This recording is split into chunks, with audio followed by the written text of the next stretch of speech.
We are here to hurt nobody. Skibbity, skibbity, skibbity. Skibbity, dop, dop, dop. Yes, yes. Skibbity, dop, dip, dip. We are here to hurt nobody. Skibbity, skibbity, skibbity. My style is ridiculous. Let's. Skibbity, dop, dop, dop. Yes, yes. Skibbity, dop. Dab, dab. Skibbity, dop, dop, dop. Yes, yes, yes. Skibbity, dibbity, dab, dab. Skibbity, dop, dop, dop. Yes, yes. Skibbity, dop, dip, dip. Skibbity, skibbity, skibbity. Skibbity, dop, dop. Yes, yes. Skibbity, dop, dip, dip. Skibbity, dop, dop. Yes, yes, yes. Skibbity, dop, dip, dip. Skibbity, dop, dip, dip. Skibbity, dop, dop, dop, dop, dop. Dip, dip, dip. Skibbity, dop, dip, dip. Dop, dop, dop, dip, dip. Skibbity, dop, dip, dip. Skibbity, dop, dip, dip.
Forgot to switch the audio things. Since it's been a while since I've been on this world, I forgot where I logged off. I am currently at the skeleton spawner, and it is currently the middle of the night. So I'm going to take the next few minutes, let it turn to day, and get some water that I forgot to do while I was waiting for stream to begin.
like it'll probably be another couple minutes.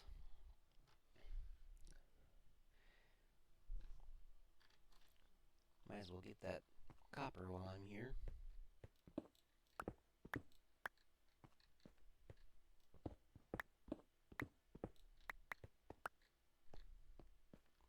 Has to get Silk Touch. Oh!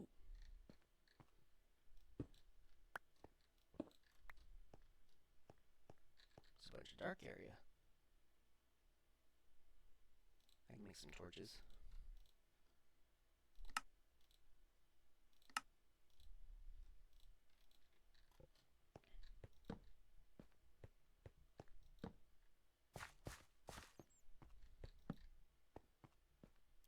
Spawner.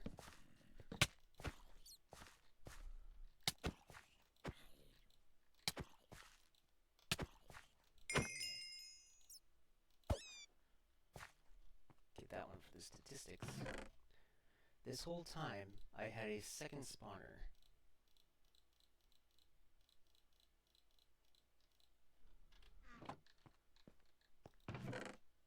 Ooh, golden apple.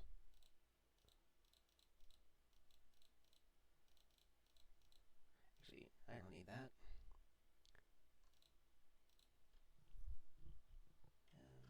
I've got a farm for that. I don't remember how many pumpkin seeds I have. I don't think this is close enough to... Oh right, I have particles turned off. Give me a second. I turn off particles on the rogue server, and that doesn't need to be a 10 either.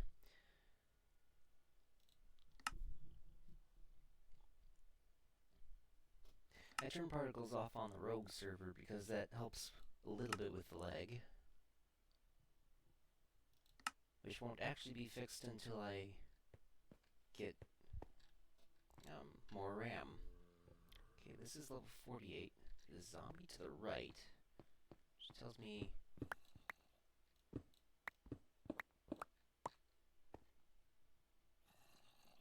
the left.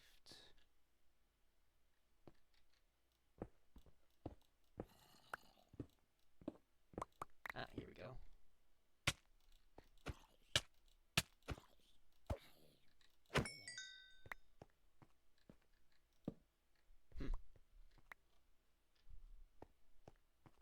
Alright, so this is level 48, and I believe the skeleton spawner was in deep slate level, so that's way too far for both to be active at once.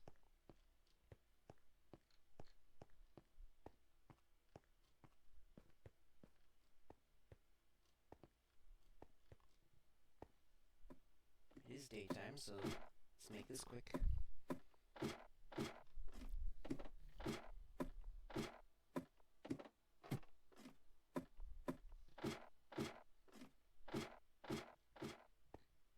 Oh, not quite yet. Yeah, way too far. Alright. So I'll have to make a second spawner area for that.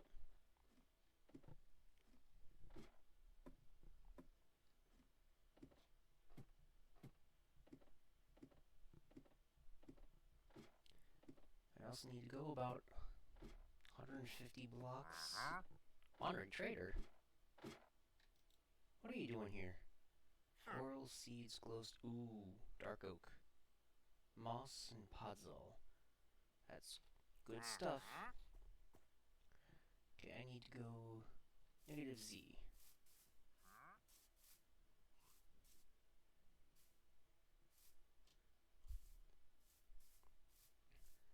If the way Wandering Traders work, if Wandering Traders work the way that I think they do, then they won't actually,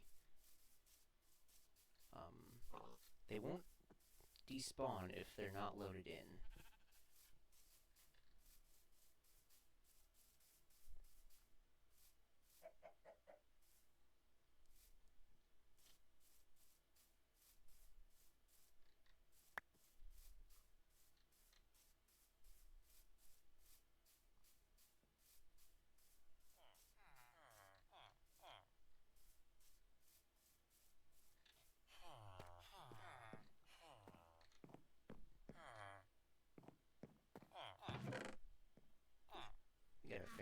iron as well. I'll have to fix that later. Anyway, like it says on the stream title, I'm going to work on the roads, which I will go with this black color palette, just because there's a lot of brown already, and there's a lot of gray already. Oh, right, I have to fix that. I'll probably fix that later.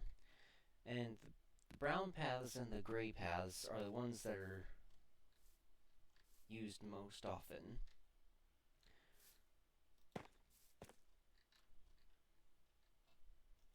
So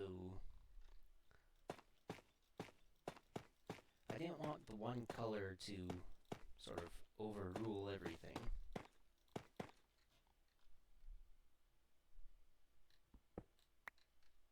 Oh wait. I need to get rid of some stuff so I can actually have room.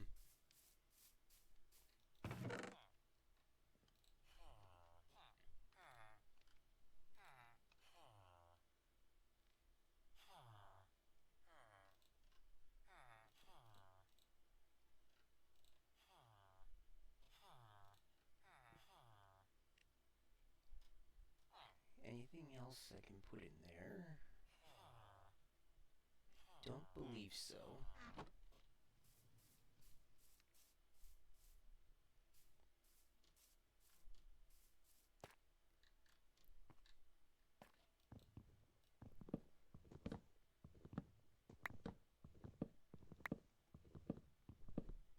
I'm also going to bring this layer down one, this layer of grass down one, because I don't feel like...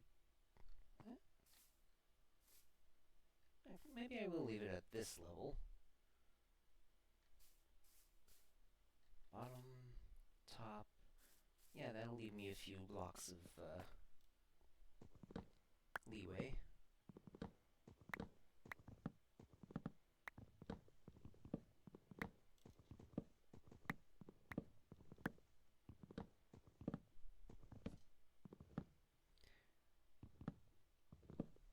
I haven't actually figured out a design for this well yet. What I do know is that I kind of want it to be a bit rounder.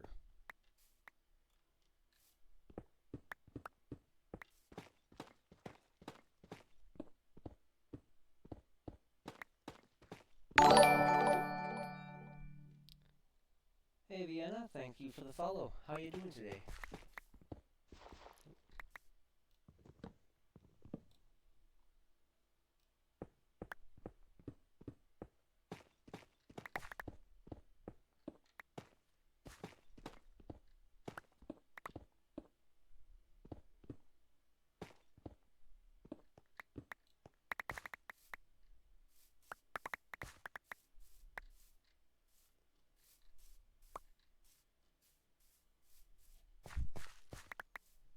Doing well, thank you.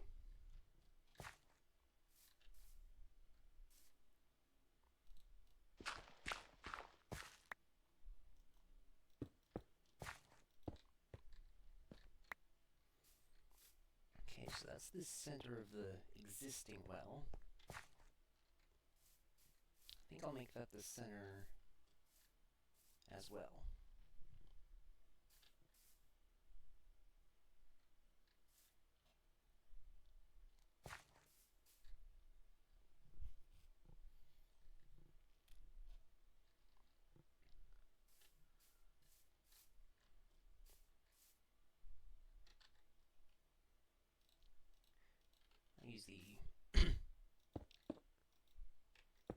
I use these just to get the height that I need for now.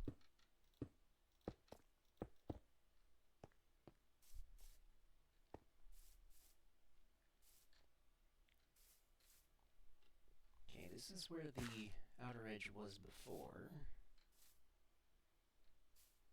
I need enough room for a path to go. So I guess we just extend it this much.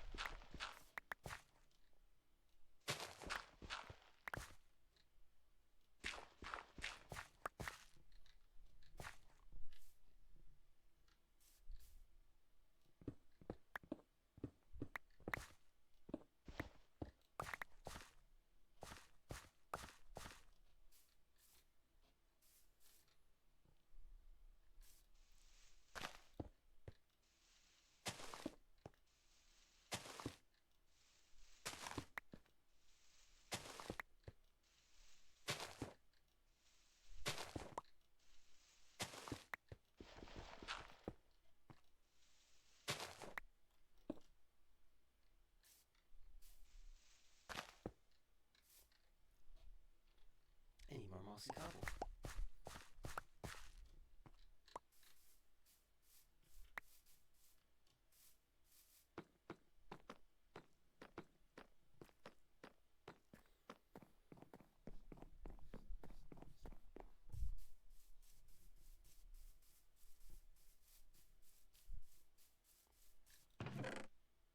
Alright, that's all my fishing loot. Dang it. I don't have my hoe on me to fix it. Okay. There's a few more of those.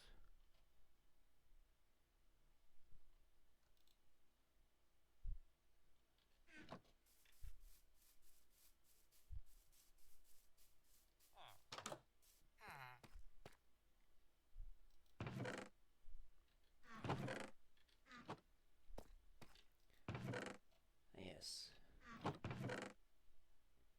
To familiarize myself with the stuff that I have.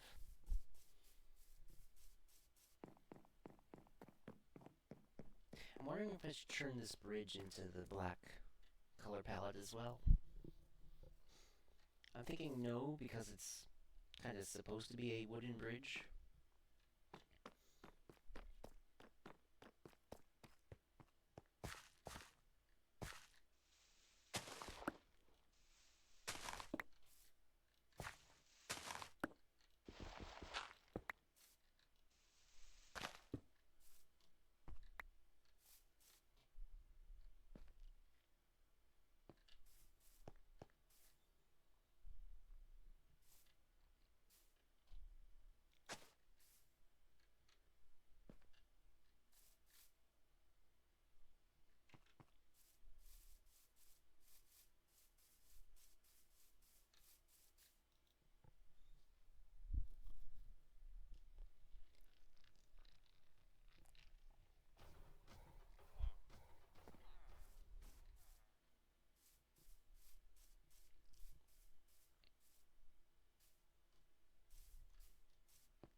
Okay, how far out did I bring that?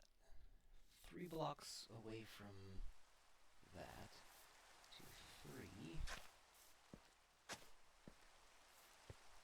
1, 2, 3.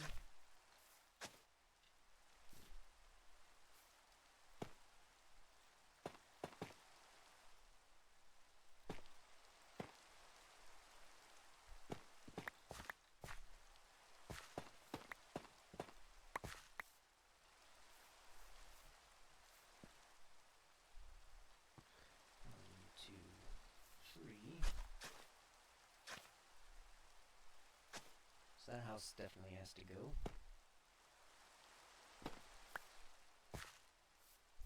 As does this one. All of these will. 1, 2, 3.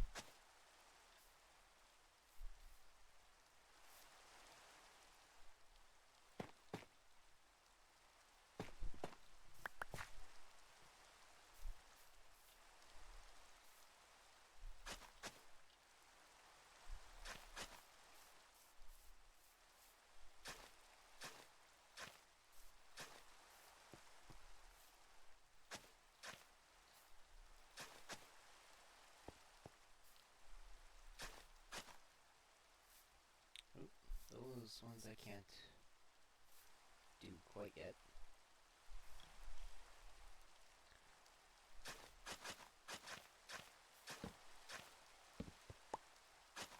Anyway, this whole area is going to be a walking area.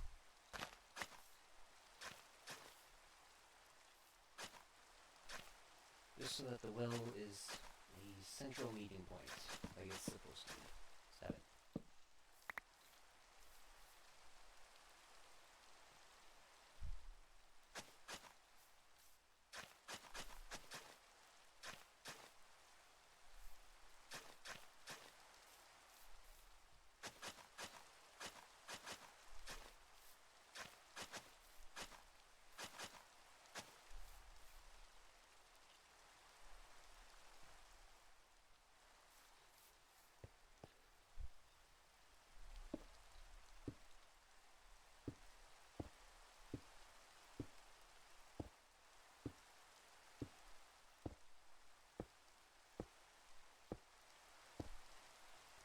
not going to use the mossy cobble in the final design, even though I could.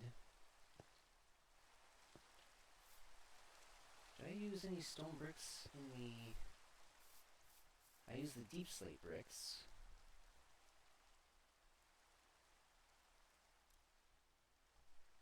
And I used tough bricks elsewhere.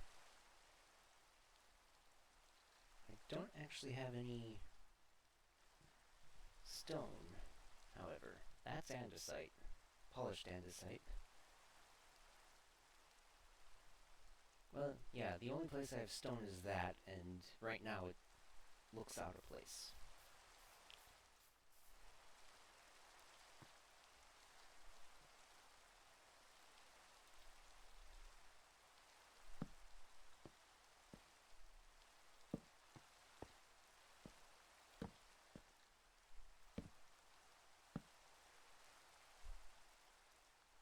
Probably going to be too many supports, isn't it?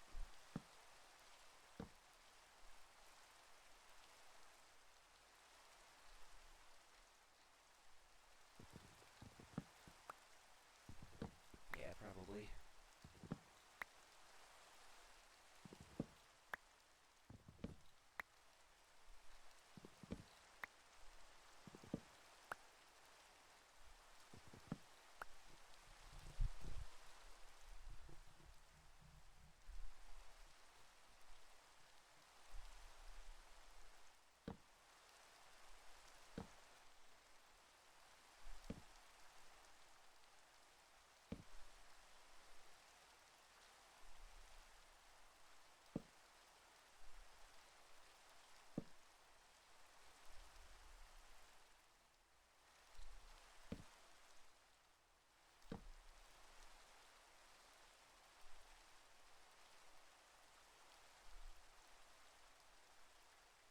That's actually quite big, isn't it? Wells don't need to be this big. A fountain could be.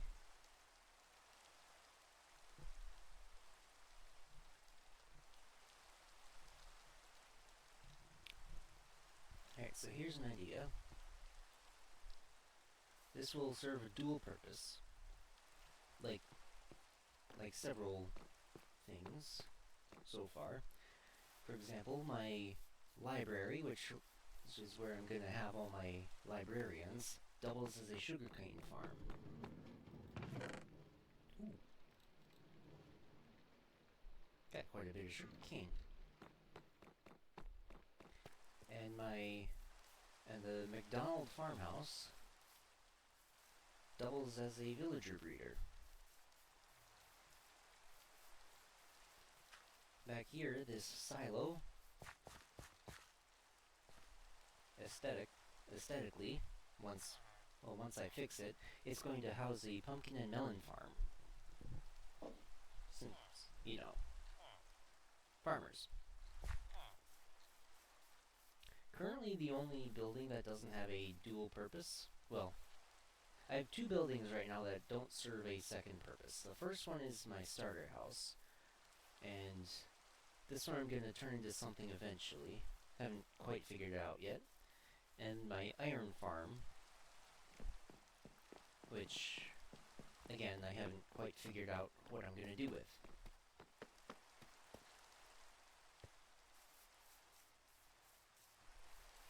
Okay, let me just get a double chest.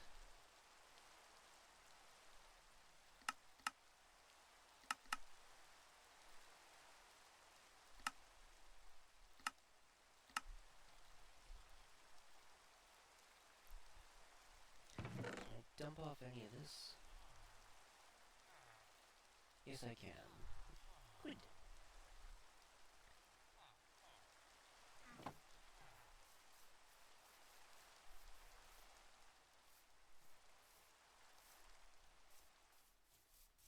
Okay. Here's the dump chest.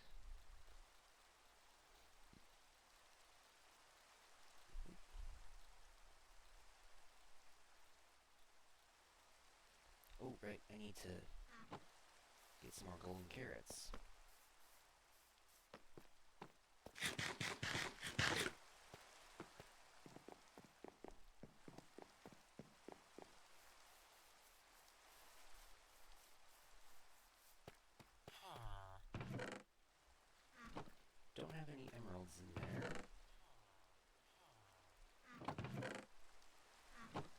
that's my stone. That's my miscellaneous. So far. And that's my woods.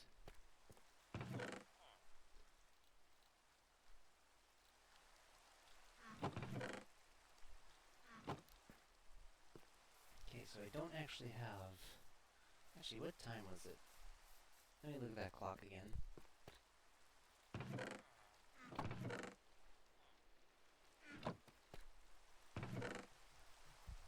Okay, it is almost sundown, so I got a bit of time.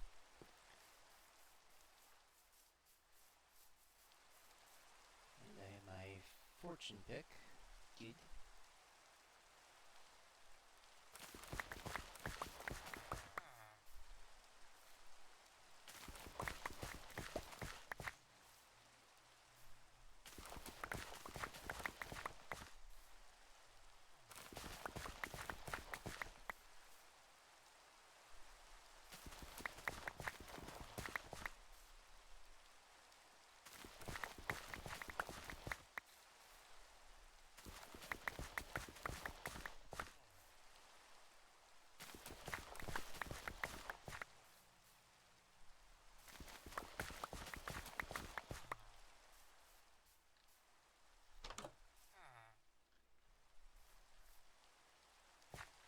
Yeah, I'll just go to bed in my own bed.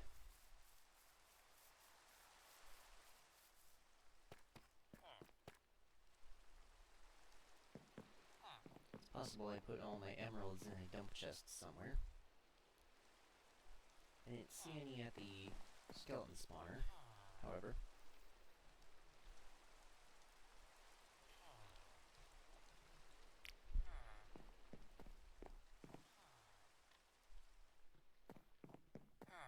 What about the here? Yeah, that's just lapis.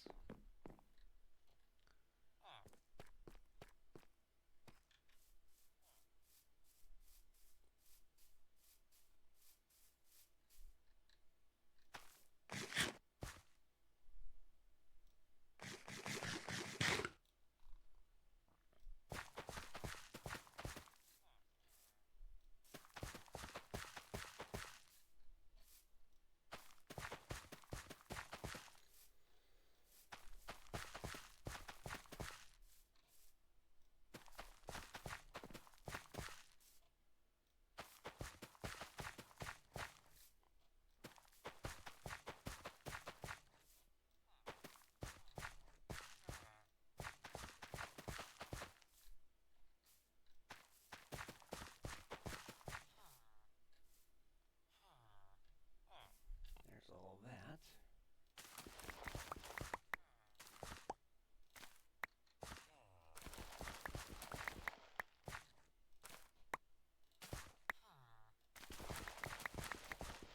Shoot.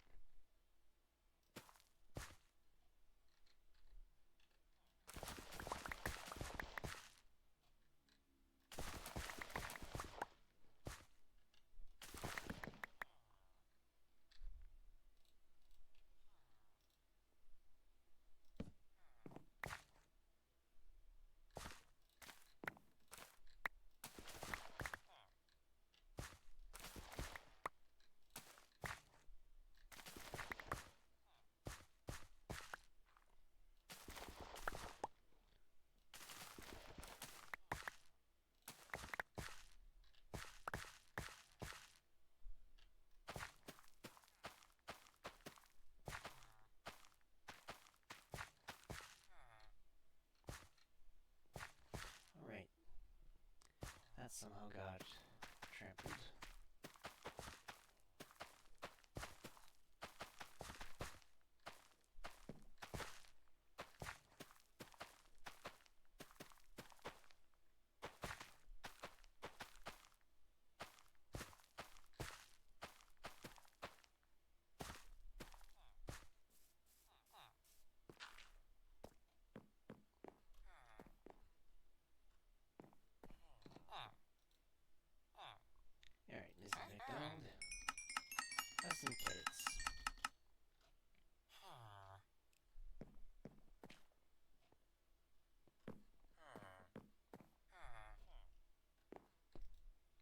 young Mac has some taters.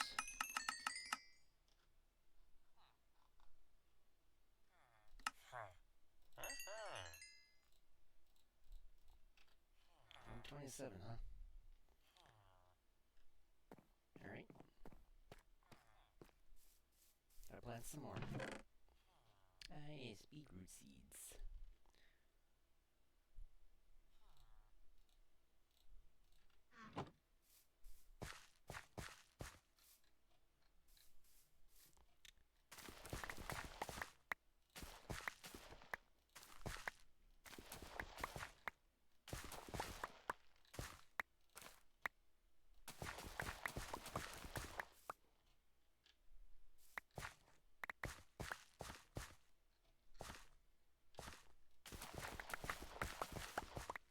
And yeah, I'm fortuning the beetroot, even though it doesn't drop extra beetroot, just seeds. Because, well, I've been putting in that chest because I still need to replace the composter that I used to have there.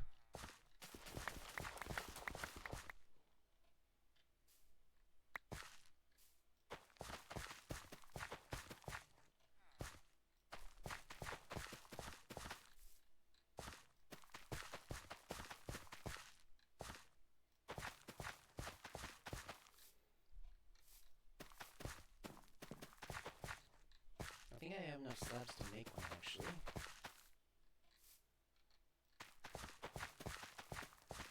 Can't remember what happened to the other composter, though.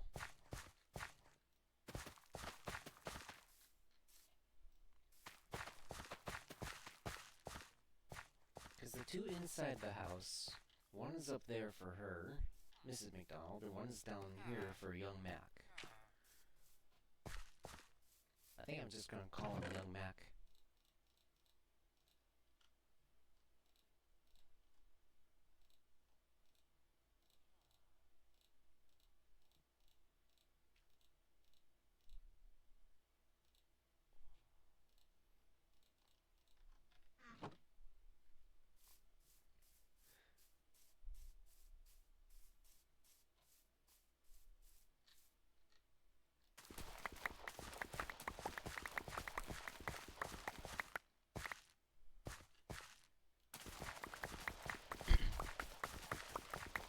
Anyway, I'm pretty sure I did have a third one, because I was using it to auto-compost back when I was still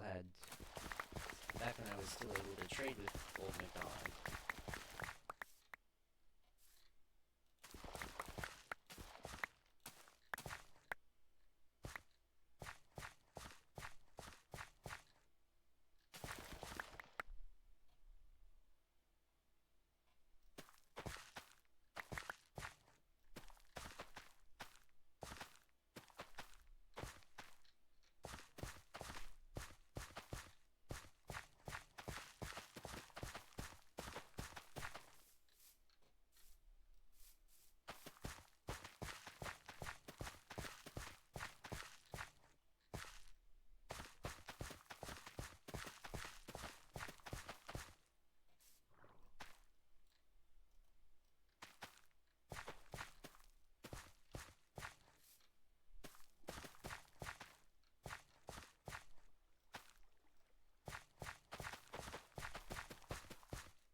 Yeah, I can also get a bunch of emeralds from the sugar cane that I got.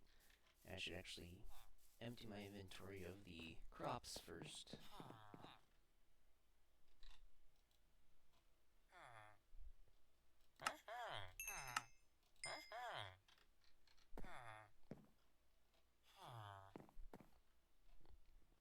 Just to free up an inventory space. Actually, yeah, let me get the carrots.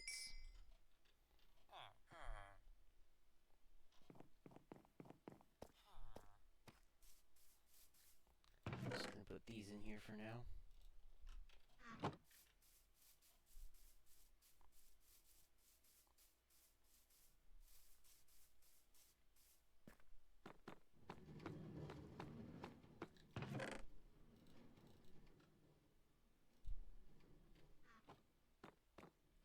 I need a crafting bench in here, don't I?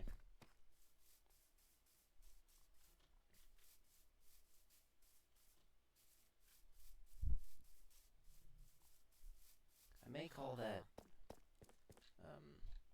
that area the archives.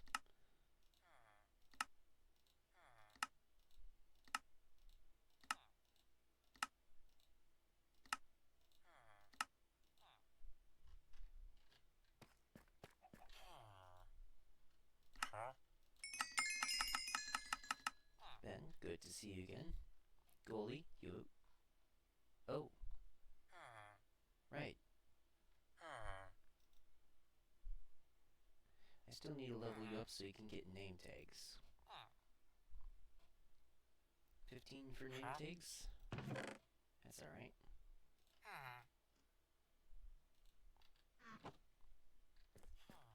Okay.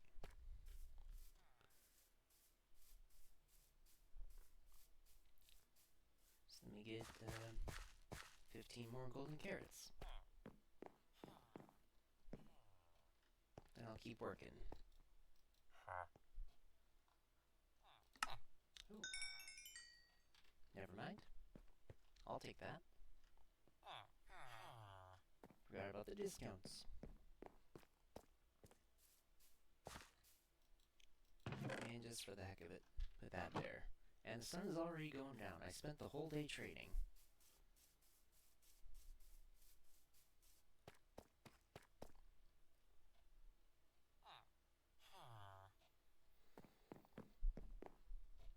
But ain't that just how it goes sometimes?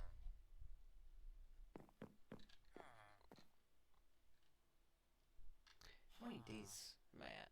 Day 359. Yep.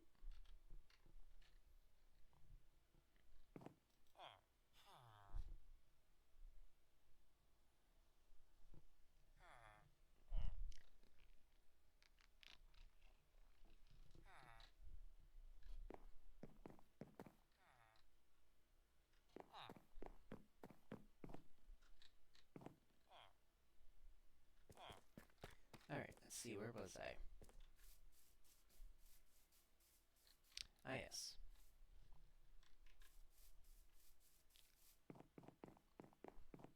This stuff.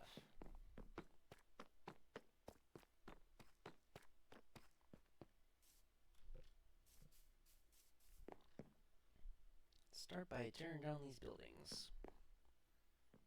And I still don't have a silk touch. But I have plenty of... like, I basically get free glass.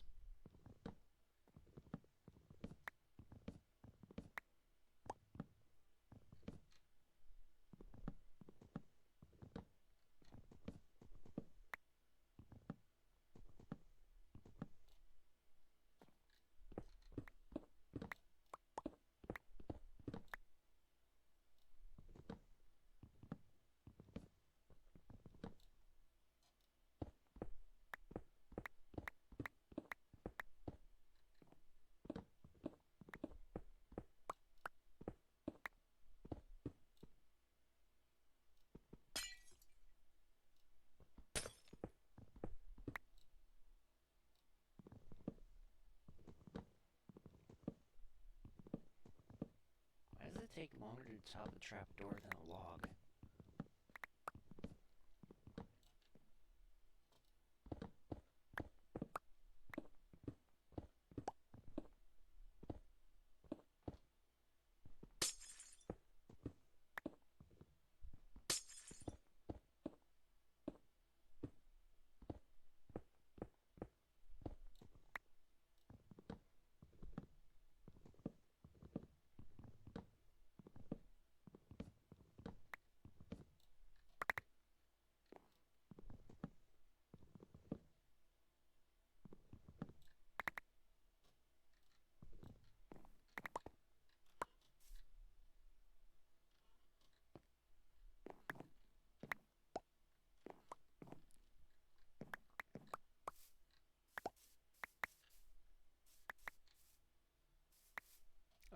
creeper blew up here.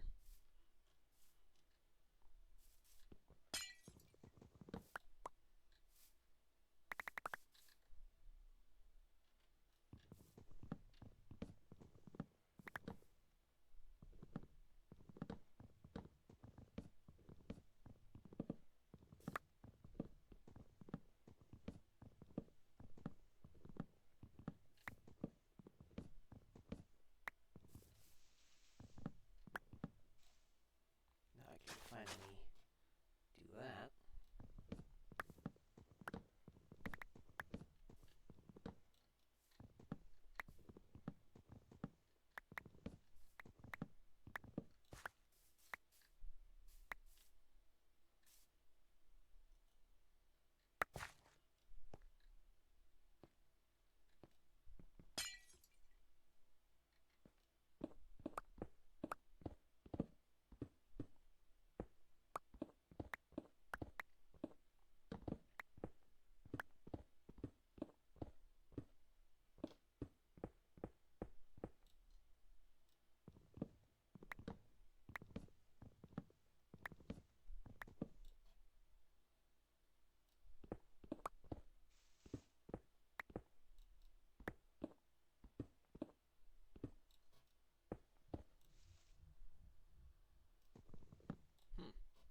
There's nothing under the walls. What is this, one of my builds?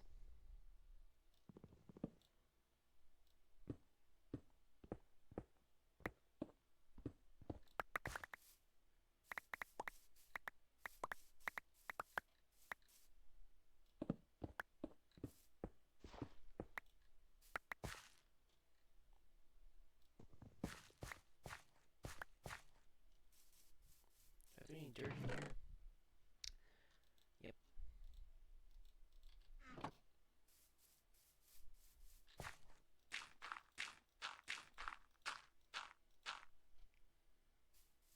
Alright.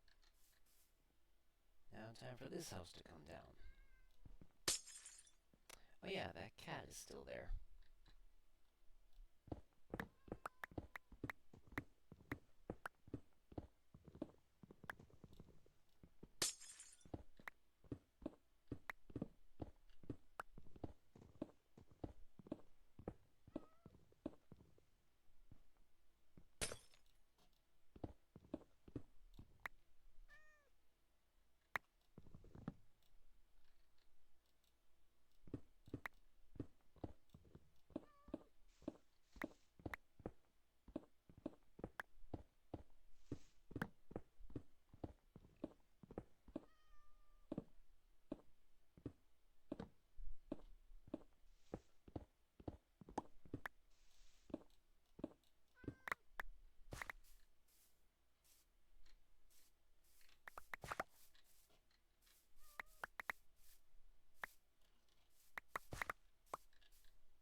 Do I not have an efficiency on this axe?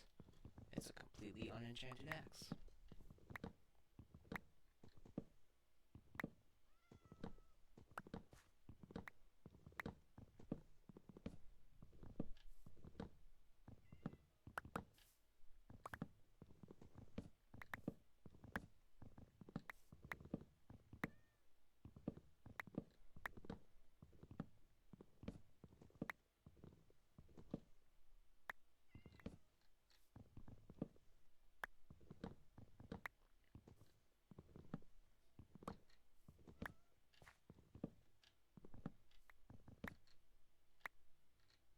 There we go.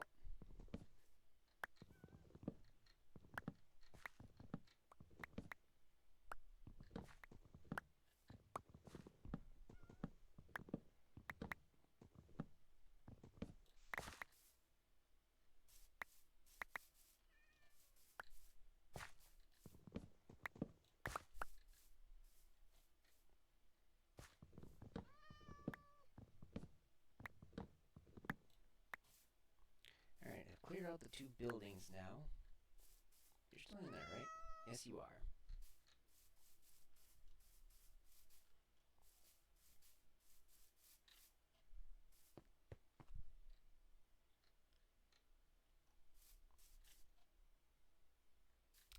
should really extend it.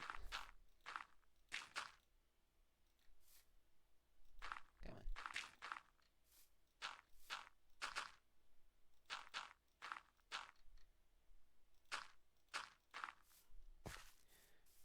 At the moment, I'm just going to extend it to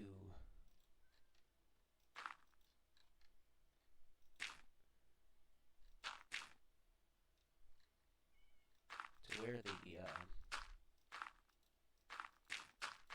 central path is going to be, as well as turn it into path blocks.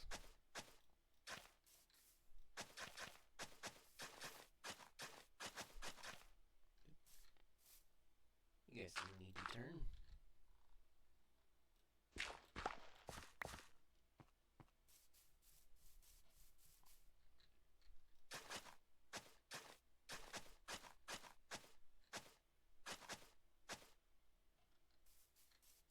Okay, that's everything.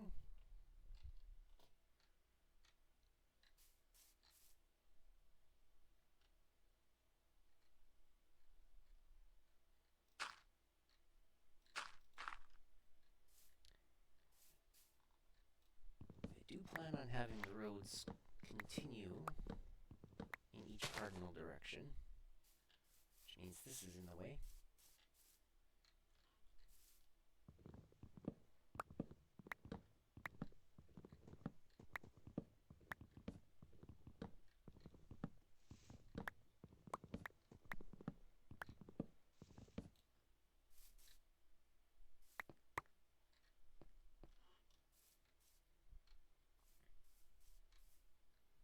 I'll leave that tree there for now.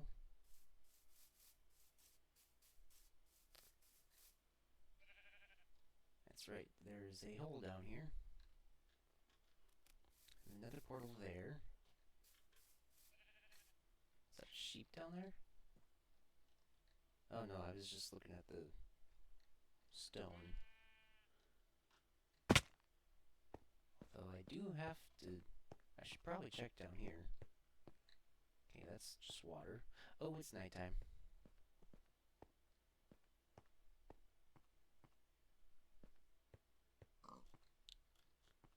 Alright, it's gonna be nighttime soon anyway.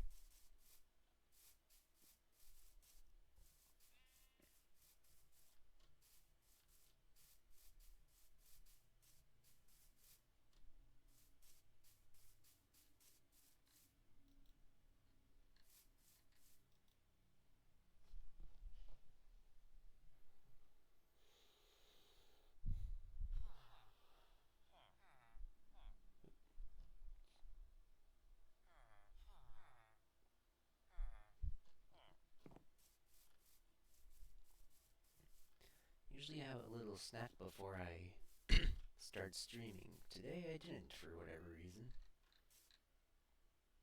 Okay, that's fine.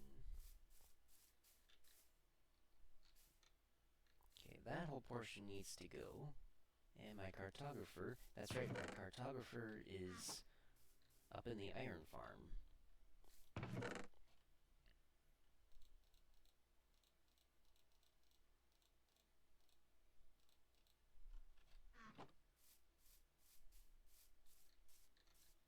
Alright, so I've got all these done.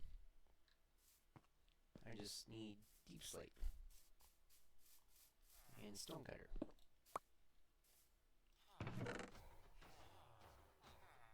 No deep slate in there.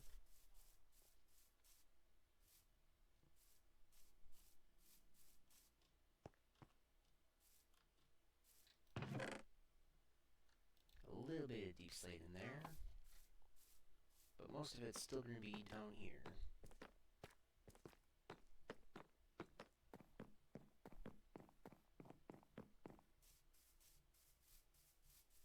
I mean, I gotta check this chest. A single piece of deep slate. Worth it.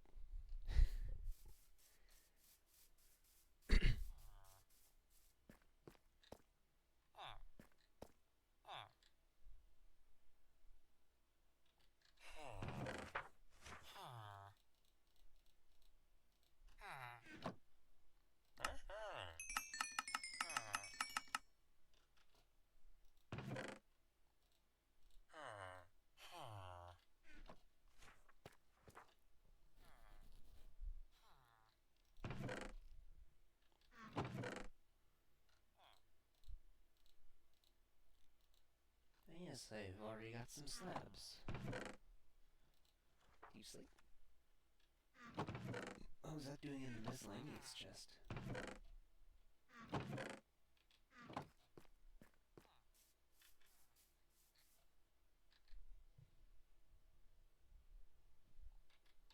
didn't use any polished in the design, did I?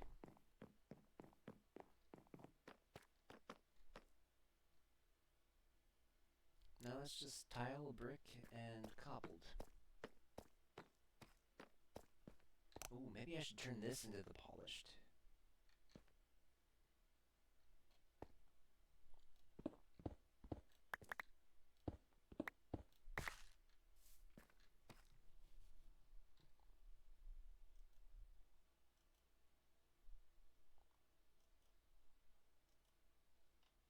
Yeah, definitely need to make more.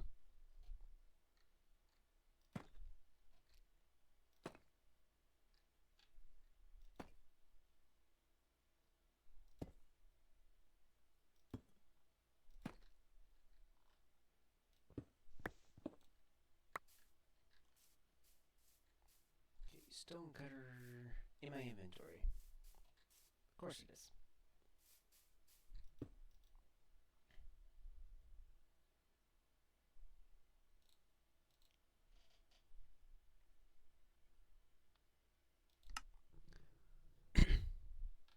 Alright, how many of these do I have? It's gonna be 9 on each side. Or 10, 11, 12, 13, 14, 15, 16, 17, 18, 19, 20, 21, 22, 23, 24, 25. It's gonna be a lot of slabs. 25, obviously 100.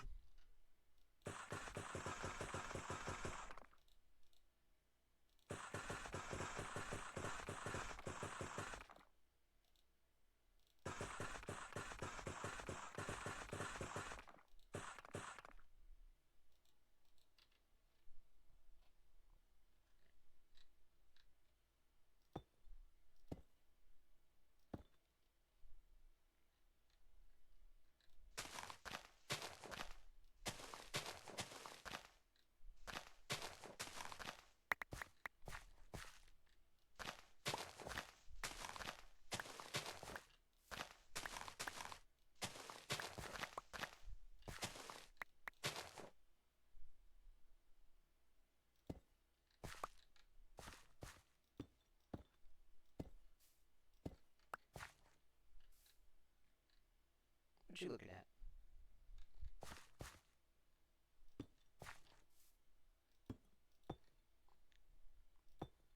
Probably turn these outer ones into stairs, just so it's on a bit of a dais.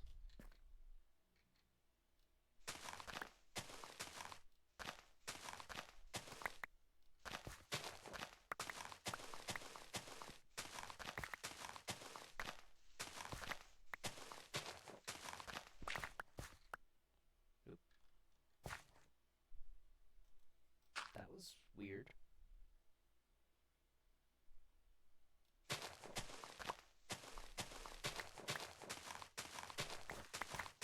Just a random, non-existent block.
I don't actually like the mossy cobble on the well portion.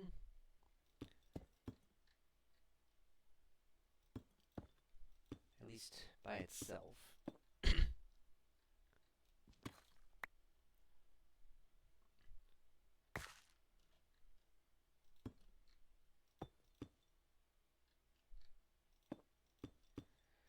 Now, Tuff does have that green hue to it.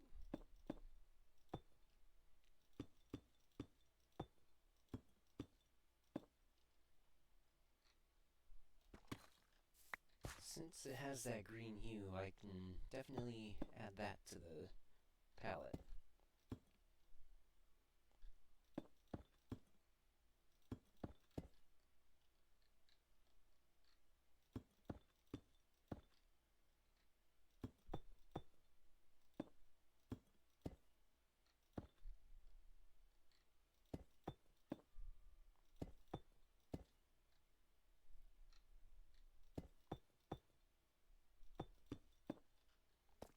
There's that done.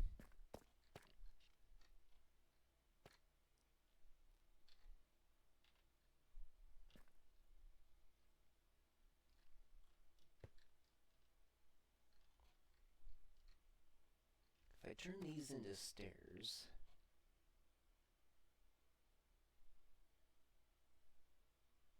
I think this will have to stay a full block if I want it to be circular.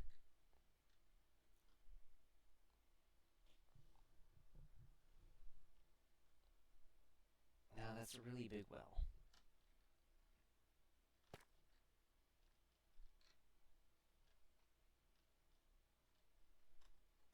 Yeah, I'm bringing it back down to its original size.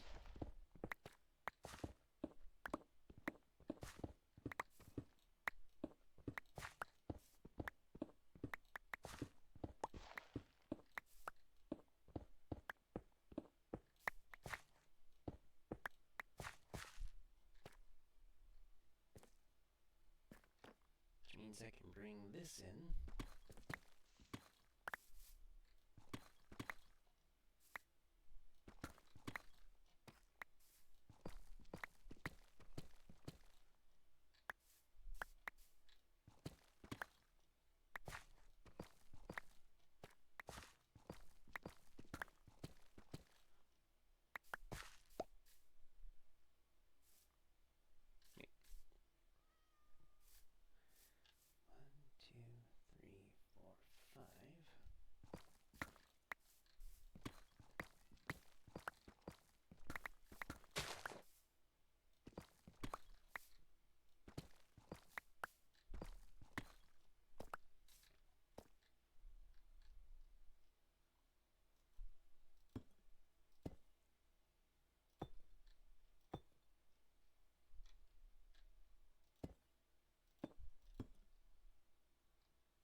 Actually, now these ones I'm keeping off, because there is one change I wanted to do with the default well design, and that's instead of having a 5x5 square, a 5x5 circle, or approximation of a circle.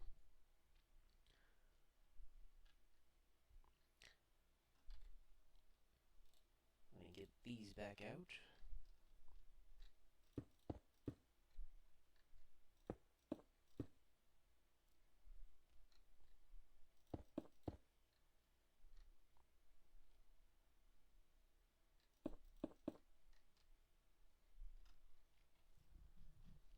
course, those aren't going to stay there. Or these.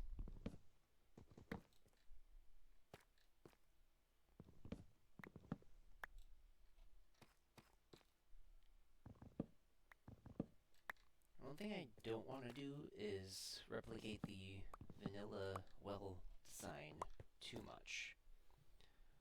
By which I mean, I don't want it to have that roof design on it. I want it to be a little more like you know how wells are designed in like Western films? Just that little bit.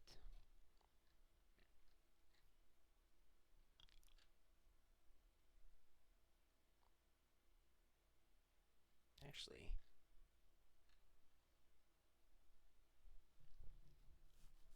I can make this a little smaller, I think. Because if I have the one source block, then stairs on each of these sides, facing inward, have those be waterlogged, then this will be an infinite water source. And that will be a second purpose.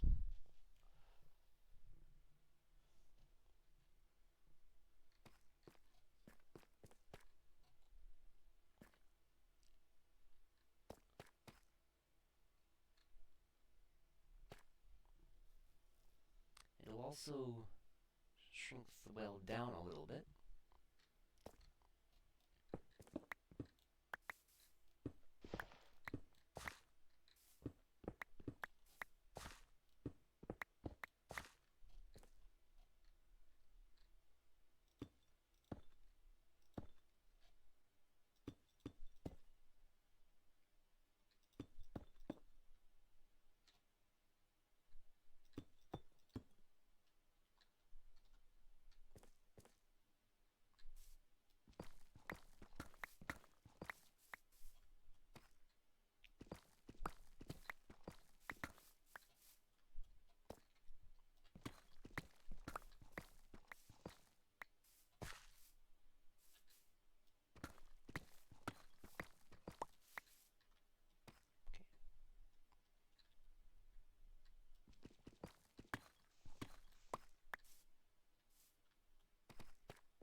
Yep, I kind of like that.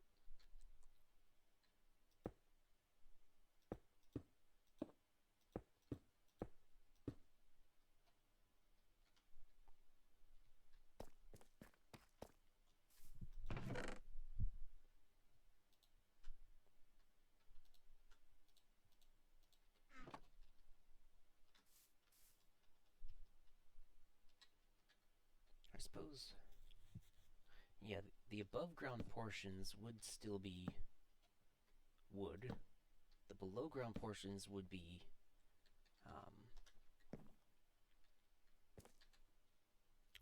stone. Okay,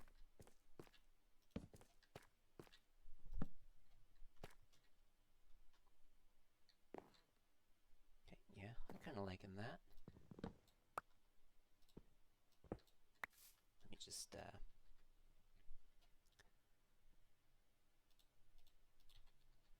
get these corners.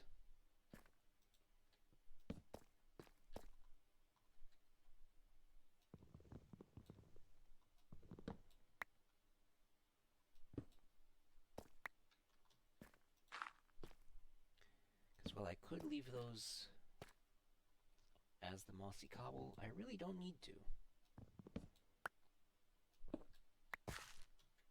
And I'm a bit of a hoarder.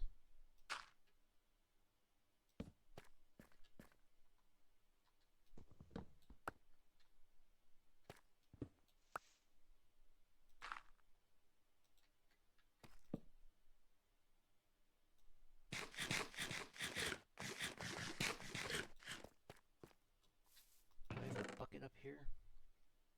Of course, I have plenty of iron for a bucket.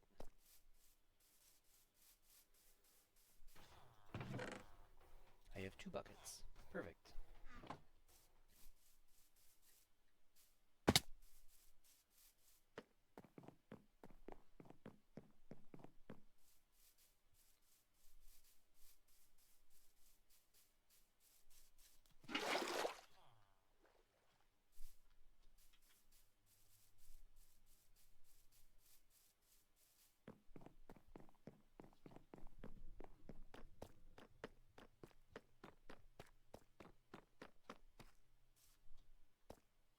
Alright, so if I did this correctly,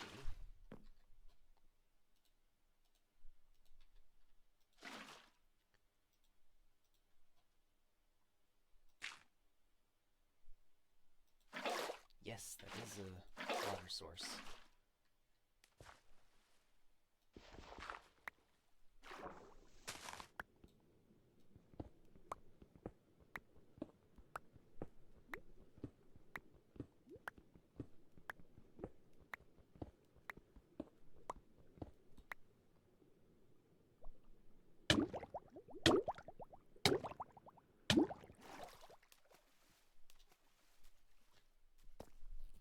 Alright, that'll work.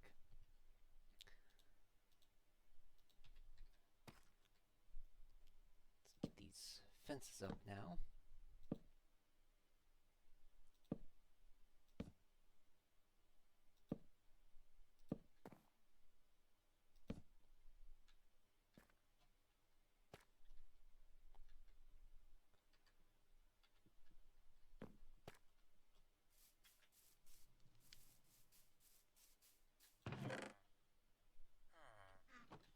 Can I put my iron over here?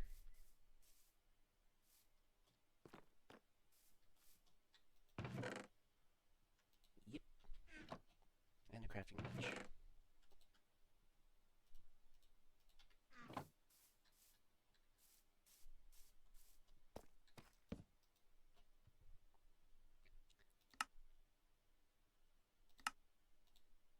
Cauldron. So let's turn some of these into nuggets and make some chains.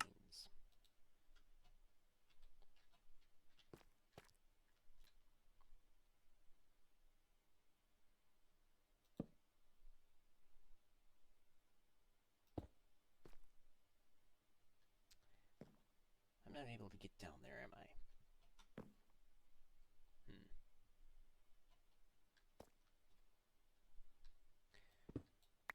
I was thinking of using that as a bucket, but doesn't seem like that'll work.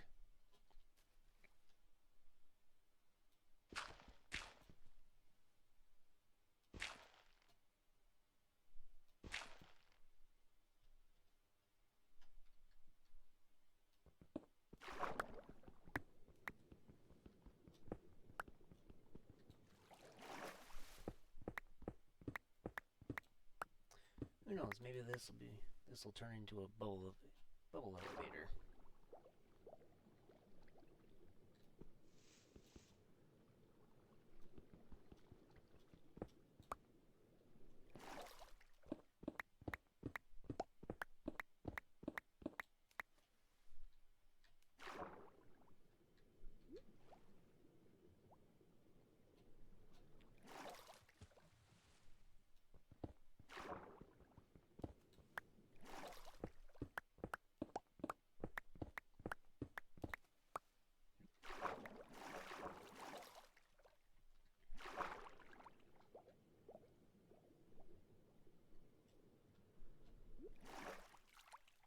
Oh, it's nighttime. Alright, put a little pause on that.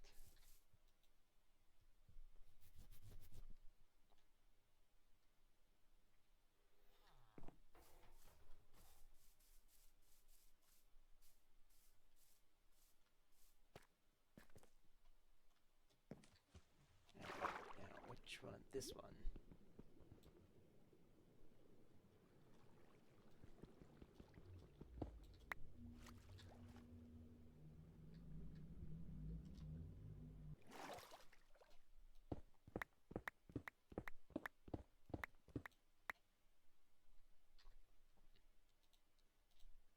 I definitely don't have enough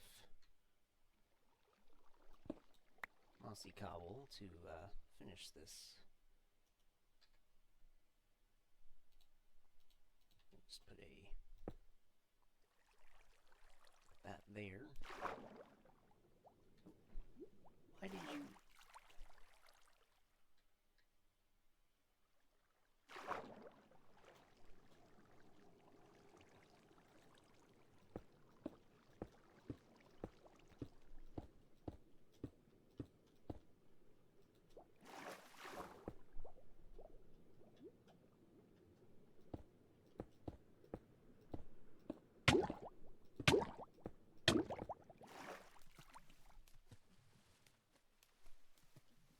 Alright, there we go. And we got 4 more.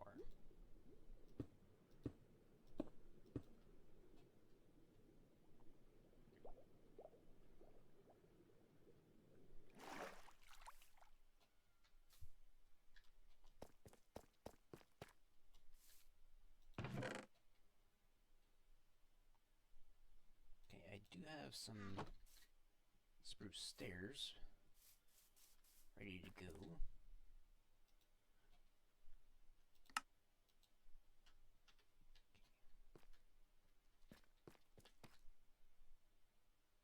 Maybe I turn these into dark oak fences. Let's see.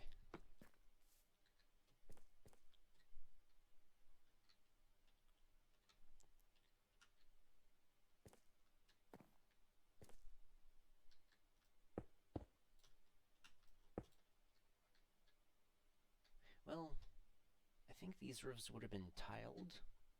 So let's go with the tough brick stairs.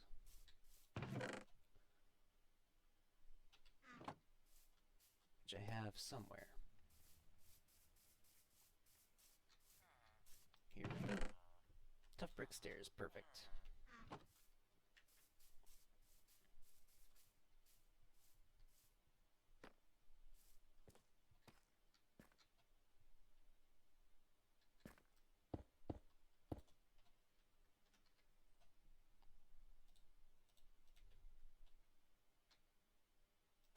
Actually, it's an odd number, so I'm probably going to need some slabs as well.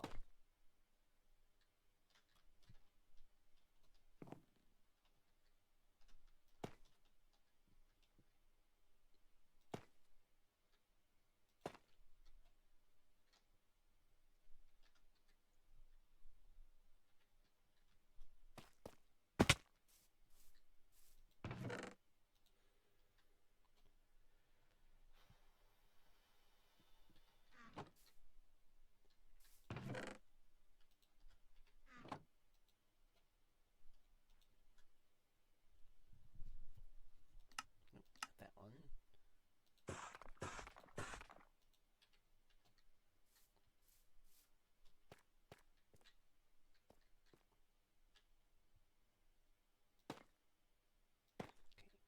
The middle, I'm not going to put a thing in because that's where the chain is going to hang.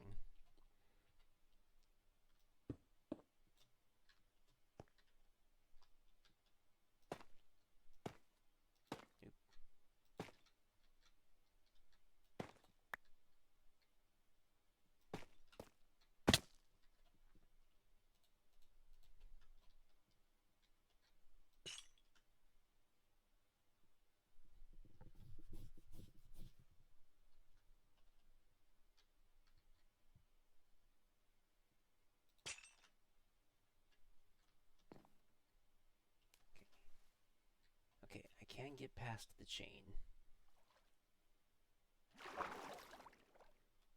Except not this way.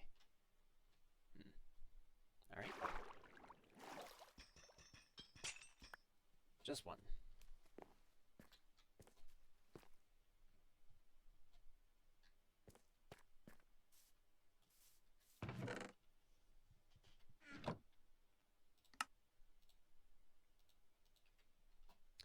I just realized.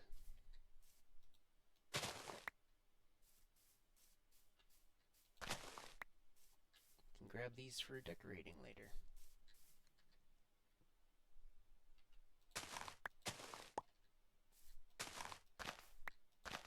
could just bone meal the ground, but still.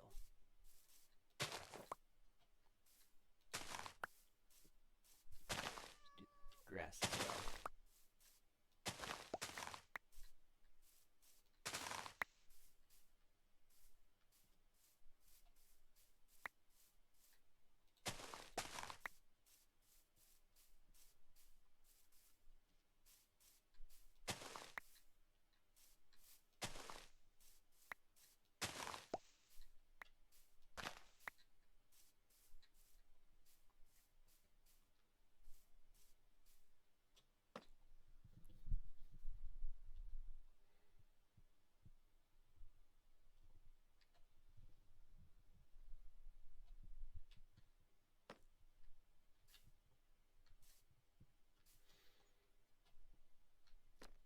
I also need to put the lanterns or whatever.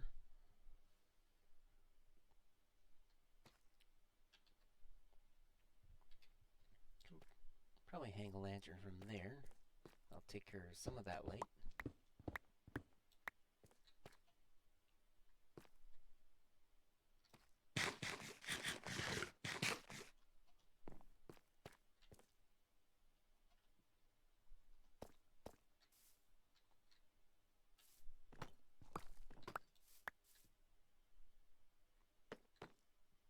Let's have the path be slightly raised.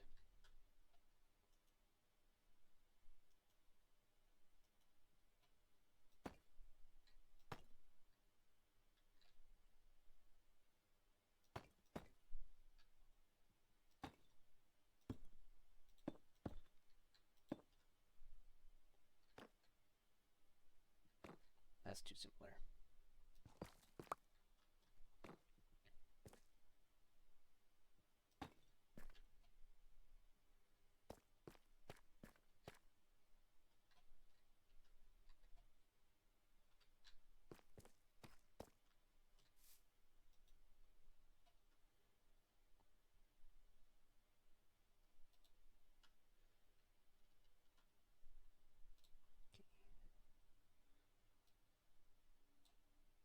Let's actually split these into threes.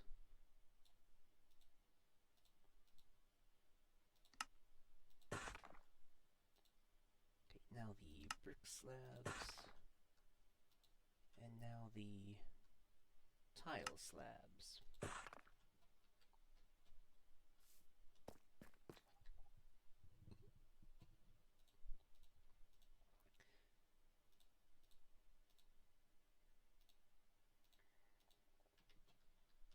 And I do need to use more tiles for now.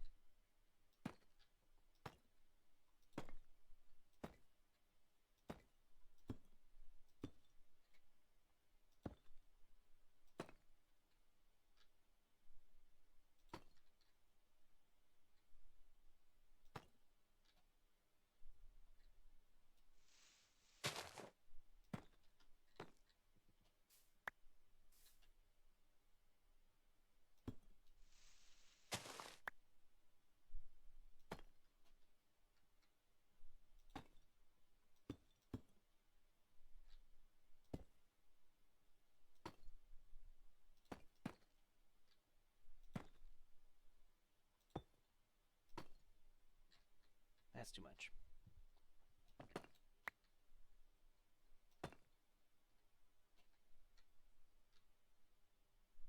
It's also a bit too much, isn't it?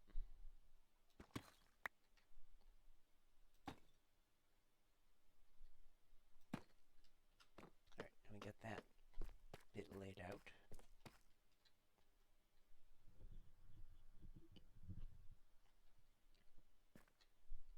It seems like I will be flattening that area after all. But first, time to treat. Almost.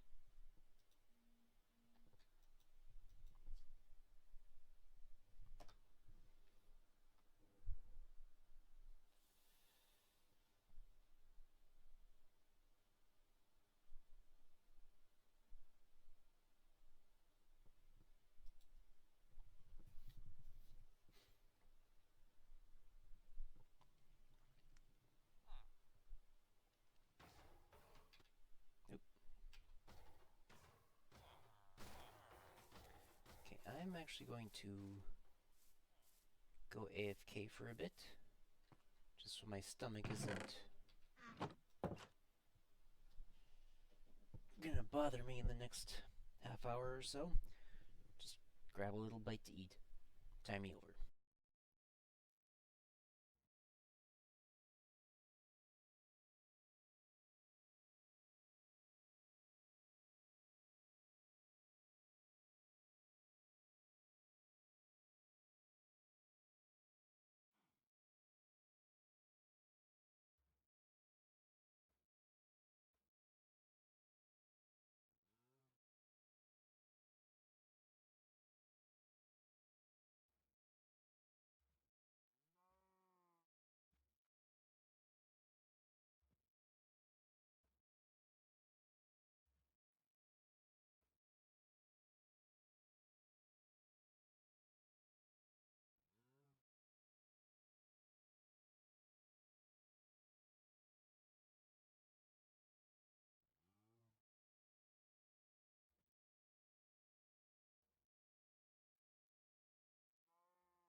volume over for a bit.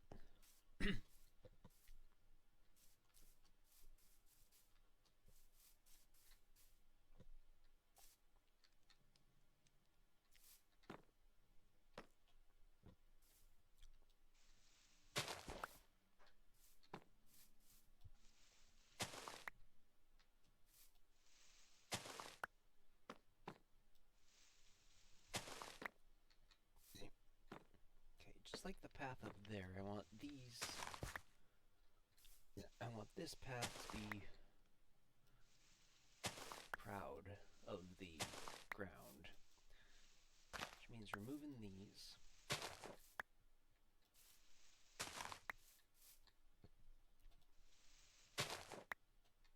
Except maybe these ones.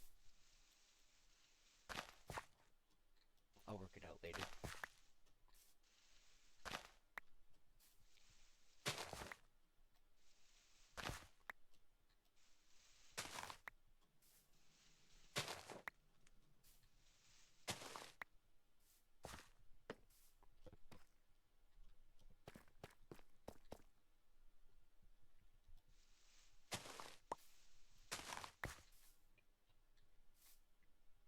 This one does go downhill.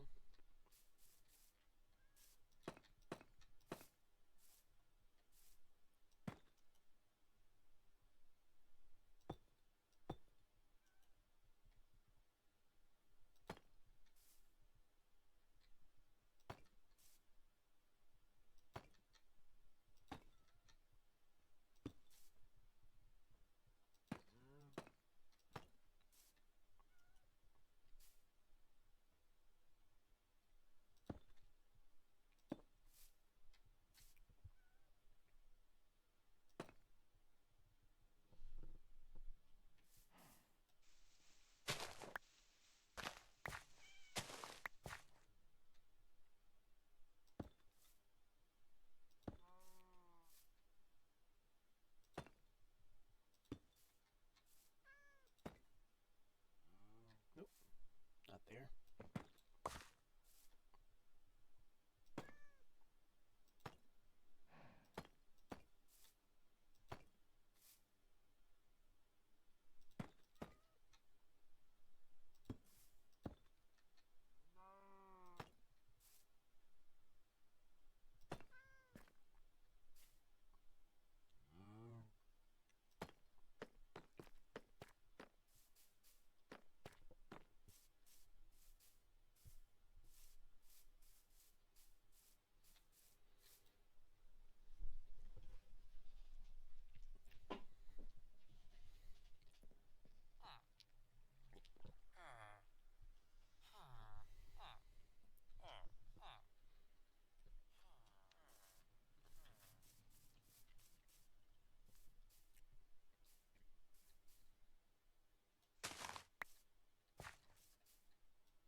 The cow is using the path. Okay, I'll go off in that direction for a little bit.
Got the little bits of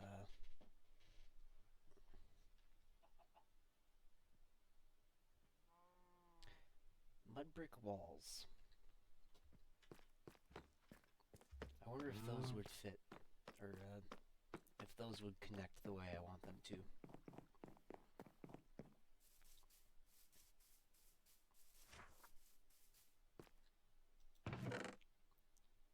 First question, do I have any mud brick walls? That's an unenchanted pick.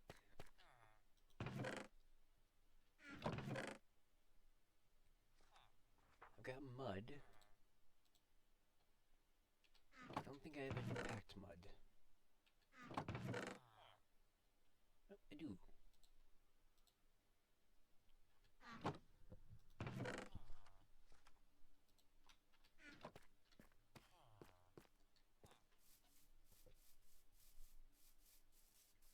I only got the 4, right? Oh, come on.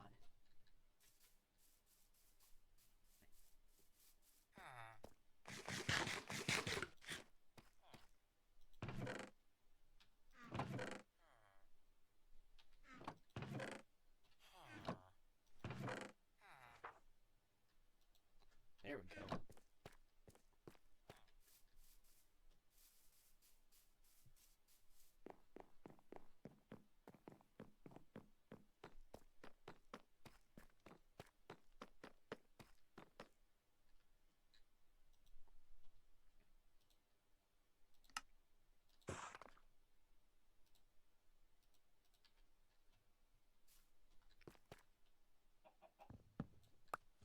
Oh, shoot.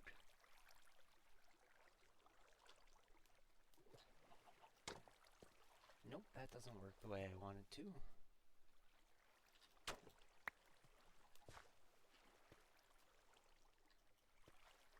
Alright then. How about these?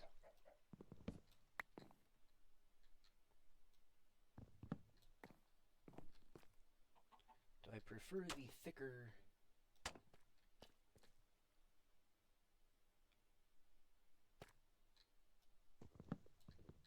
I kind of prefer the thicker.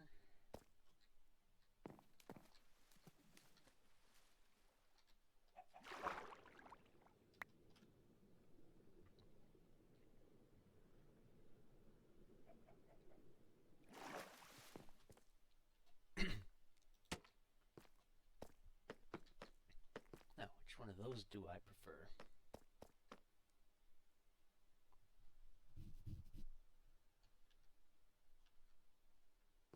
You know? Kinda neither. Now that I look at it with the... next to the spruce. Because this way just feels too thick, and this one just feels a little awkward. Because we don't have spruce walls.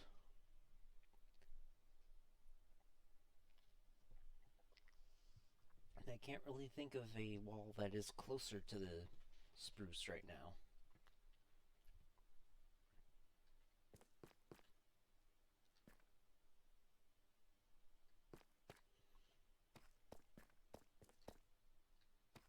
Well.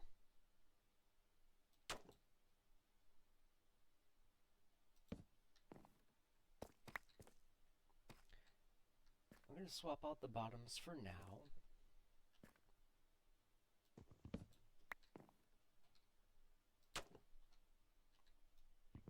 Maybe it'll grow on me. Maybe I'll change it later.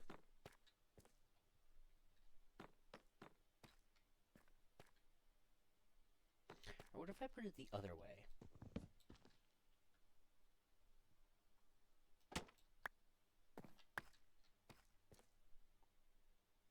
How does this look? Probably weird.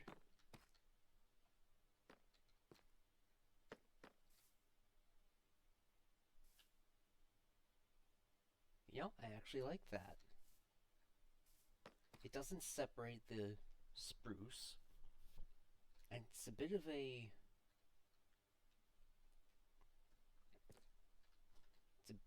It's a bit better of a transition. It's a bit better of a transition than the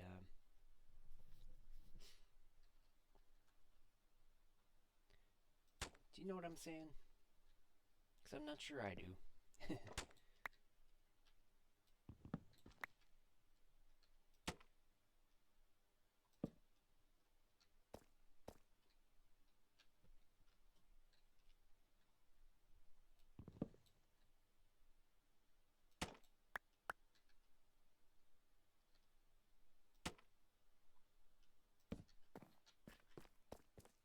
How does it look all like that?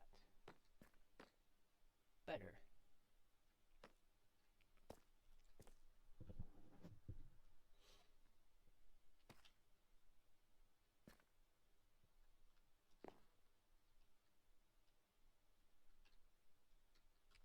Alright. Looks like the old well is done.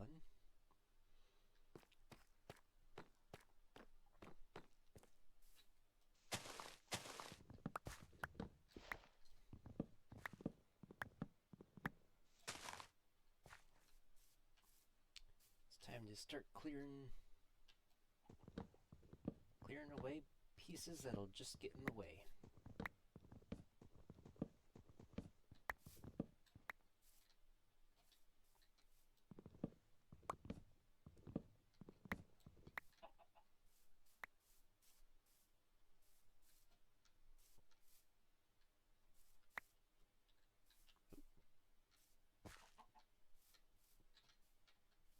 Okay.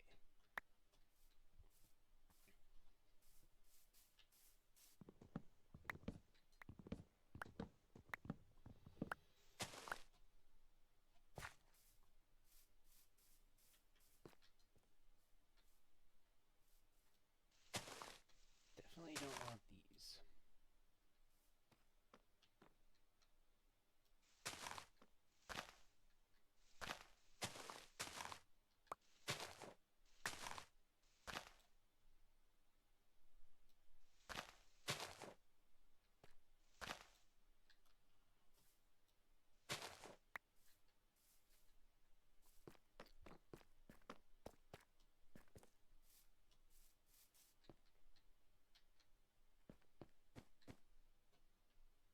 There's no bed up here and the sun is getting low.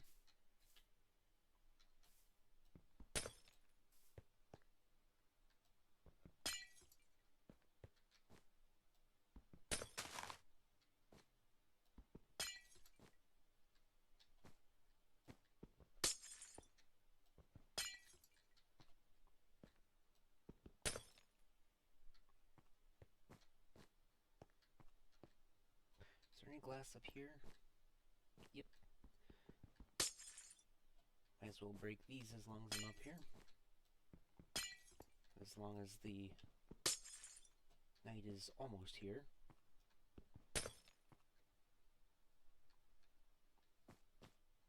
Interesting. The windows don't line up.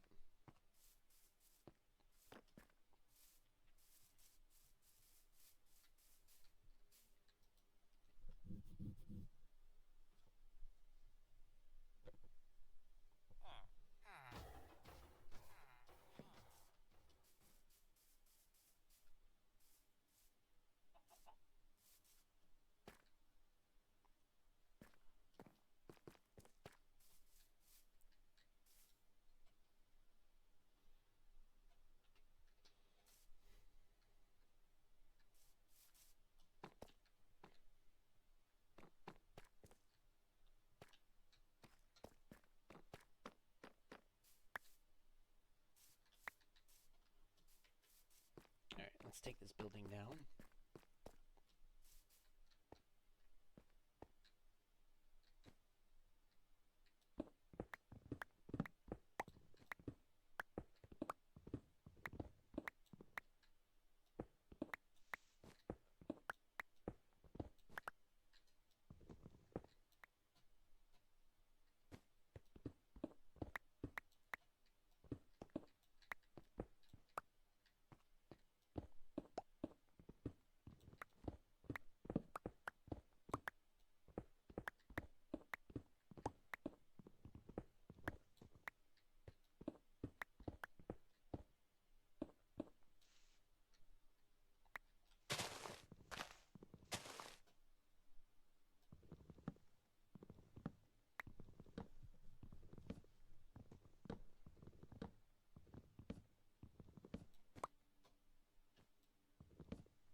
Inventory's full.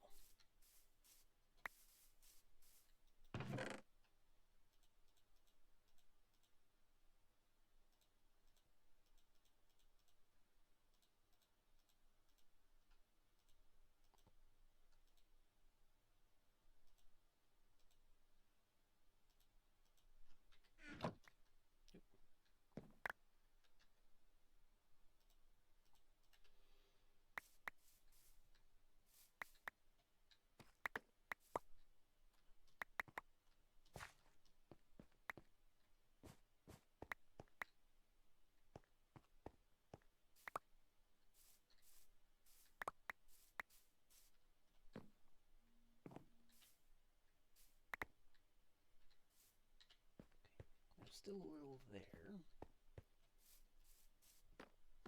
Is there still more up here? Yep. And over here.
I don't think I need to cut that one down yet.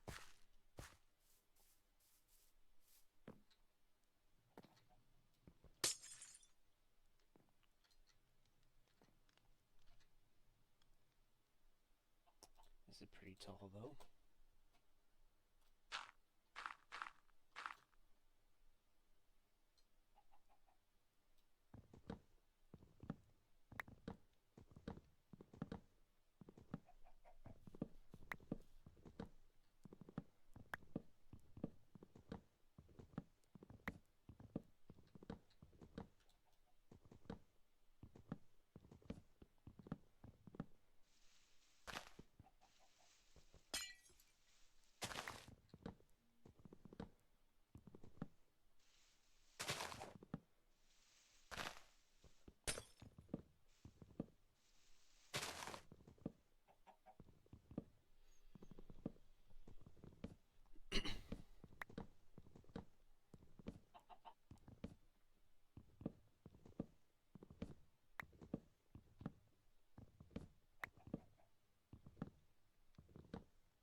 the shears must be in the chest. Yep.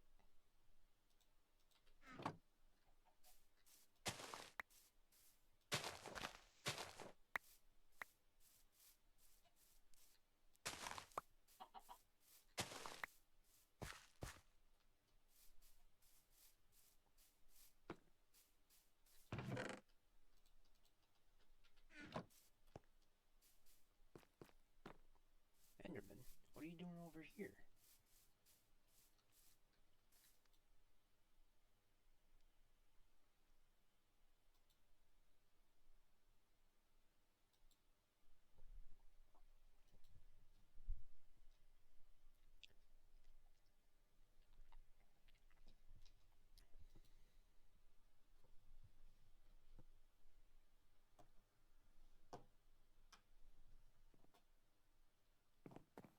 You still over here?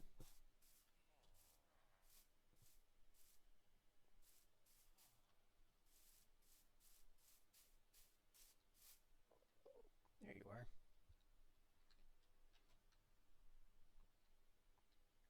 You know, I don't think I've ever actually seen the top of an Enderman's head before.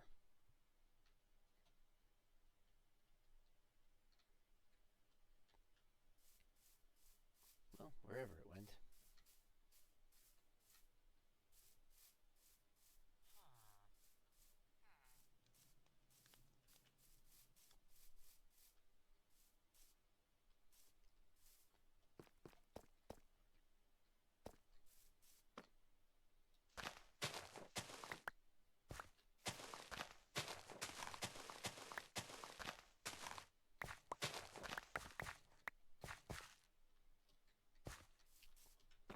You know what? I'm enchanting these tools. Oh, there you are.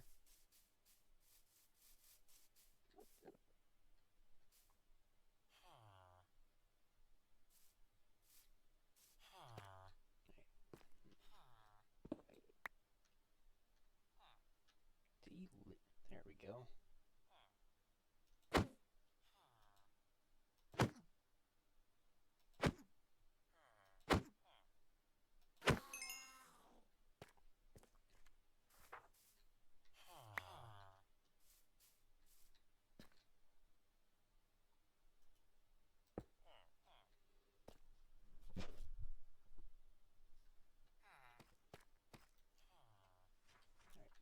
Nothing in there.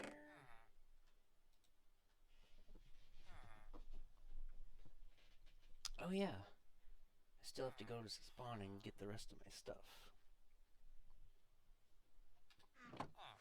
I'm gonna be right back again. I have to go to the bathroom this time.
Alright.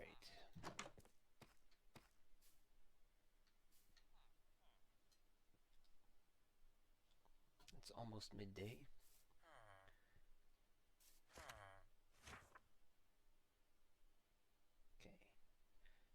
So I don't think I'm going to be finishing any of these today. Obviously the paths are a different beast. Ones that will take quite a while. Right. I was going to enchant these.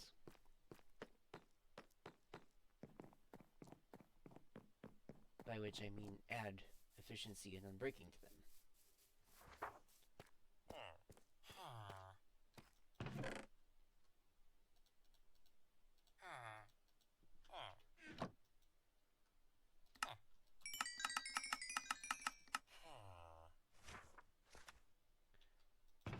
And well, I only have 3 books.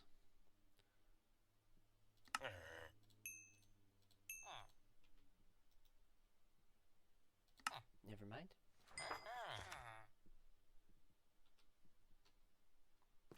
Wait. You're my efficiency guy, right? Yep. I thought you were down to 5.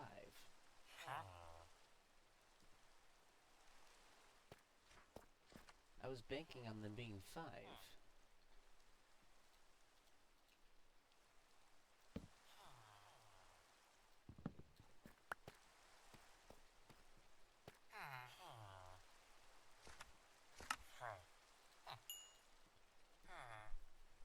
Okay, so you've refreshed your trades. Good.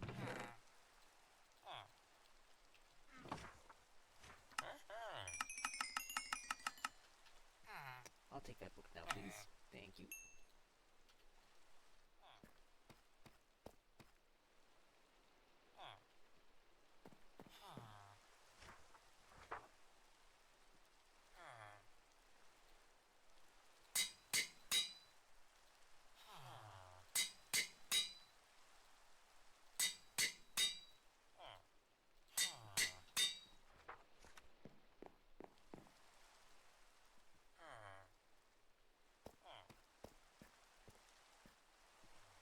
It's hard to tell because it's raining, but is it night yet? I don't think so.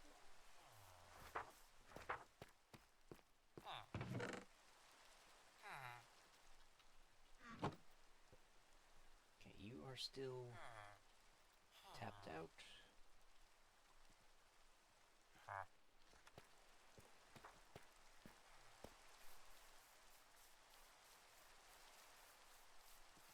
In the meantime, let's see how much sugarcane has grown in the last almost 2 hours. More than 4 stacks? I'll take it.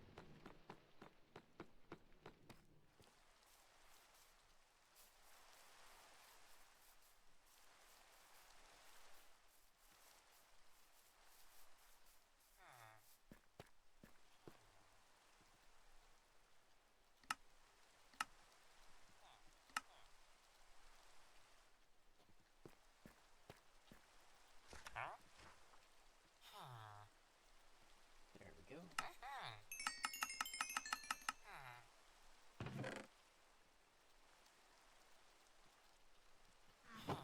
Let's put the emeralds in there too. I doubt the wandering trader will come by.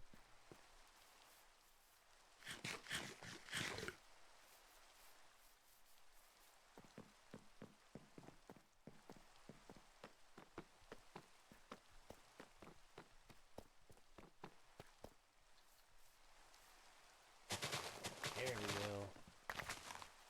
So much better.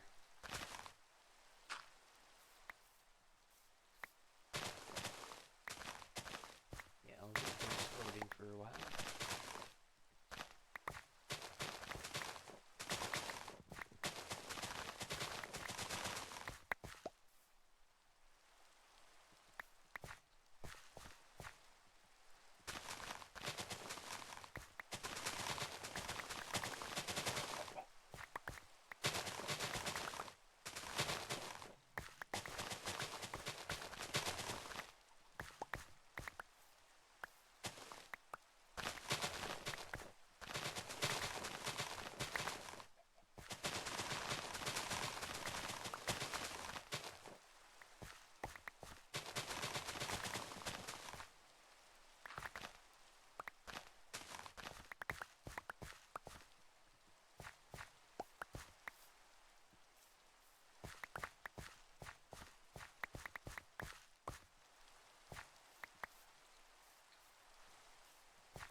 This actually kind of makes sense. Okay, sun's going down. I'll show you in the morning.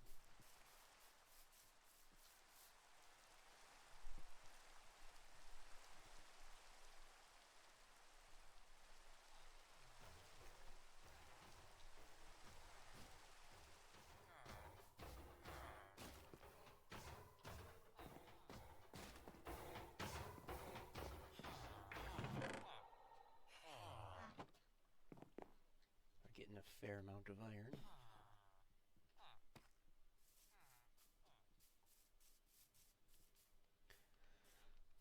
So, the thing that was on my mind was that since this is an old well, probably the town's first well,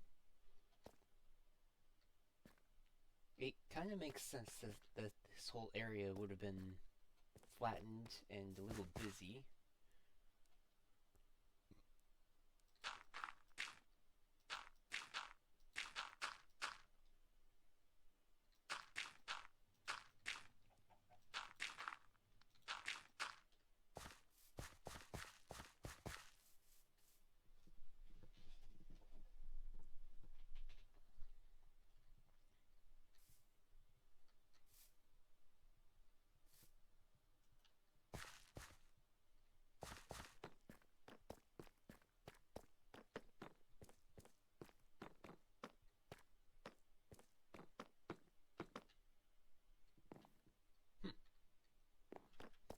I seem to like the triple tile.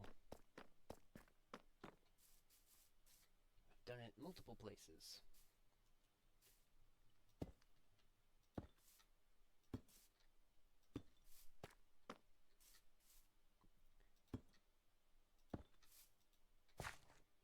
I know I mentioned replacing these with stairs. I just kind of want to see this before I have to get more deep slate to make the stairs.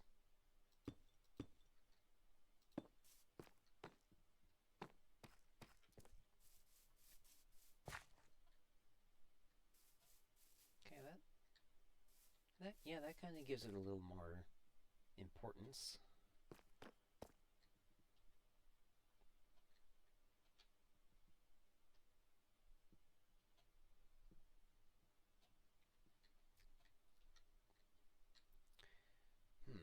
I'm wondering.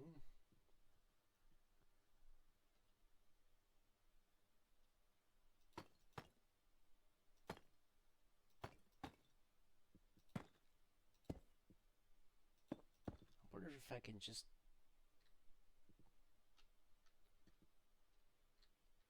do it in sections of 3.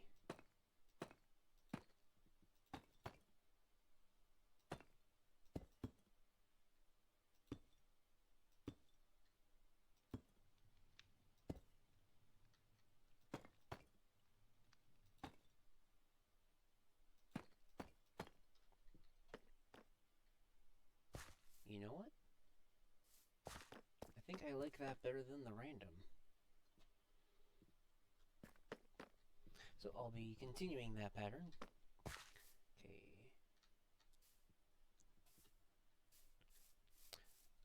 Right, because I want that path to come up this way. So this is about as far as that's gonna go. This tree will unfortunately have to move, even though I liked where it was.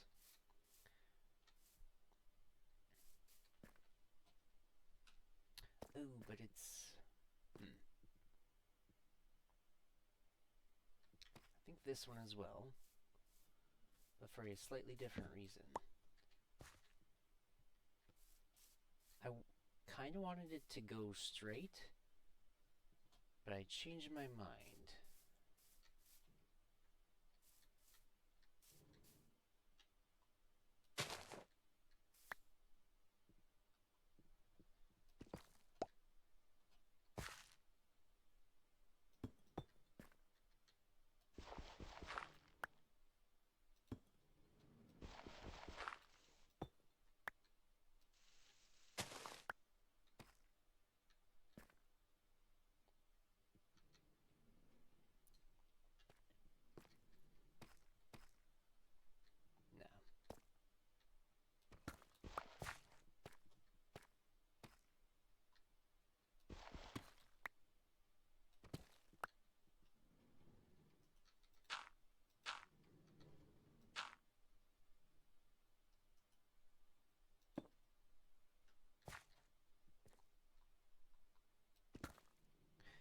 wait, the reason I had this the way I did was because this was going to be a piston door. So this part of the path does actually need to be flush with the ground.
Because if I have the path going straight here, ooh, but it doesn't line up with that.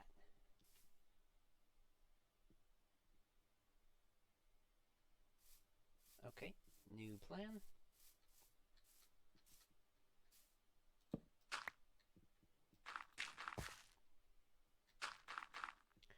This is gonna stick out one.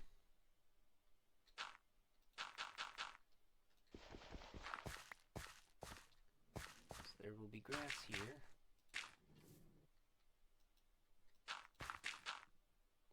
Well, maybe not here. Here.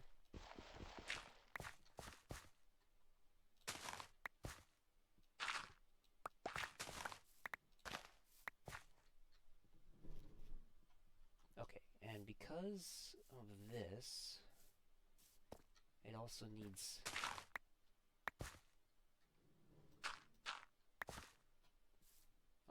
a landing.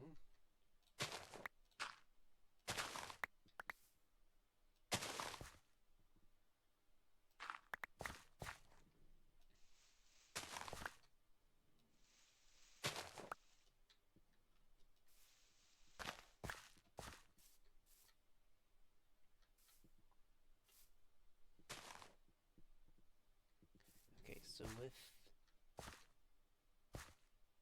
this being the path here,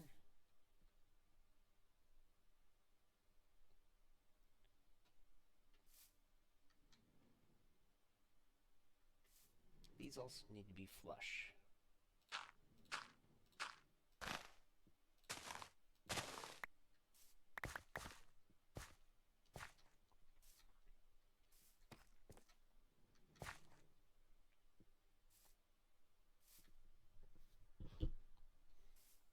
Or maybe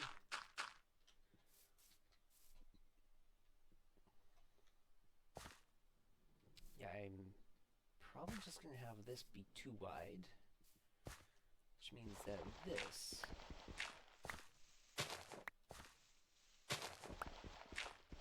needs to be the angle of approach,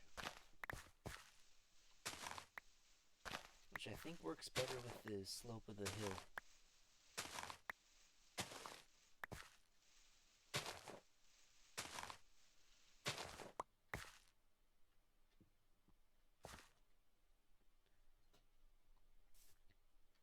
Still doesn't line up with that. You know, that's alright. I gotta put walls around that anyway. And one block off is a lot better than 2 blocks off.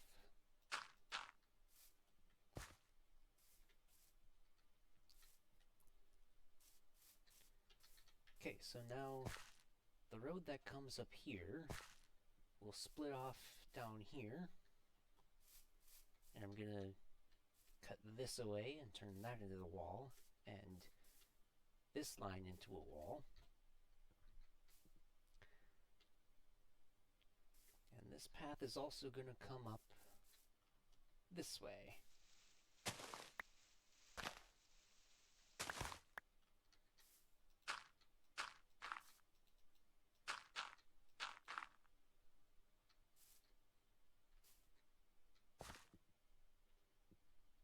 sun's going down. And then up here,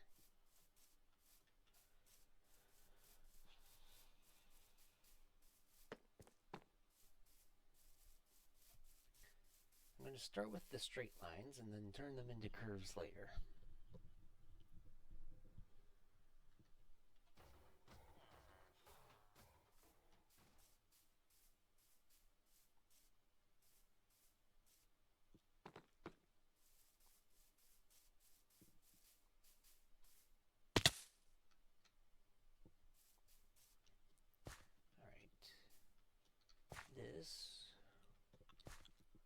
Actually,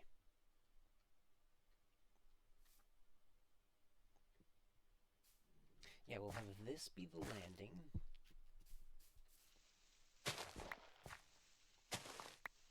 Then we'll go up this way.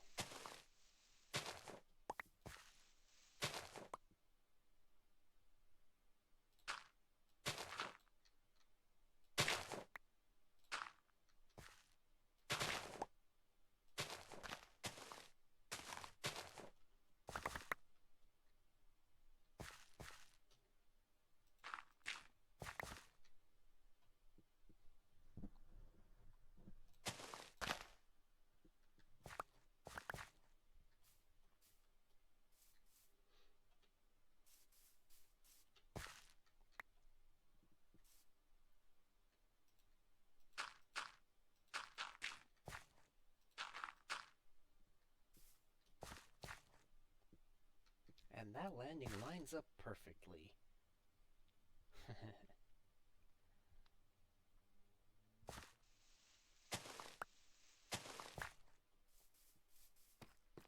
All right.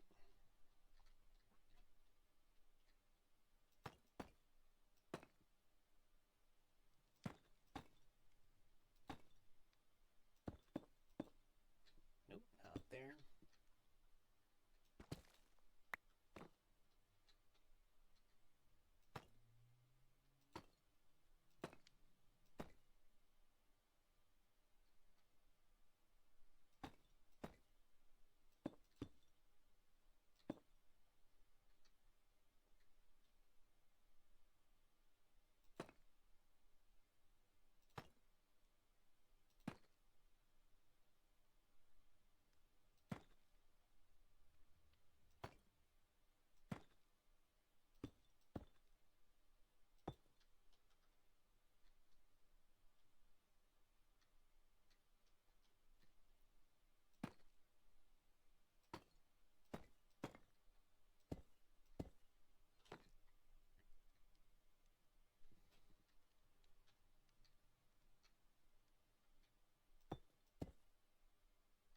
Not like that.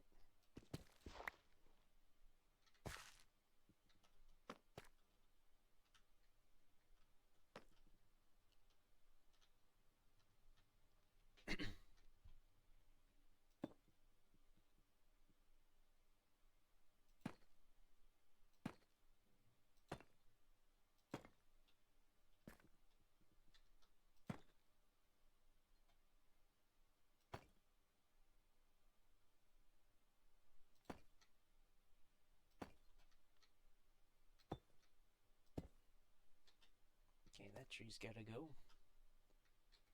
Eventually.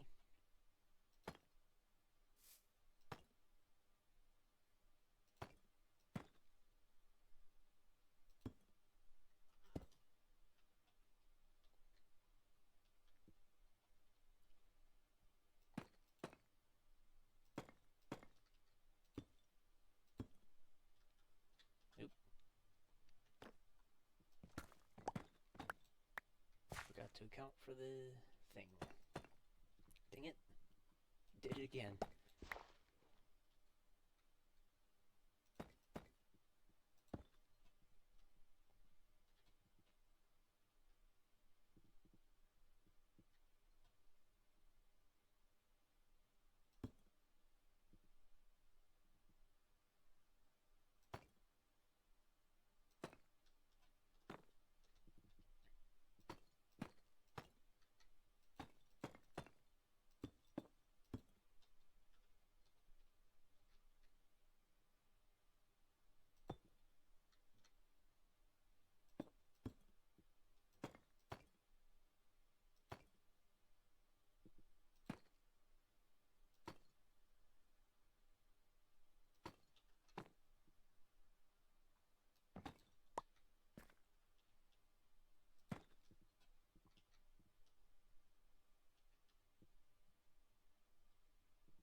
that.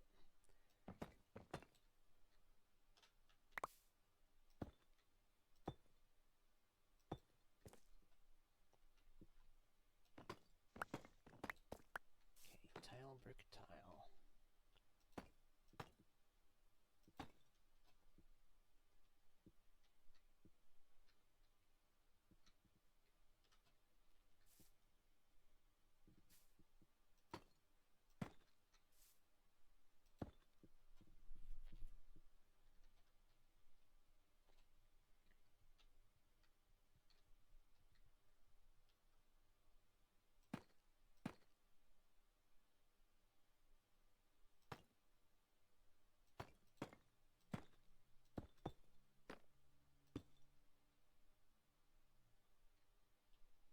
Okay, I can only do so much now.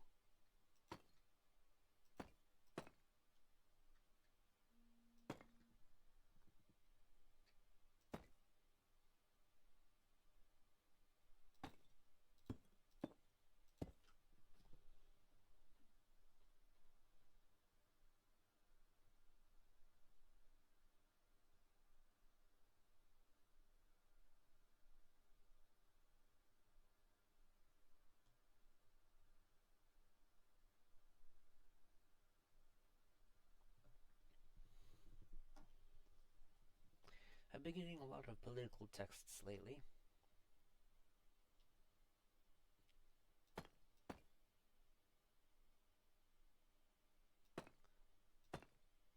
There is a primary reason for that.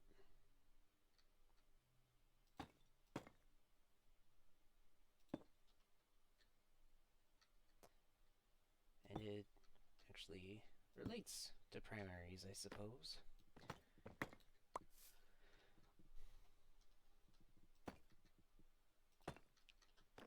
You've probably seen the recent news that Minnesota Governor Tim Walz has been selected as the vice presidential, as Harris's vice president pick.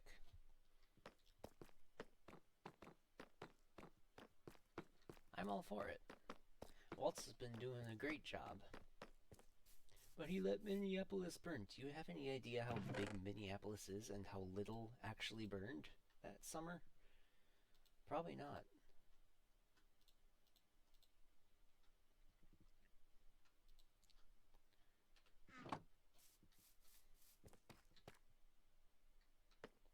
It was a neighborhood at most.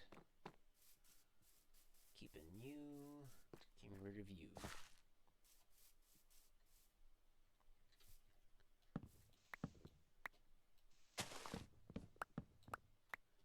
And if memory serves, it was primarily the police precinct that murdered George Floyd that burned.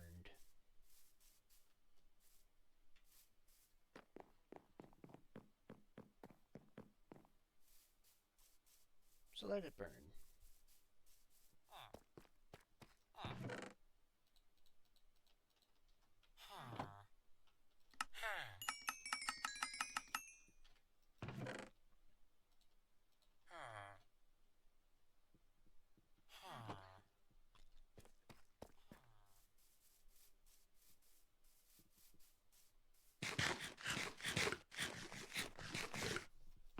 I can't get much. Ah, yes.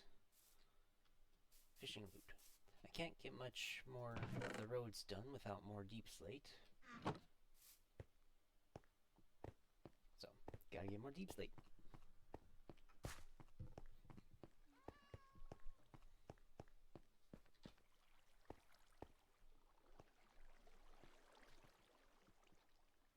Oh yeah, there was stuff there.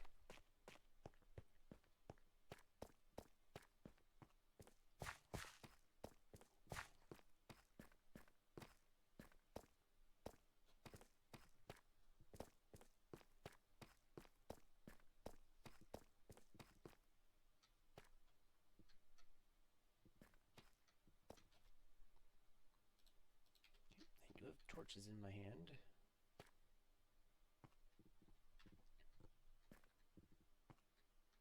73. Alright, place it every 20. 33. 13. 93. 73.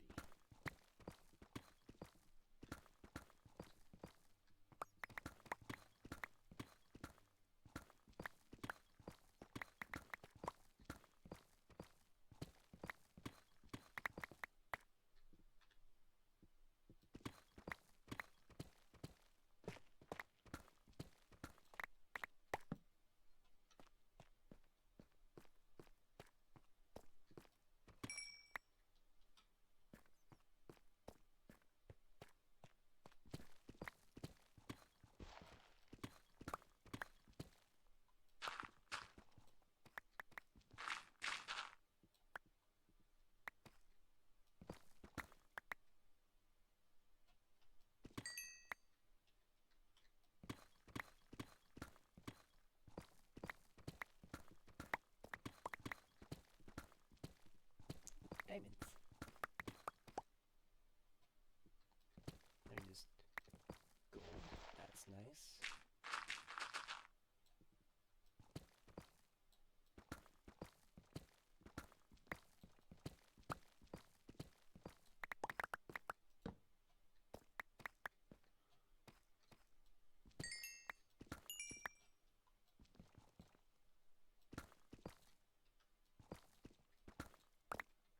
Okay.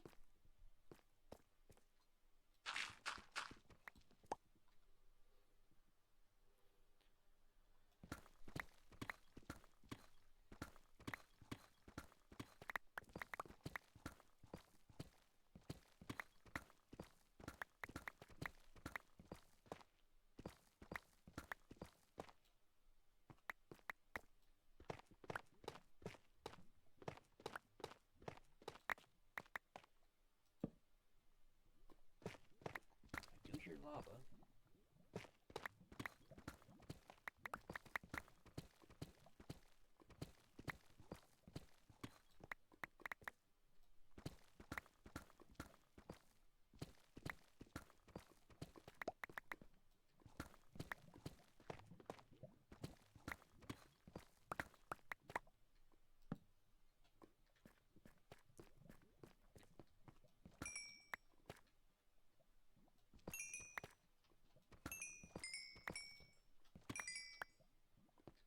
Ooh, almost missed ya.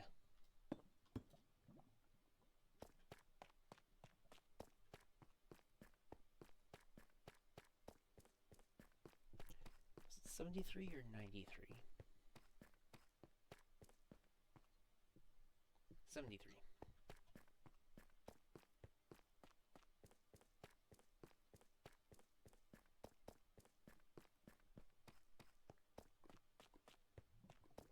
Oh, day 369. I've been here for over a year in-game.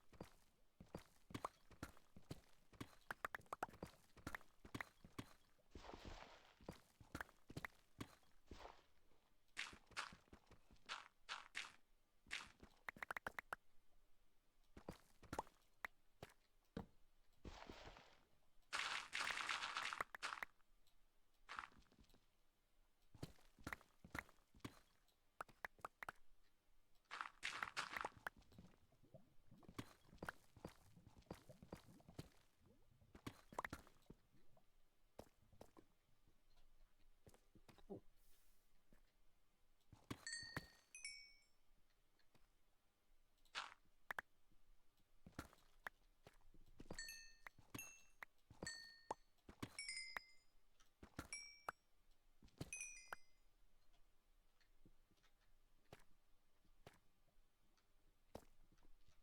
I think I have it every fourth one.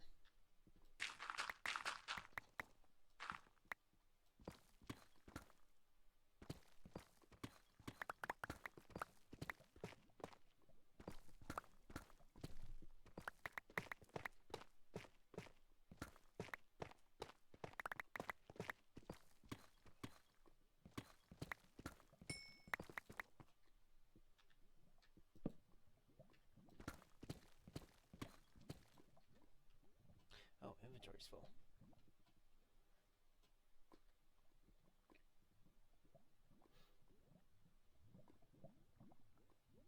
I should have cleared this up before I left.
What can I get rid of? Probably the gravel.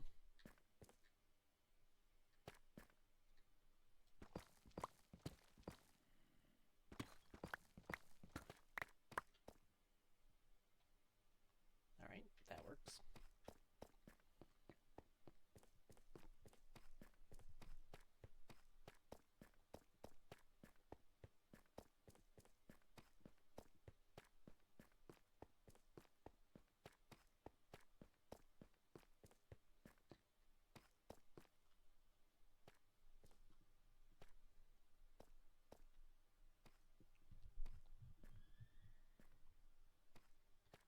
Wait, I just saw...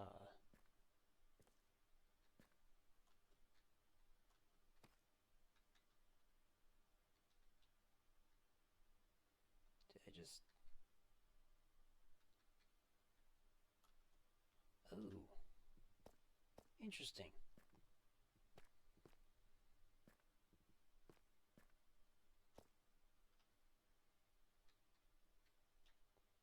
Yeah, every time I cross a chunk border, the local difficulty changes to question marks for a split second.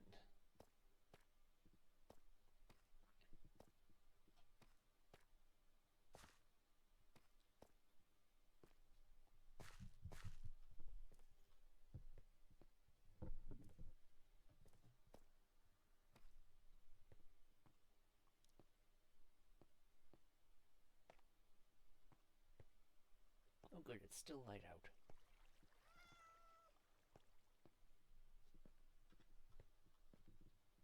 I'll save that cat eventually.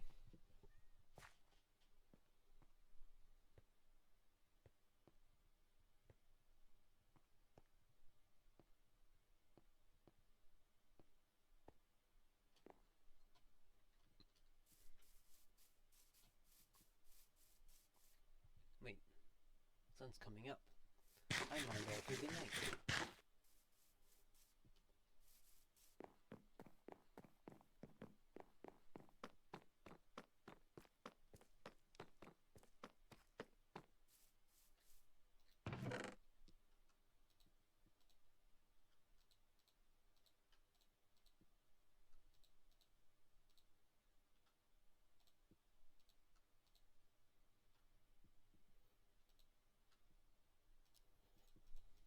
think that's all that will... Oh.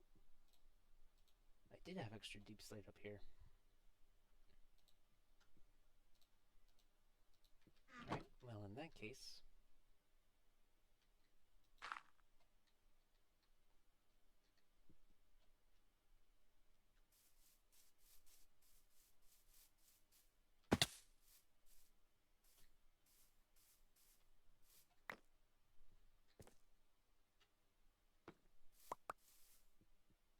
let me grab those. And make some more.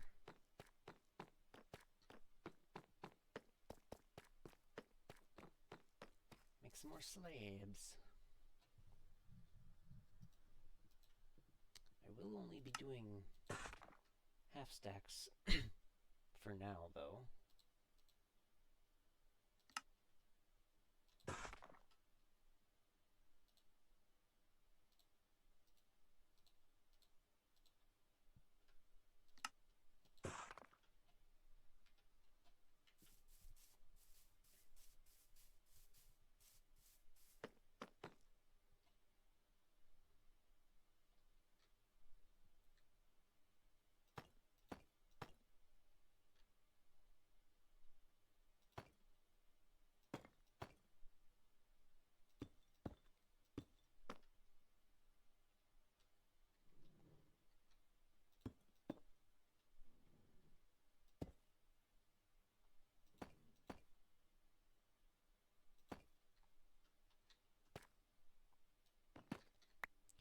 That's a tile.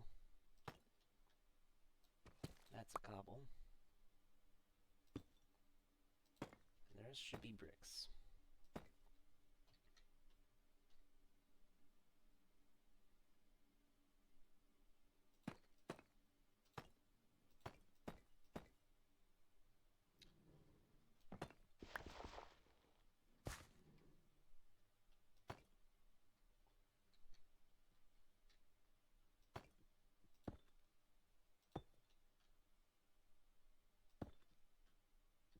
Wait, that's right. This side has to be flush.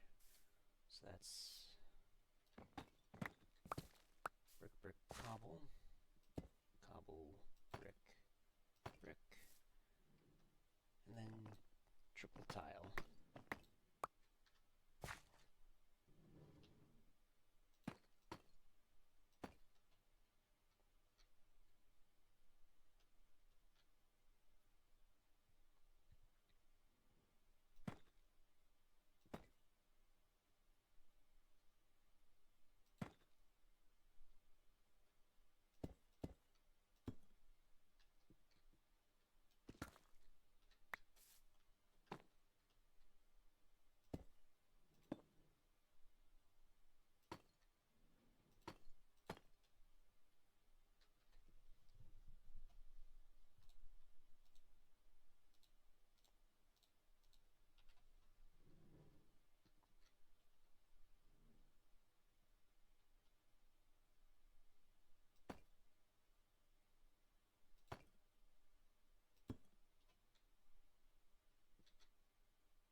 And this side will also go down to here.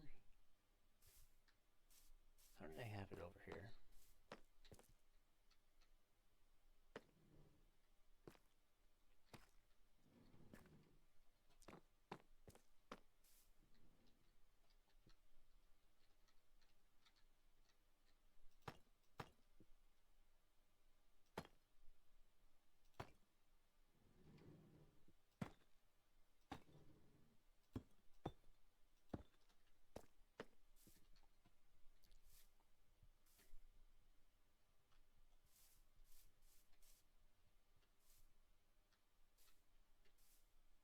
I'm thinking this road will stop here. Oop, I need to fix that. Okay, Okay, so it was brick, brick, cobble.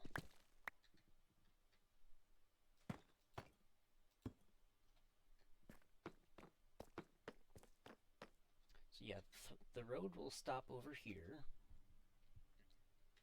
Then we'll just have probably just path blocks going over to the farmer's house.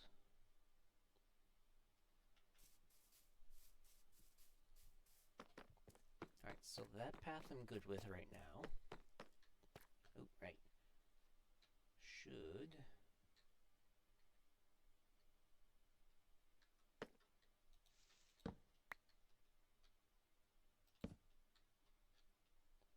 Should do a bit of this as well.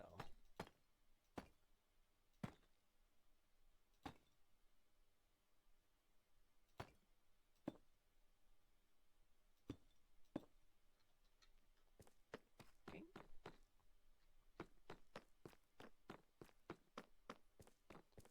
Now that way is done.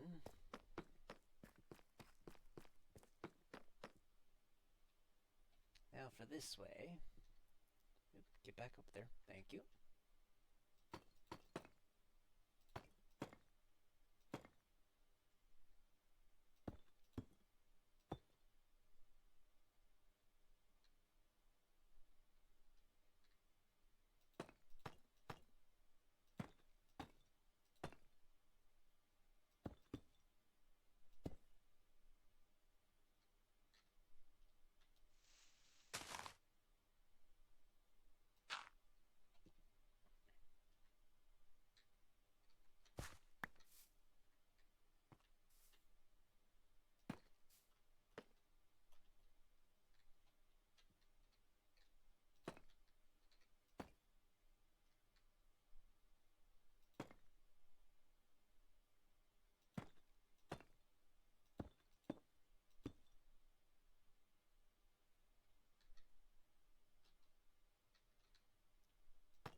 Nope.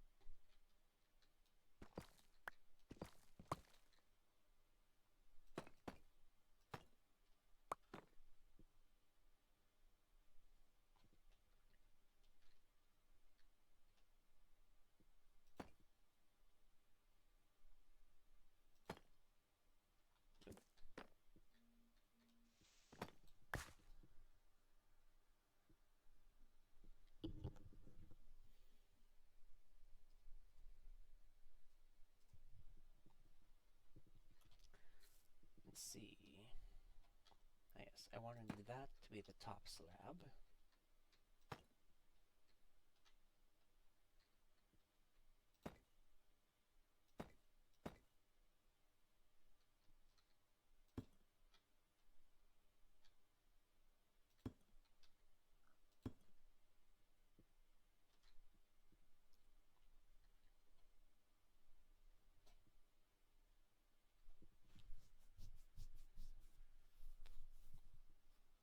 Okay, this road I'm only going to go up to there, because I haven't decided if I'm going to keep that little hillock there first.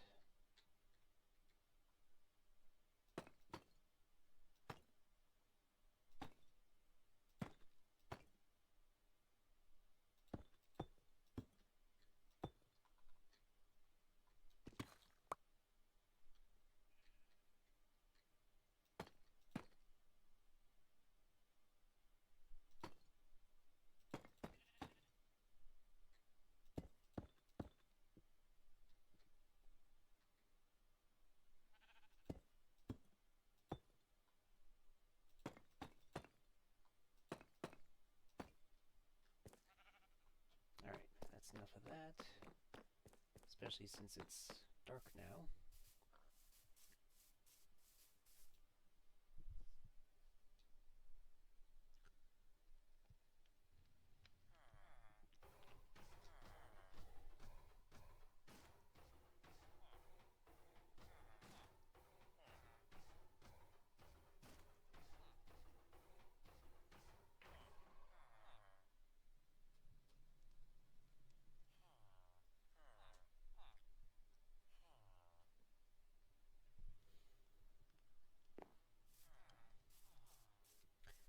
So we got 3 directions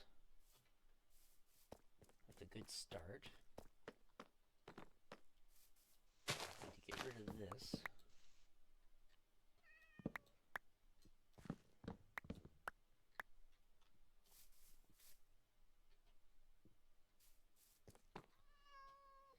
And this side,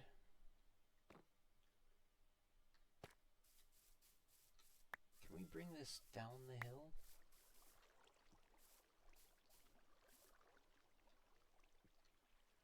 Yeah, we can bring it down here and then down there to get down there.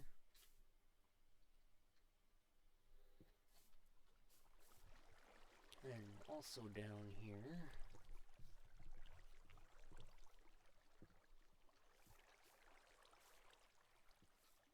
Maybe a little footbridge over the water here.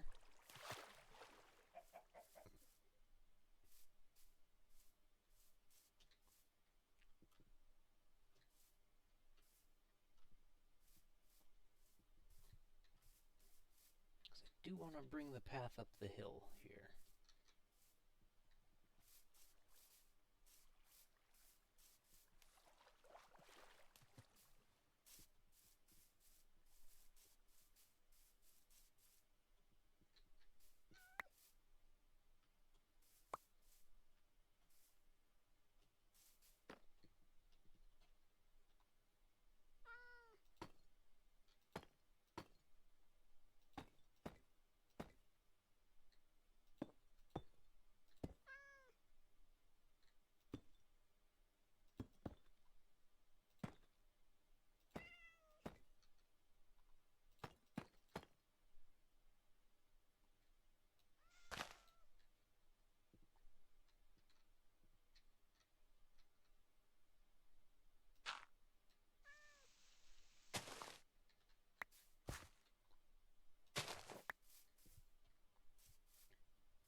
I've got that way going.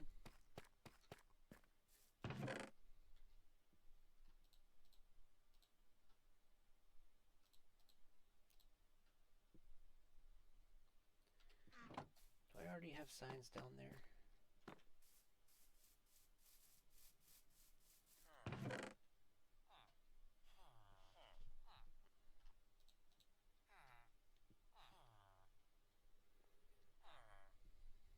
Okay, no signs in there.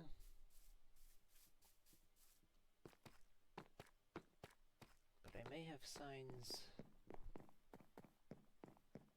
in my wood chest.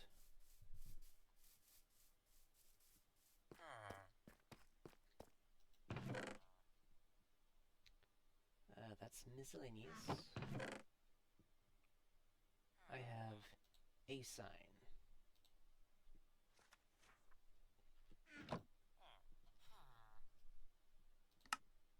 Let's make some more. Because I know I'm going to need them.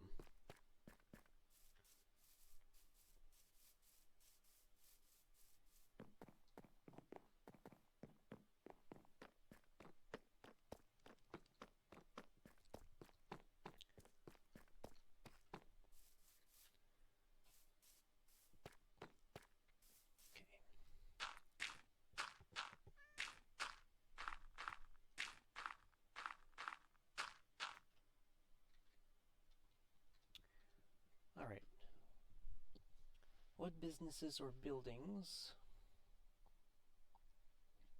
would make sense next to the center of town?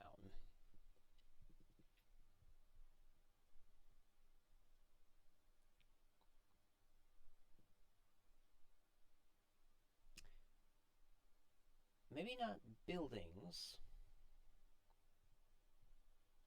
but market stall.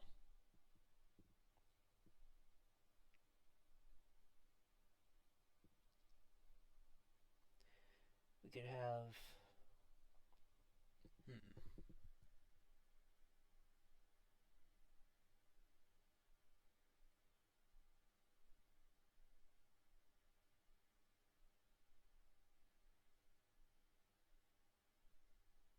You know, now that I'm looking at the roads, I'm not so sure I like the cobbled deep slate.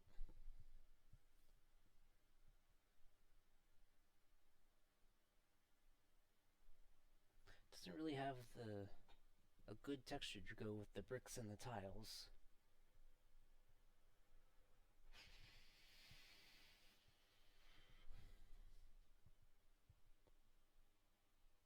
And the tough bricks are going to be too bright.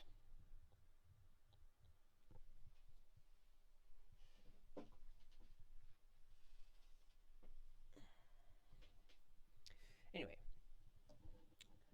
market stalls.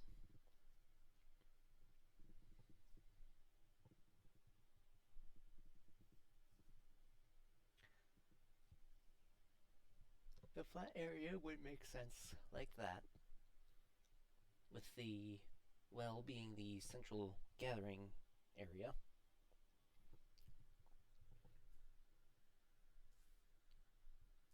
But perhaps this town is old enough that those market stalls grew into actual businesses. So now I'm back to thinking about buildings. Oops, sorry.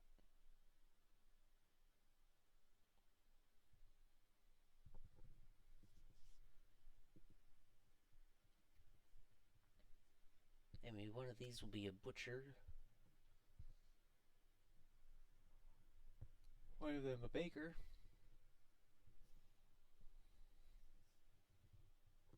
Should I have a guy be a candlestick maker?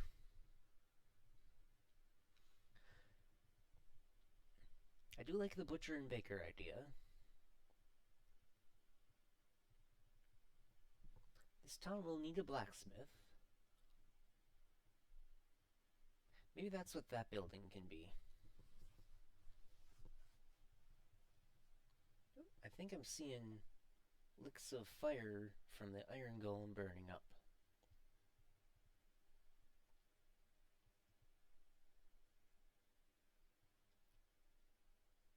So yeah, maybe this could be the...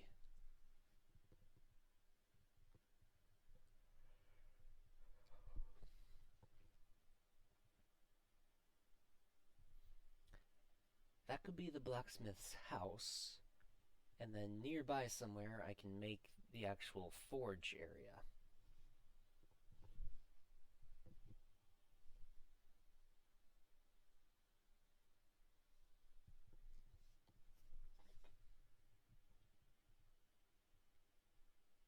Maybe not here, that's pretty close. I could tuck it away, maybe up on that hillock. Yeah, I think that's what I'm gonna do. For that, anyway.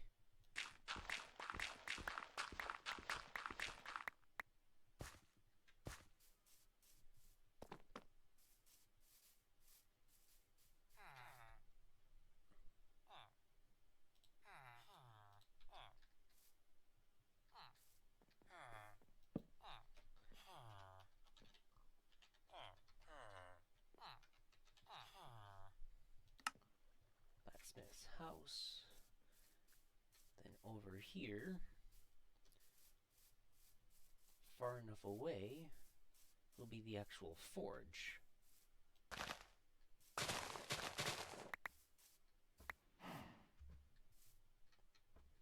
Let's say...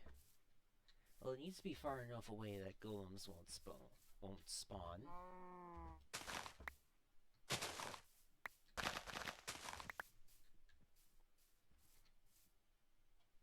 maybe put it here.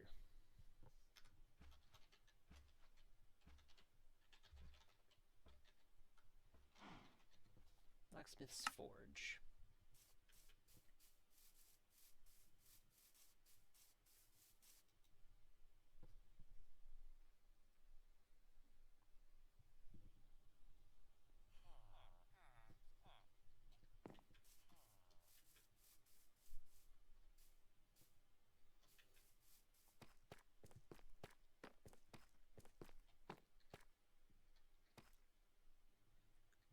Let's see.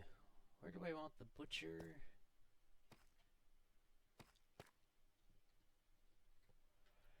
And where do I want the baker?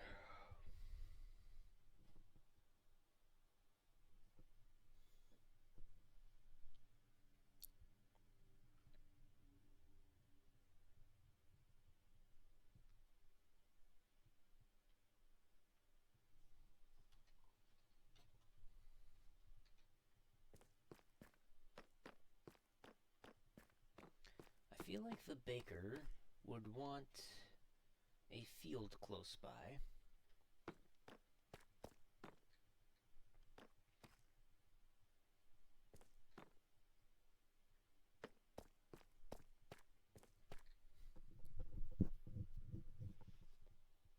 But also a town this size is kind of getting to the size where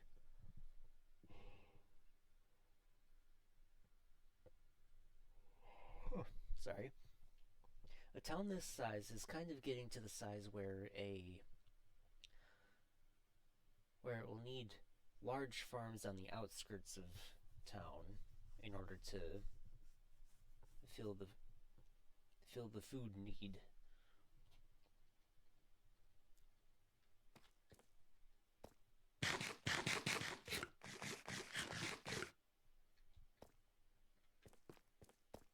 Come to think of it, well, maybe not, because there's snow there.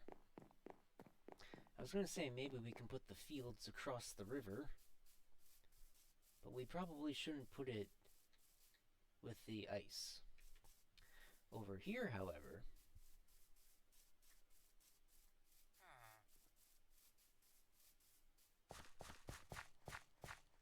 over here's not a bad spot for it.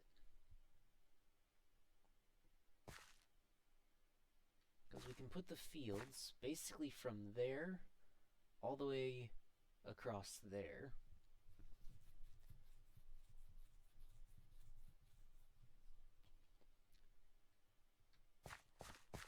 And then maybe that also works out because the McDonald's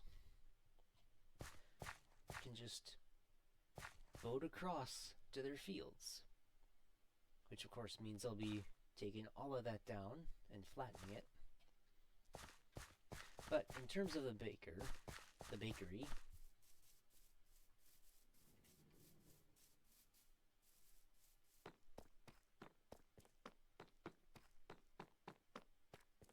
it's nice, I'm using the roads as intended.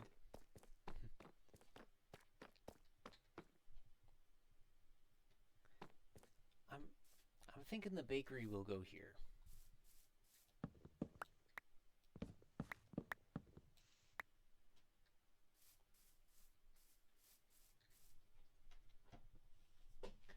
I'll need to figure out a footprint.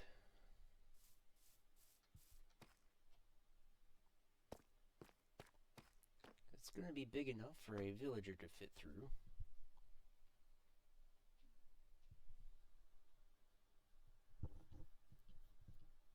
That villager will be a farmer villager, naturally.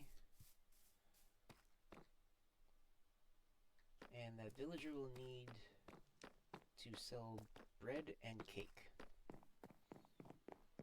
And cookies. All three of them.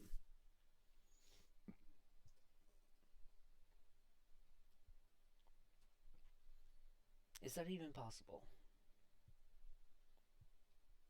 Maybe?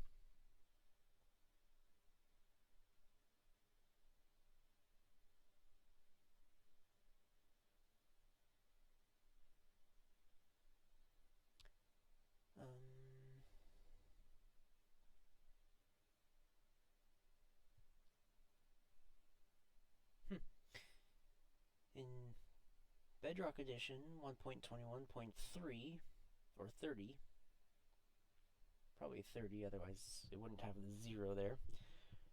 Bedrock is finally changing the name of the stonemason to the mason. Yeah, here we go. Farmer.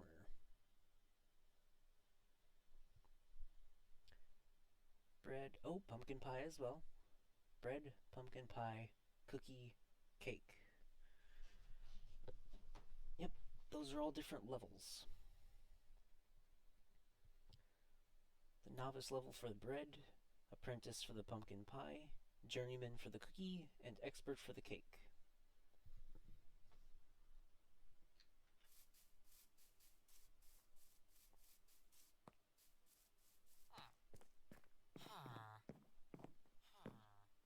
I forget what your trades are.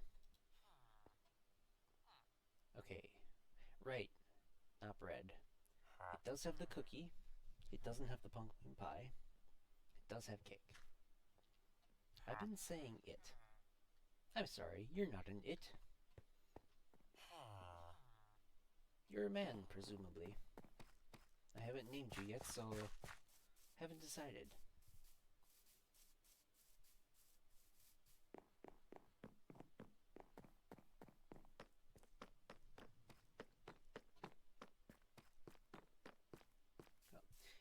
In the meantime, until I figure out a footprint, bakery will go there.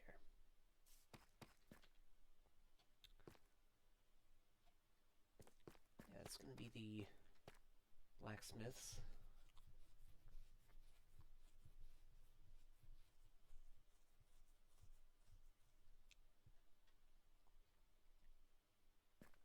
And I think I'm gonna, yeah, I'm gonna make that the blacksmith's house and shop.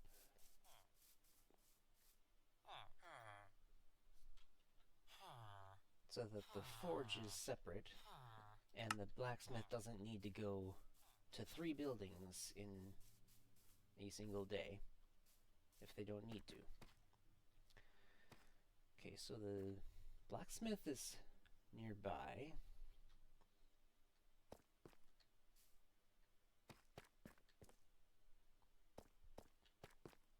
What else? What can I put here is a big question, because this will need to be flattened out a bit. Maybe put a retaining wall. I think I'm going to go with the stairs for these.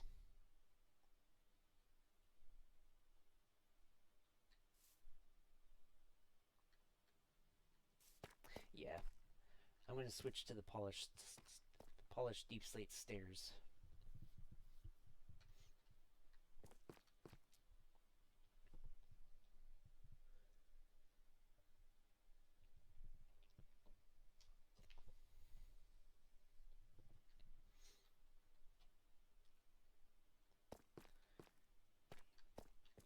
Bakery. Maybe have the butcher here.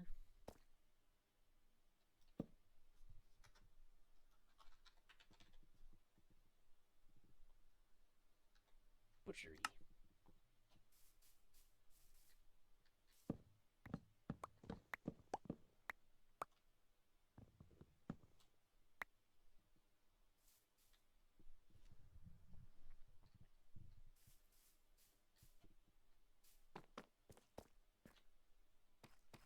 Oh, every village needs a church. Now I know we have the actual church down there. Ooh, a tuxedo cat. But I'm thinking we put the church over here. Make it our official nether portal area. So one of the things about churches in villages is they tend to be at the ends of roads.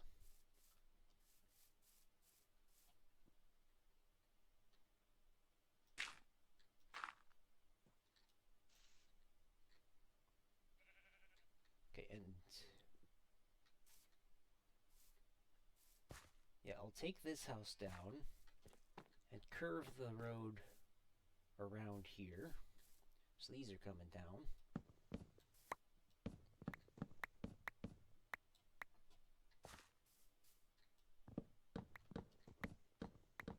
And it's getting dark. So let me grab those and then quick go to the bed.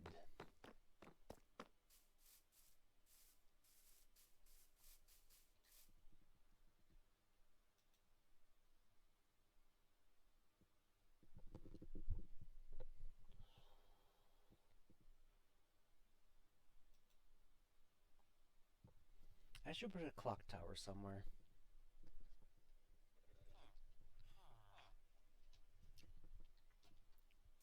And I've got an idea for that clock tower.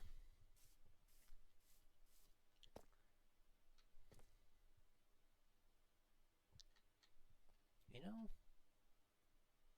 maybe that's what I put here. It'll be a small clock tower, but it doesn't need to be that big.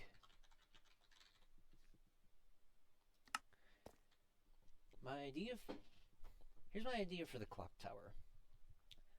I'm gonna have it be, well, obviously hooked up to a daylight sensor.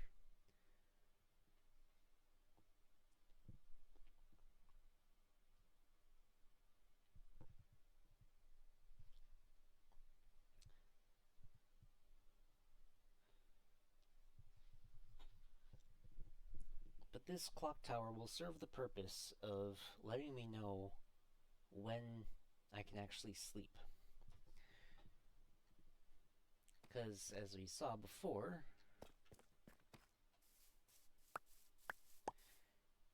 as we saw just a minute ago, I'm not the best judge of when the sun is down, especially when the sun is hidden behind the mountain. Gotta do something with the mountain, too.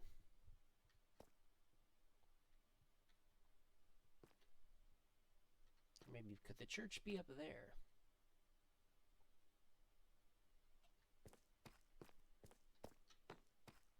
I like to be tall.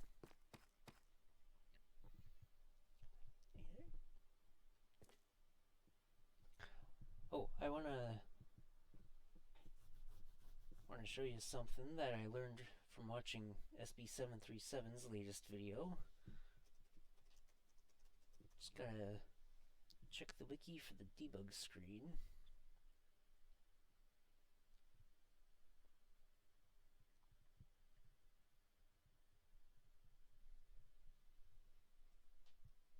Minecraft.wiki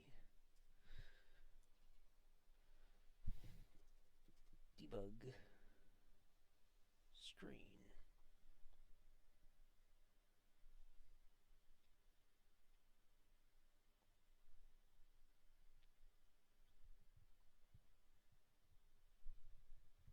What I want is the pie chart.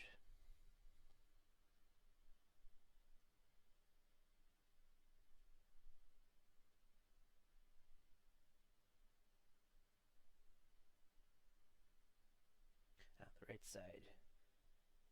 Java version, memory, allocation, allocated, CPU, display, renderer, version, target block, target fluid, profiler graph.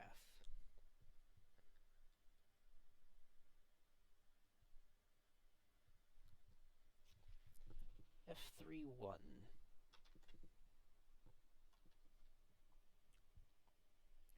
Okay. If you look over on here, right now there are three main parts. Or, hold on. Is this what he showed? Real-time measurement of milliseconds per frame with lines marking 16.7 and 33.3 milliseconds per frame corresponding to 60 and 30 FPS, respectively. Colors from green to yellow to red. Green being faster time frame. Not exactly sure what that means. But if I bring my render distance all the way up, I hope I'm doing this right.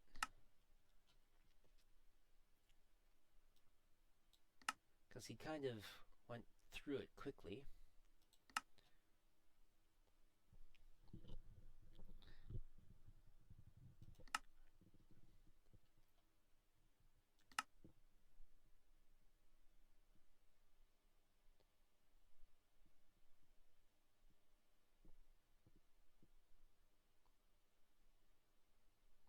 Very leggy.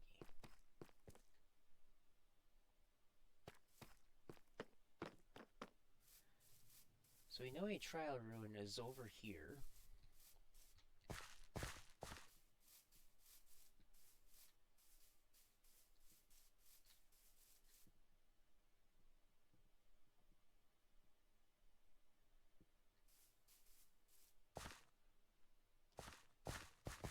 I do apologize for the lag. This is temporary.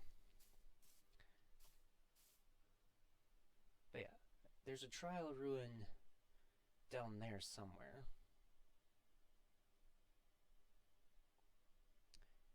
Okay, I'm not seeing what he saw.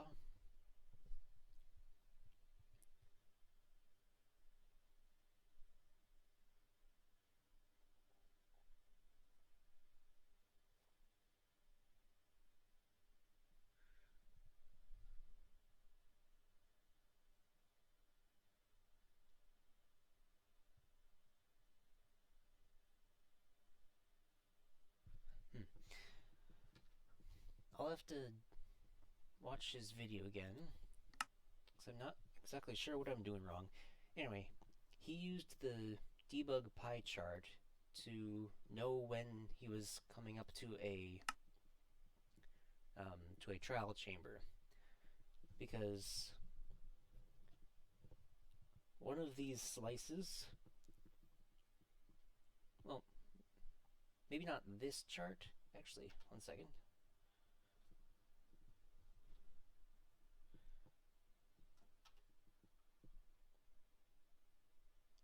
I've seen two versions of this pie chart.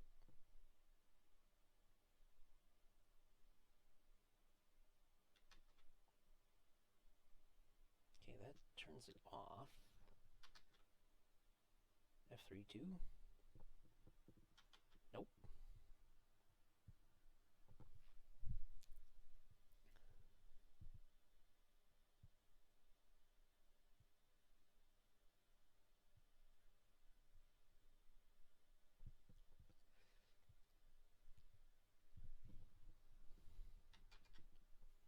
F33. Nope.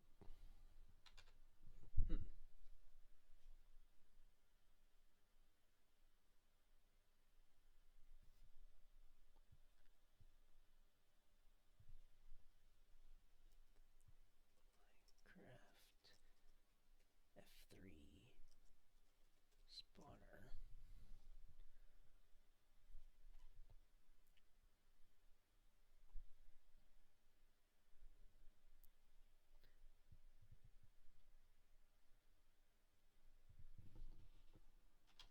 Shift F3.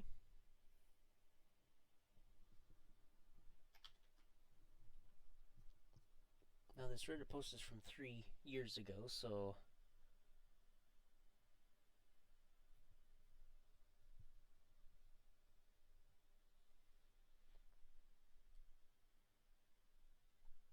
okay. Yeah, that's probably not accurate anymore.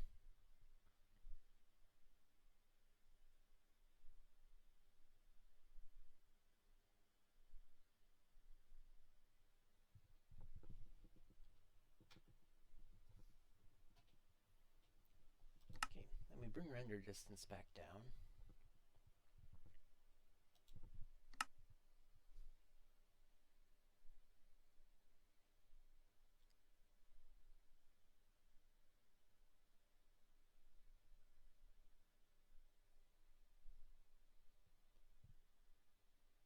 That's also from 3 years ago, so that's not going to work.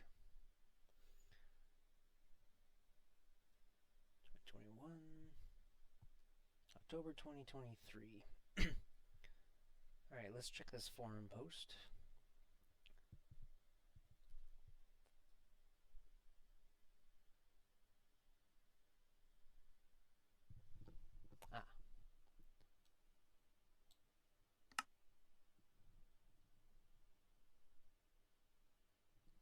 2.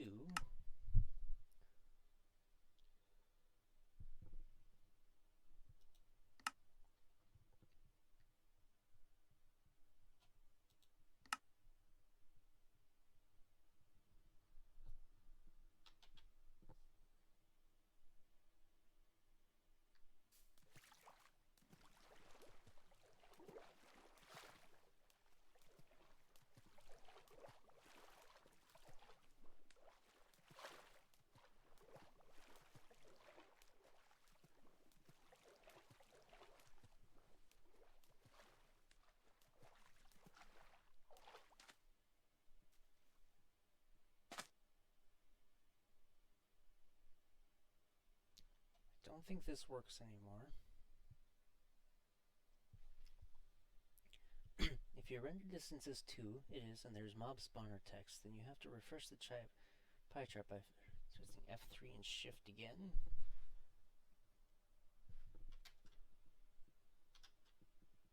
Nope.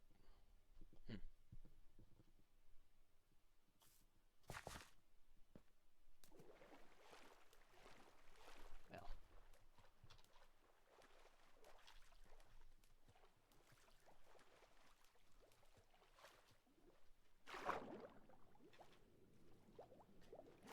I'll have to watch SB's video again.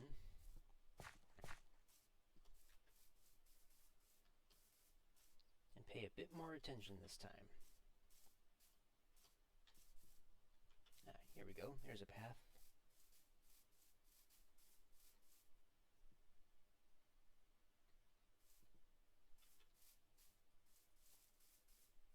Bunny.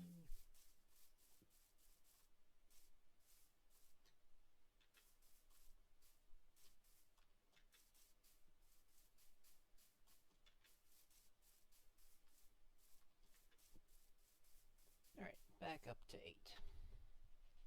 8.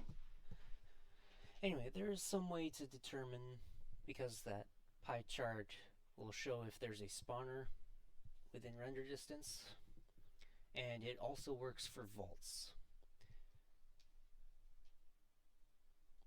Wanted to show you guys, but I really should have brushed up on it before stream if I was going to do that. Right, I was going to bring render distance up.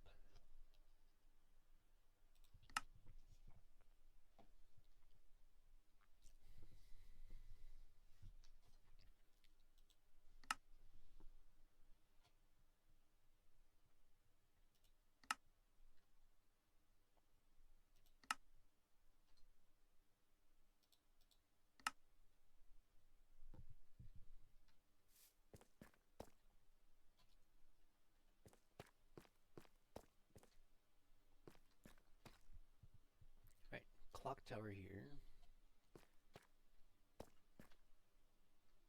Butcher, baker, clock tower.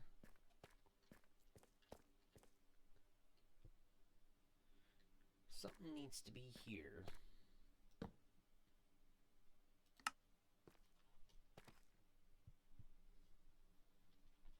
But what?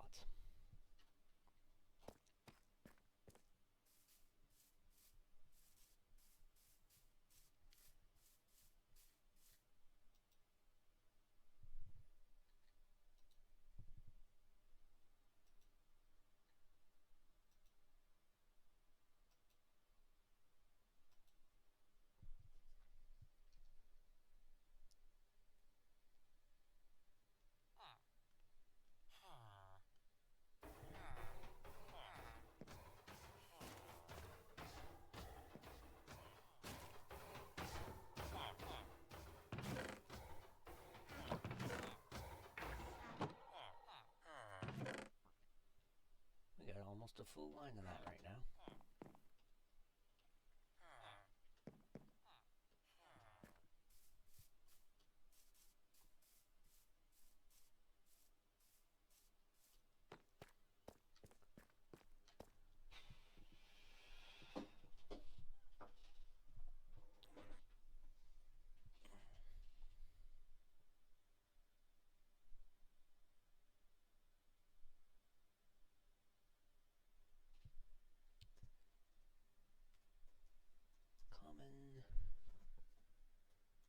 professions in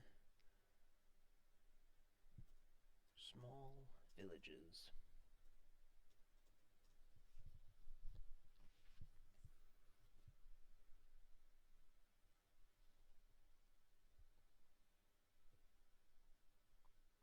A barber.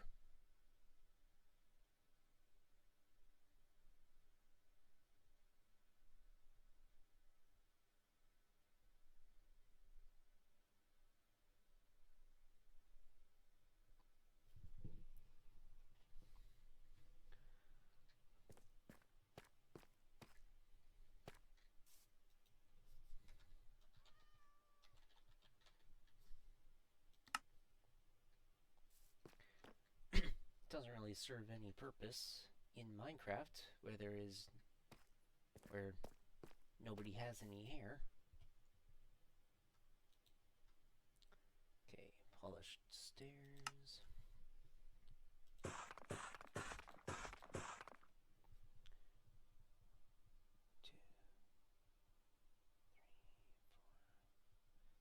I think I want to do 24.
Don't think this will work.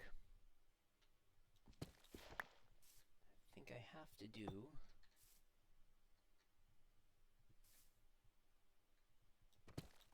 well, I can't get that corner the way that I want it.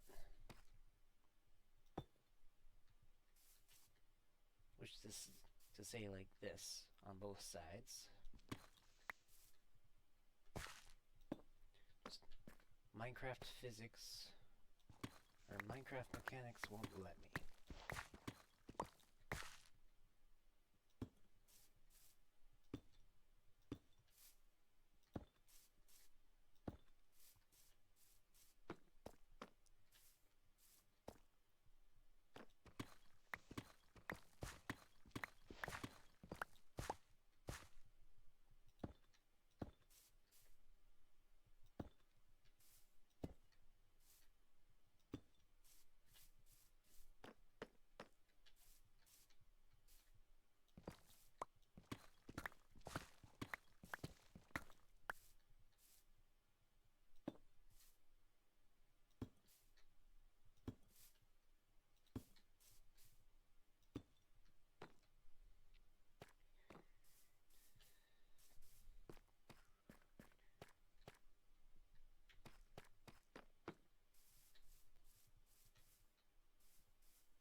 That does look kind of better.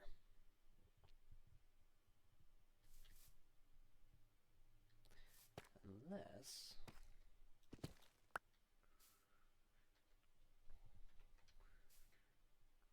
no, then I would have the same issue. Because what I was thinking was have a full block there, and then the stairs just be in these corner bits. So it looks a little bit more rounded. But that won't work for the same reason that the other one won't work.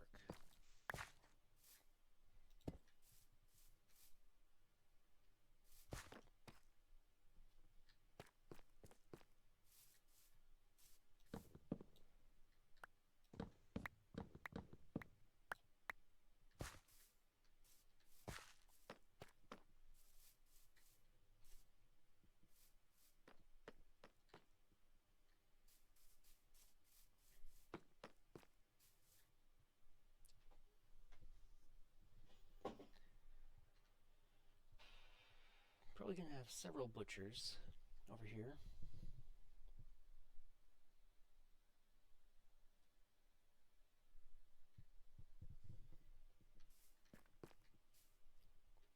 I could have several bakers, but I kind of want to get that amazing baker, that amazing farmer with all 4 bakery trades.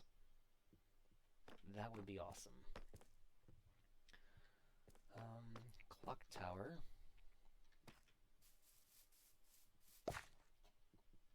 Start building up around the clock tower area.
That tree's gotta go.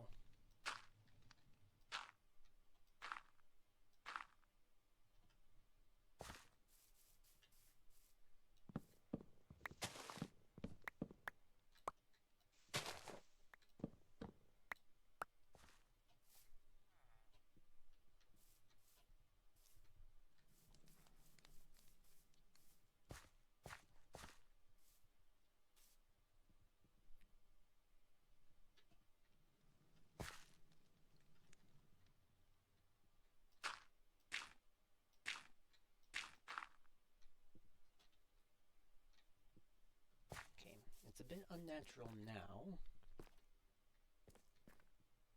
but once I build that tower, it should work.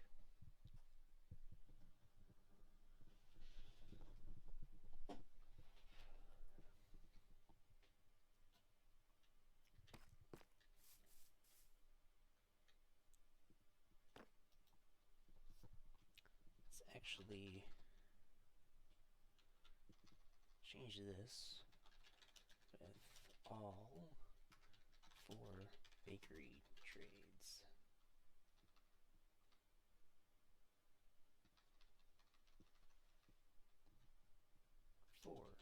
Bakery trades.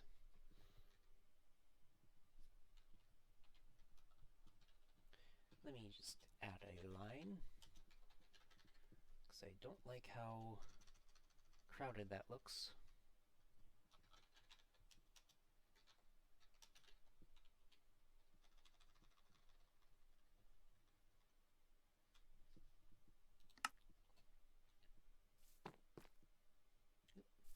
Sleepy time.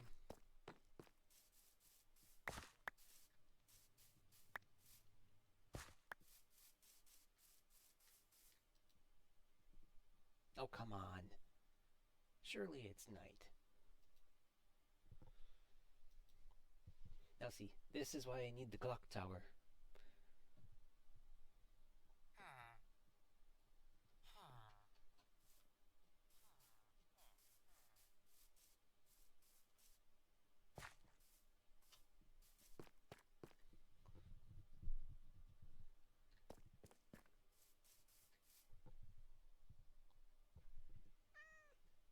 Yep, I got some roads in.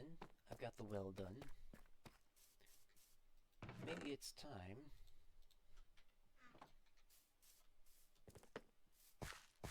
I do a little fishing for the next half hour.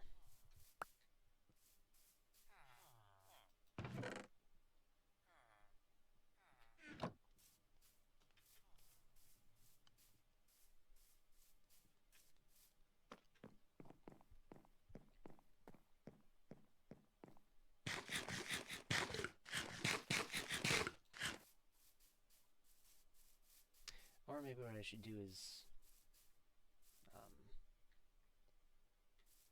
trade for XP.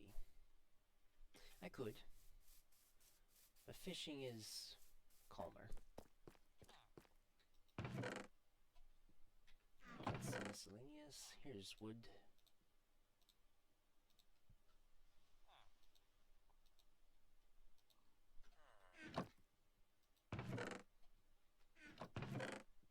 Okay, stone. Did I put gravel in here before? Andesite? No. This is some miscellaneous. Or are these my valuables? I think these are my valuables. So those will go... not that one. Those will go in there. And I will be right back.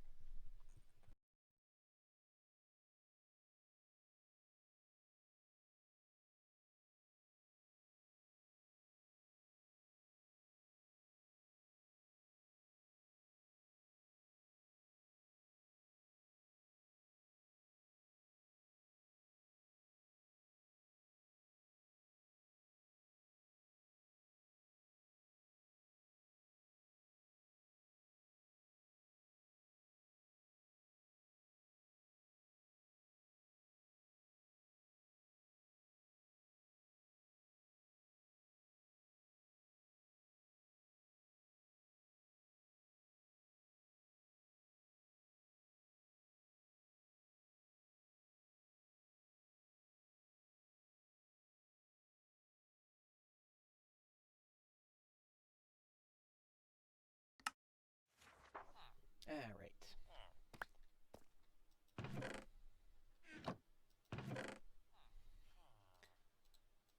Just dump these in here then. And the books can actually go over here.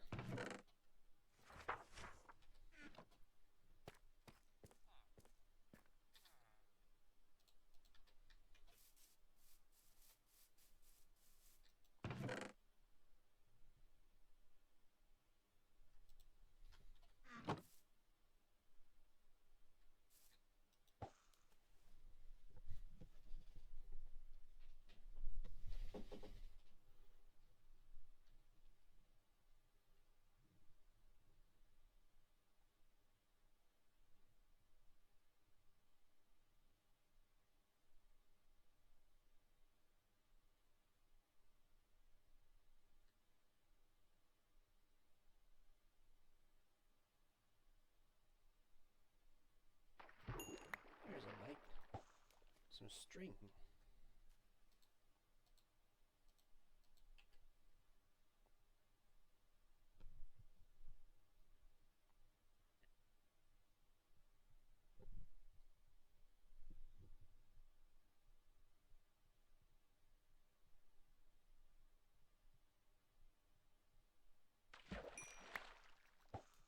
Fish.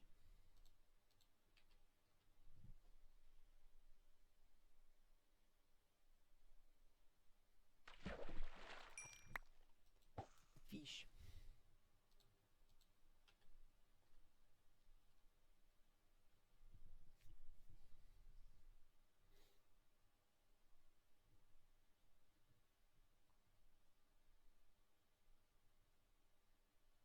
I don't think I'm fishing in deep enough water for treasure.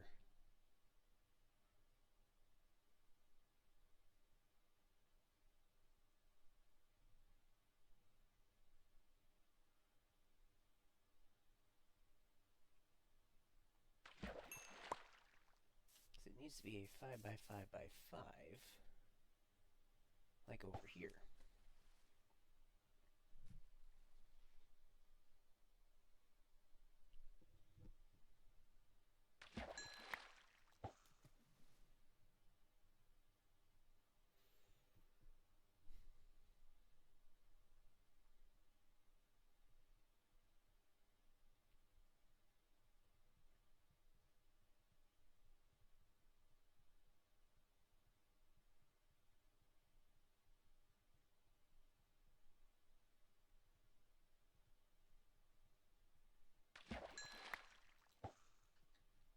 fish. I can make potions of water breathing now.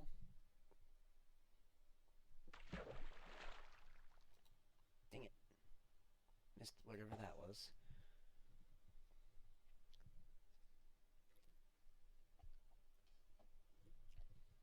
I was reaching for my water when it happened.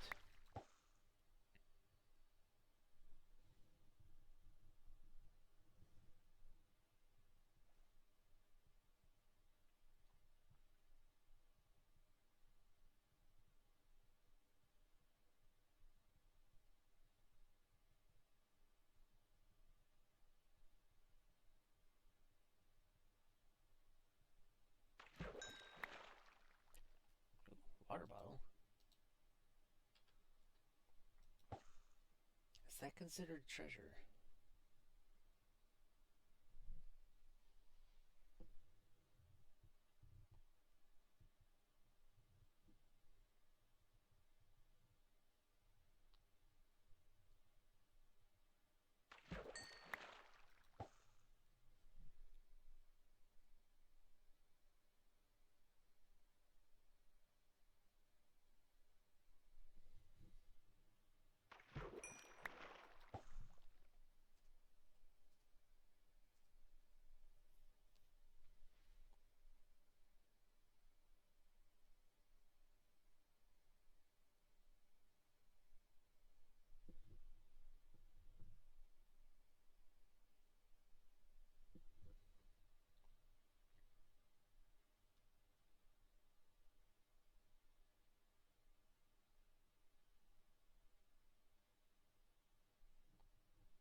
There it is.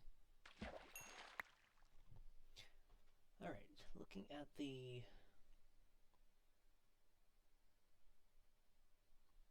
Yeah, looking at the wiki page for the fishing loot, water bottle is considered junk.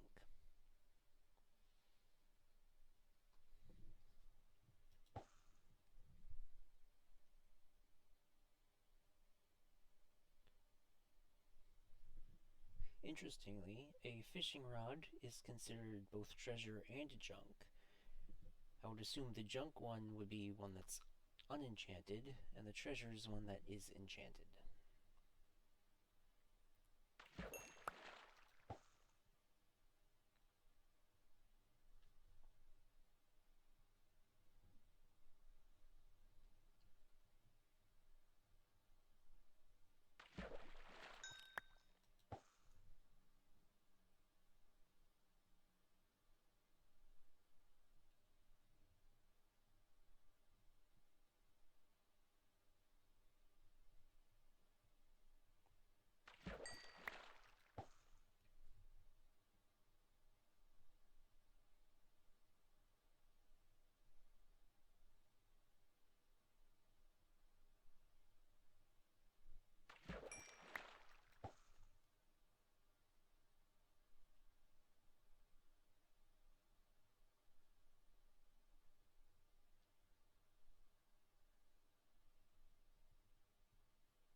until it's getting dark.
This ought to count towards being deep enough.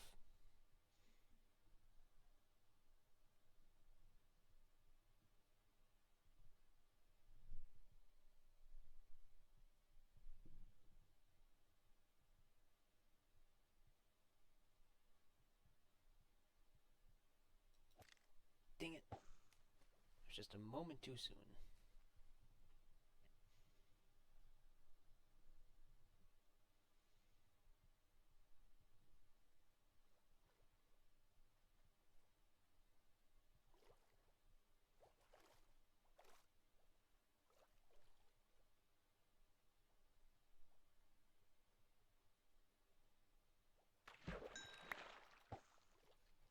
Rotten flesh.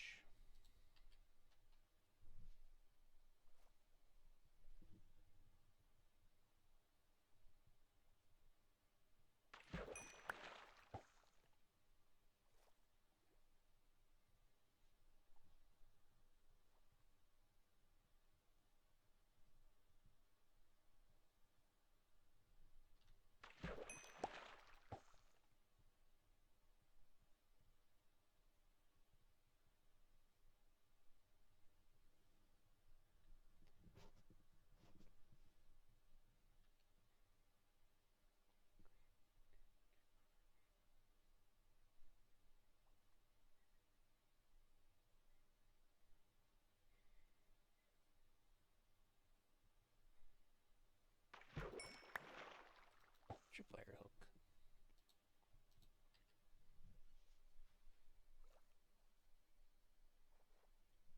Is that considered junk? Yes, it is.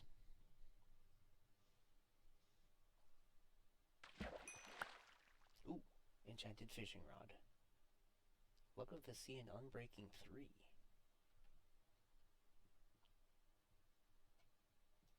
Yes, please.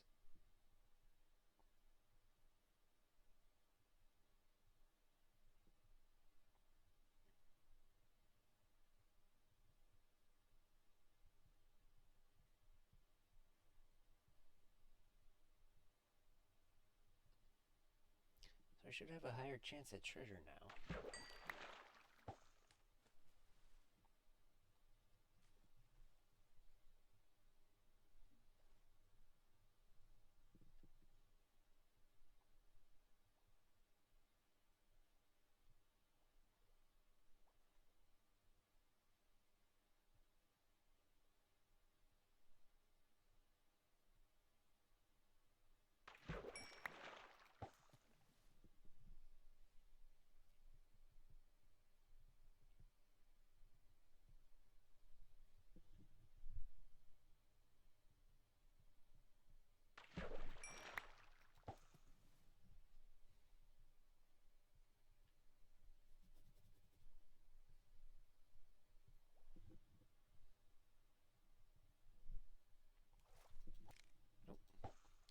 Darn salmon. You confused my ears.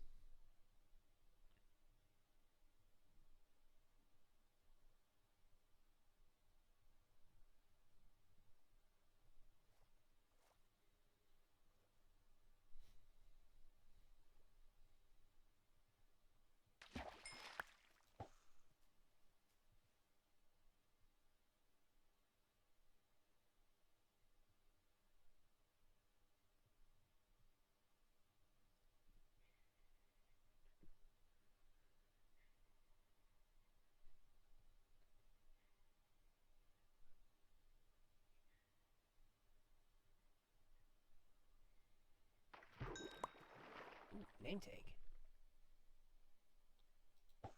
That's definitely treasure.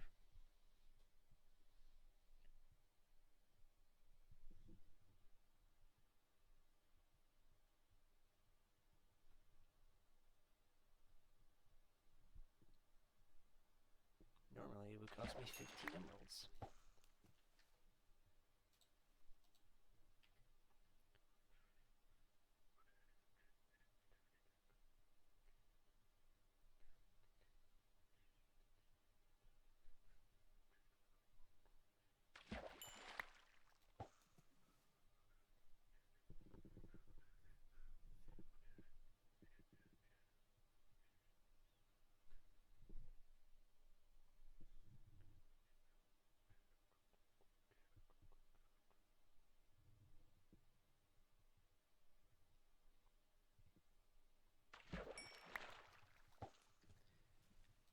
Leather boots.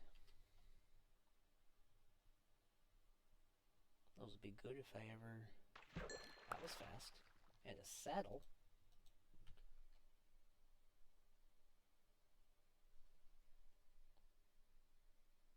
Okay, a saddle is considered treasure.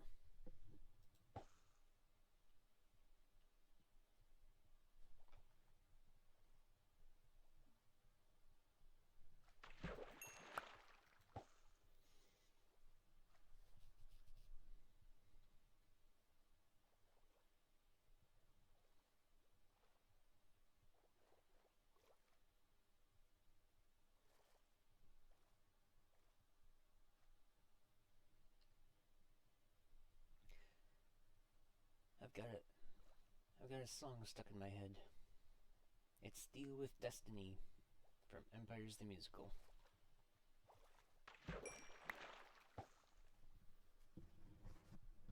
Pretty sure the reason it's stuck in my head is because most of the things Lizzie got that she mentions in the song she got from fishing or a shipwreck. But she definitely fished for a bunch of that stuff.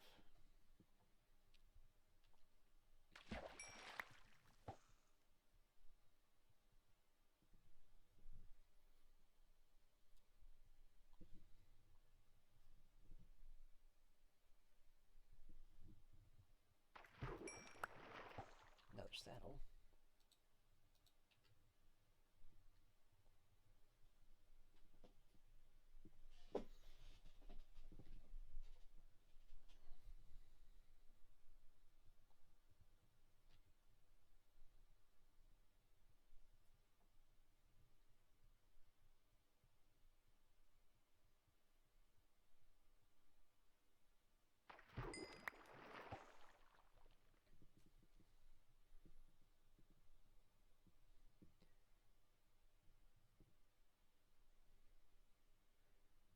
I've got a fishing rod, an enchanted book, an iron ingot, and a tripwire hook.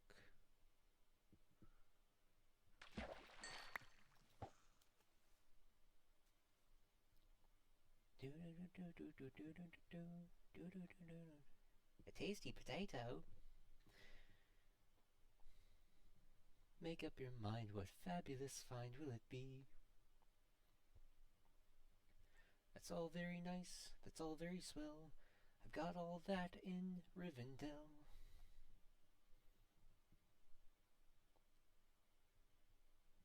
Did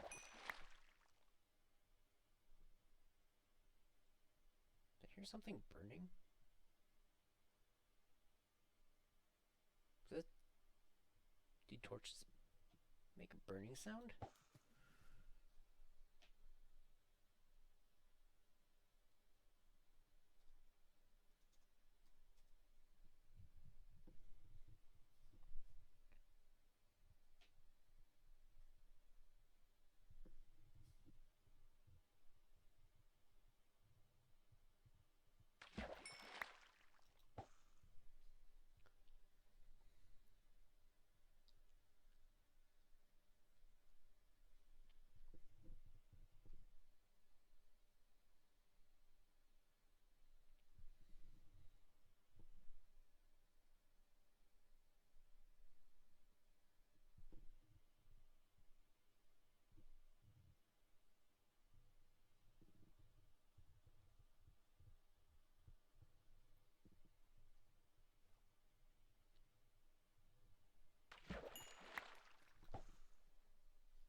Doesn't seem to be. Oh, shoot. Wasn't paying attention. I broke the good rod.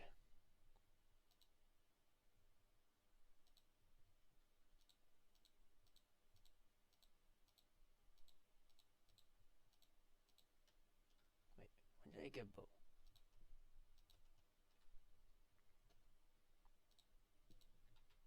Well, that's gonna do it for tonight. Well, maybe not. It's not quite 9 yet. Depends on if the person I want to raid, because she's actually live right now. Usually she's only live in the mornings. Depends how much longer she's going to be online.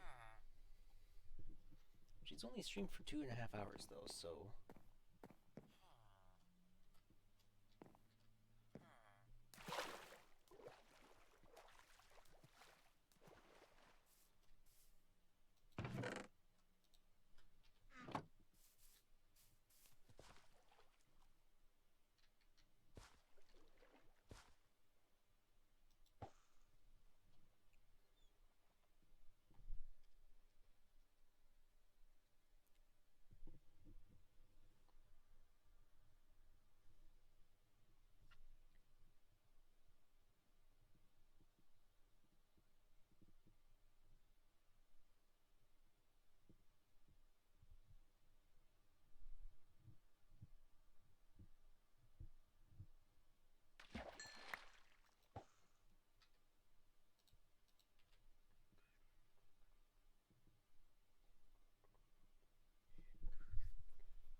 We'll finish fishing this day and then go raid out.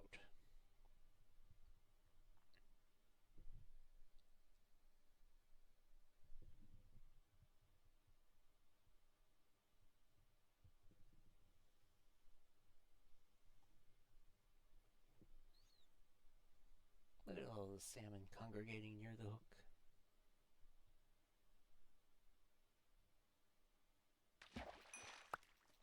Ooh, tropical fish.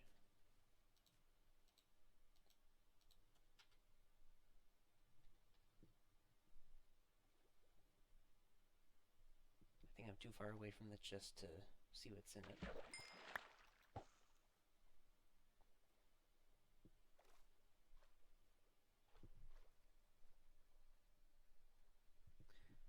That may have been my first tropical fish.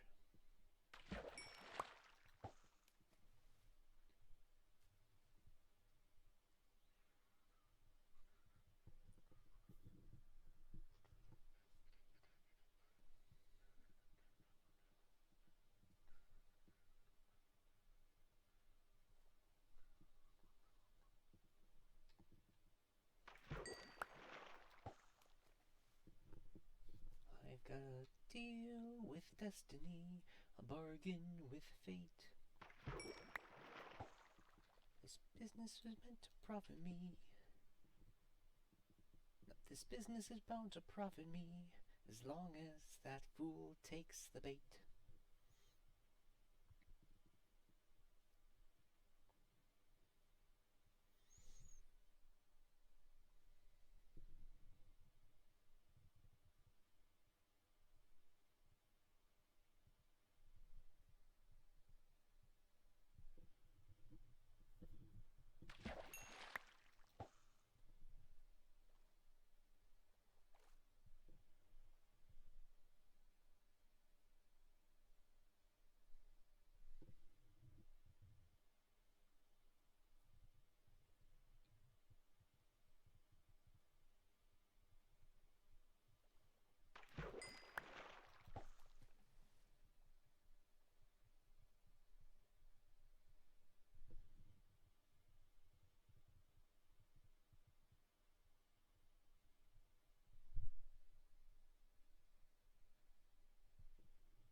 Not bad. Bane of Arthropods 4.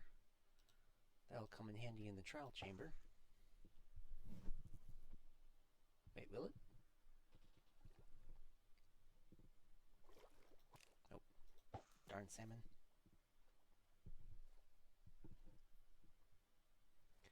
Because what I remember about... It's been a long time since I've been into that trial chamber. In the trial chamber, I should specify. Because I just went to it today. To the above ground portion of it, anyway.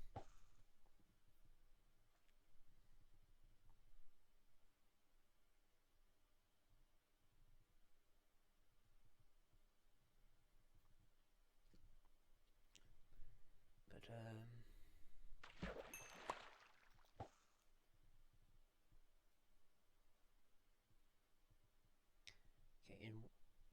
in the first room I was in, there was a breeze and a skeleton spawner.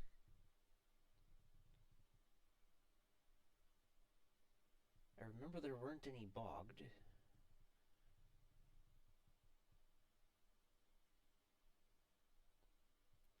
Are there cave spiders? I should go down there again. It's probably what we'll do on Friday then.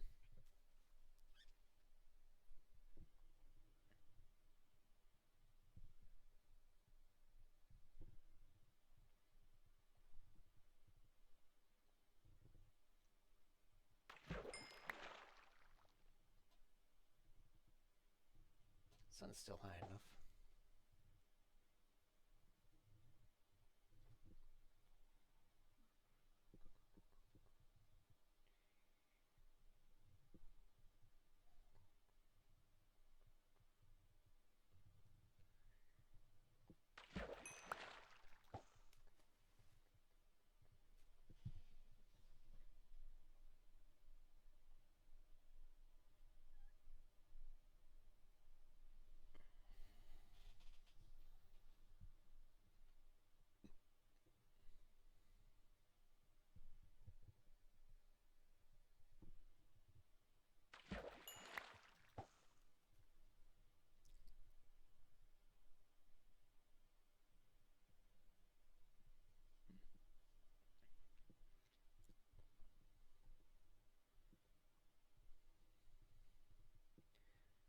One of the buttons on my Stream Deck appears.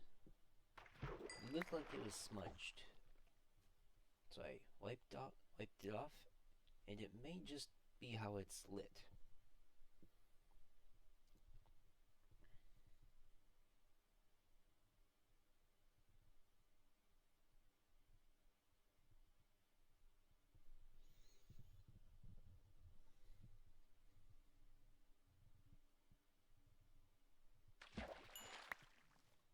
Alright.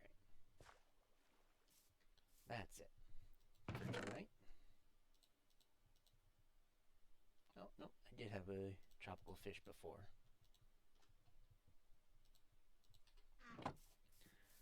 Alright, I'm going to bed. That almost looks like a monument or something. I can see the chain. Dang, that's a small pixel. But anyway, that's going to do it for tonight. Let me just get back up in bed.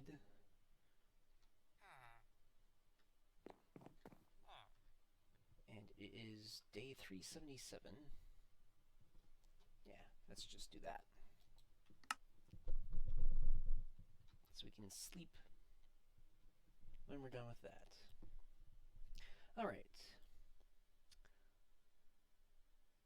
Let's go raid Pashy.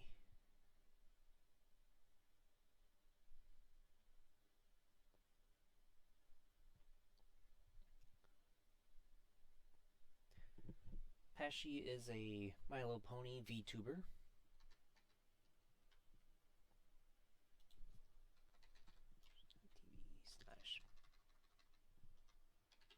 Passionate about ponies.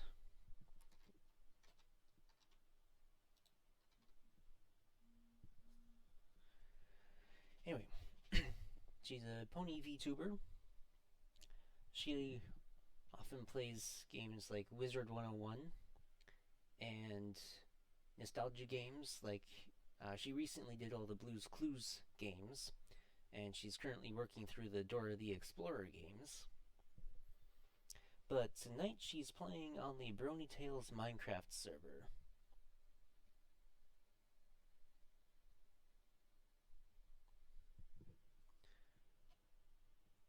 She's trying to level up her salvage skill, I believe. MCMMO is the mod for that.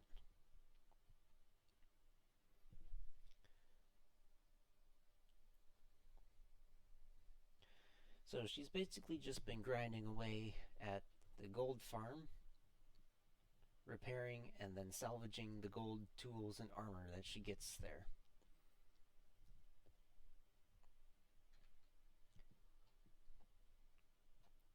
Okay. I will see you in there.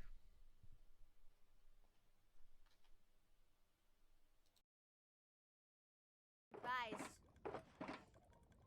Yeah, you are unbanned. Yeah. Right afterwards, right after stream ended, I found the right button and unban you. Darn Sarybot. Banning people for ASCII art.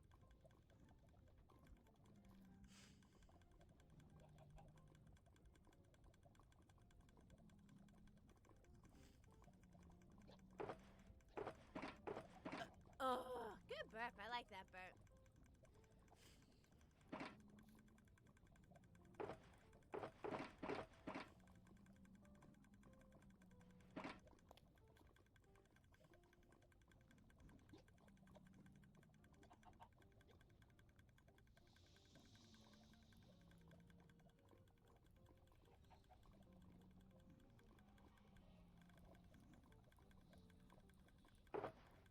I think we're just barely gonna have enough inventory space for this. That's cool.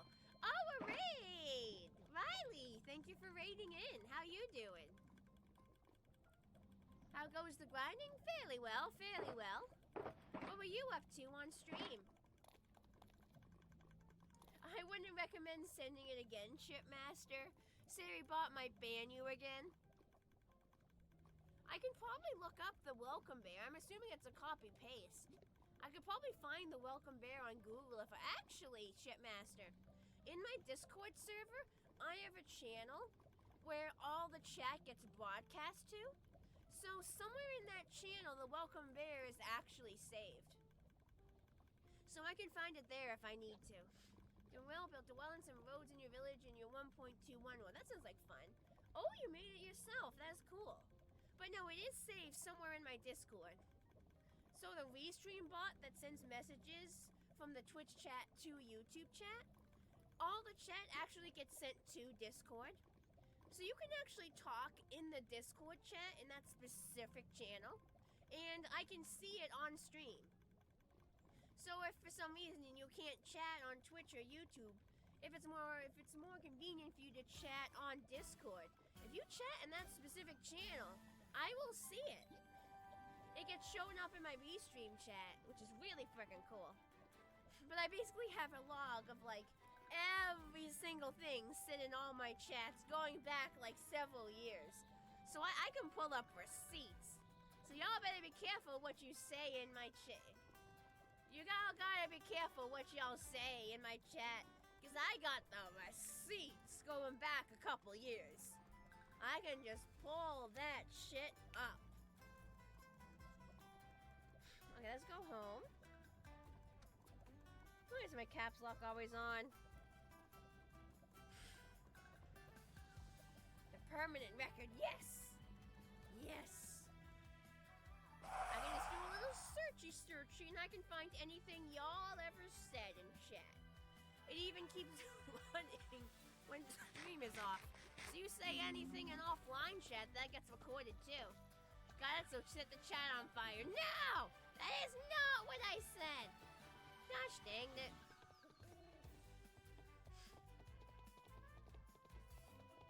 Oh boy, I am. Huh.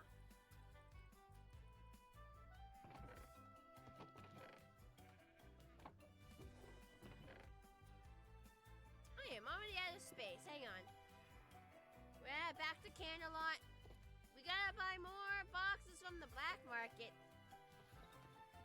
The stream is later than usual. It very much is Flipney. The reason for that is I was sick. And because I was sick, I took today off from work. So that means I had tonight free. And normally I would have streamed in the afternoon, but because I was sick, I was too tired in the afternoon. So I decided to do an evening stream. You forgot about the stream chat channel because you have it muted since you already see chat. I mean, in streaming, that's fine.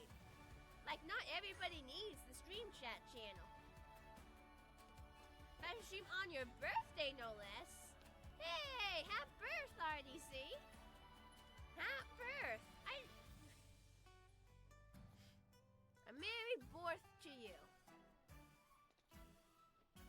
Just in time to see me make another trip to the black market.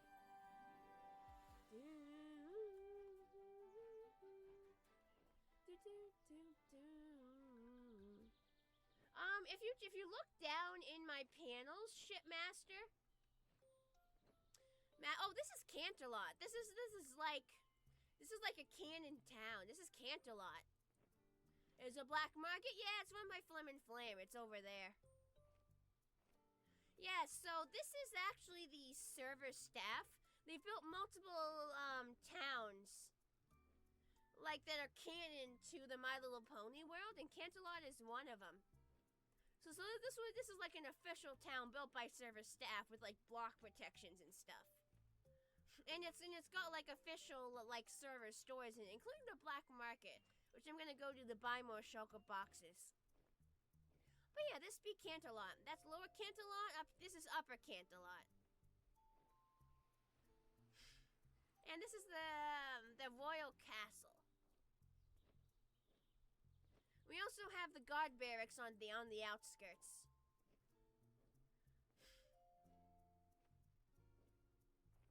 Really cool. Server staff, like the build team, are amazing. They've made so much cool shit.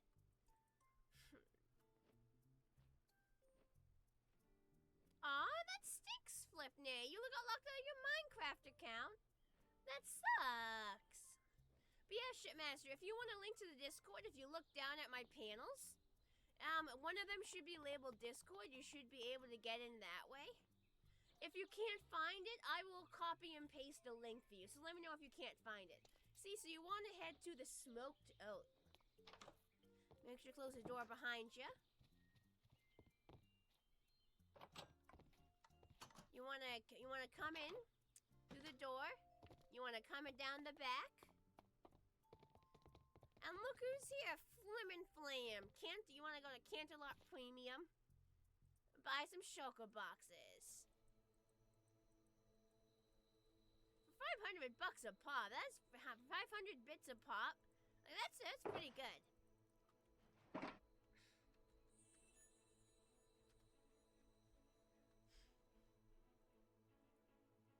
Oh god, hiccup. Ugh.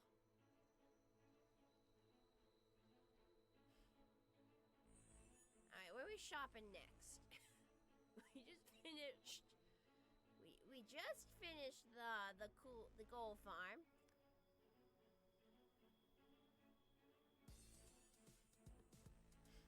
You'd think one day I would remember. That's where we gotta go next. How some stuff is set up. Weirdly enough, stuff today was like being weirdly connected because that's not actually like linked to VTube Studio today. There we go. There we go. 3. There we go. Goodness. Hello everybody, welcome on in. This is End of the World Radio and I'm your host Tia here at 169.9 GBLN.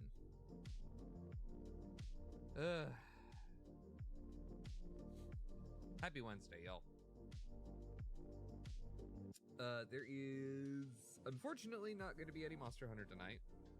Luke is actually still moving, and as a result, I'm just like, okay, we'll just not get ahead of him, and we'll just wait until next Wednesday and go from there.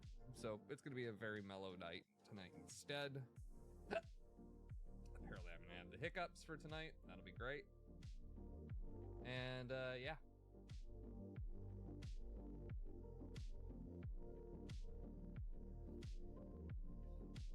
How's everybody doing tonight? Maybe we'll pick up on Ghostwire tonight. I do like Ghostwire. Don't be sorry. It's not your fault you're moving. And that you fell, because you're a doof. Let me get some shout-outs rolling here.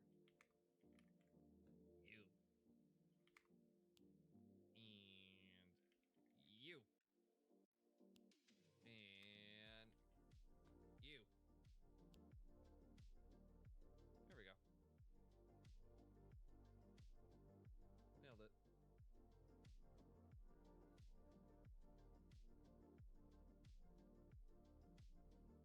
So yeah, I don't know. I'm a little stumped as to where to go for tonight.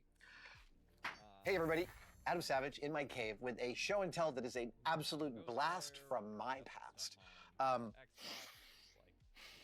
In the early 90s, when I first moved to San Francisco, I got a lot of work in the theater industry. I worked for a lot of small theaters in San Francisco. And if you were around at that time, I'm going to name a few of them. Theater Rhinoceros, Project Artaud, the Eureka Theater, Life on the Water Theater. I worked and rigged in so many of those houses and so many more. And then after a couple of years, I discovered San Francisco, like many big cities, has...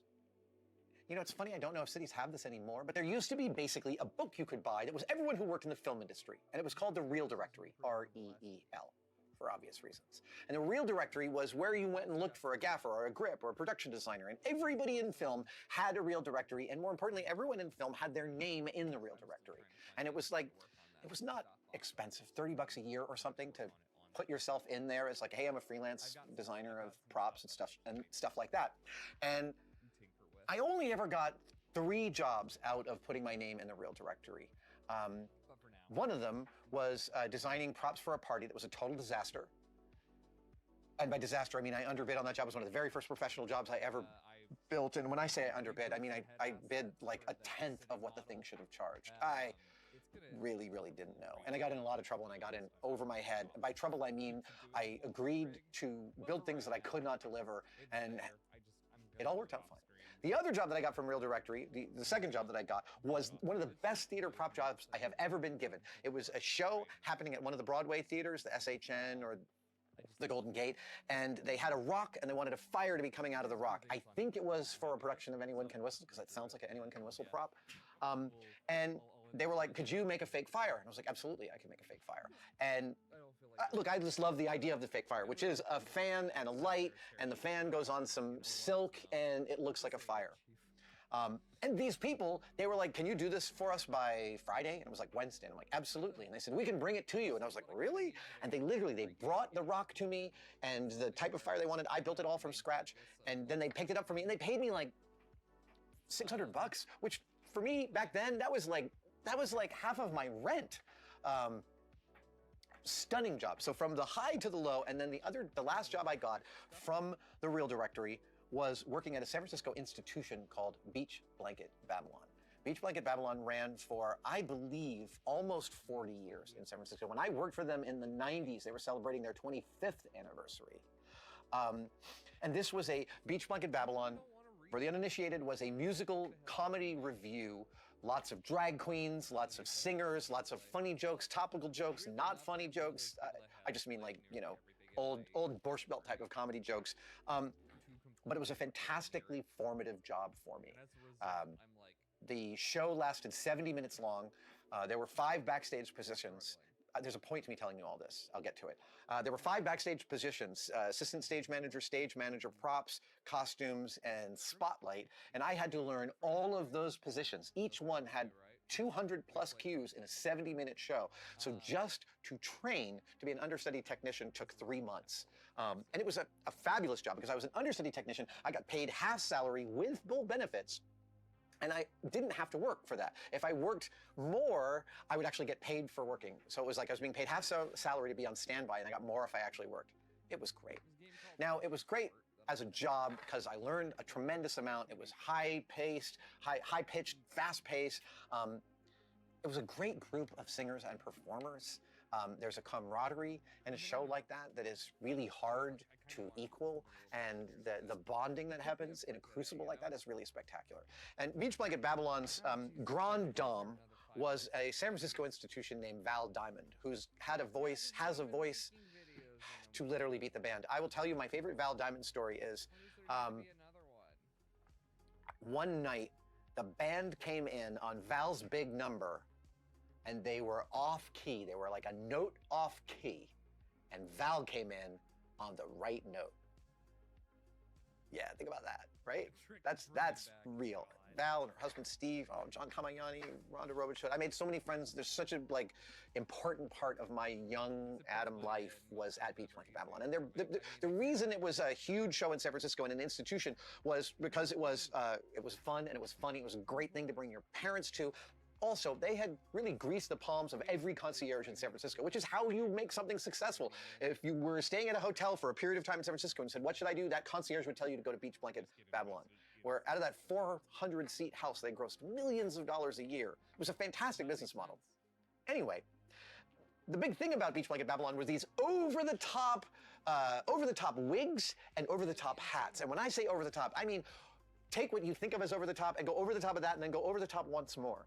Longtime fans of Project Runway will remember the famous season with Chris March. Chris March famously got eliminated and then brought back. He made these giant wigs. He was an incredible designer. He made a gown out of safety pins, and Chris was the costume guy at Beach Blanket when I was there. He was an incredible force of nature back then. It was so wonderful to watch him on Project Runway. And when I say big hats, I mean hats that were like the size of cars. Val Diamond would come out at the end with a hat that was the city of San Francisco, and it was like 8 feet wide. It sat on a 2-inch thick wall aluminum pole that rode in an aluminum frame that sat underneath Val's dress. Actually, for their 25th anniversary show at the Opera House, I built 5 of those hat stands for them, welded aluminum in my little shop with a TIG welder. I was so intrepid.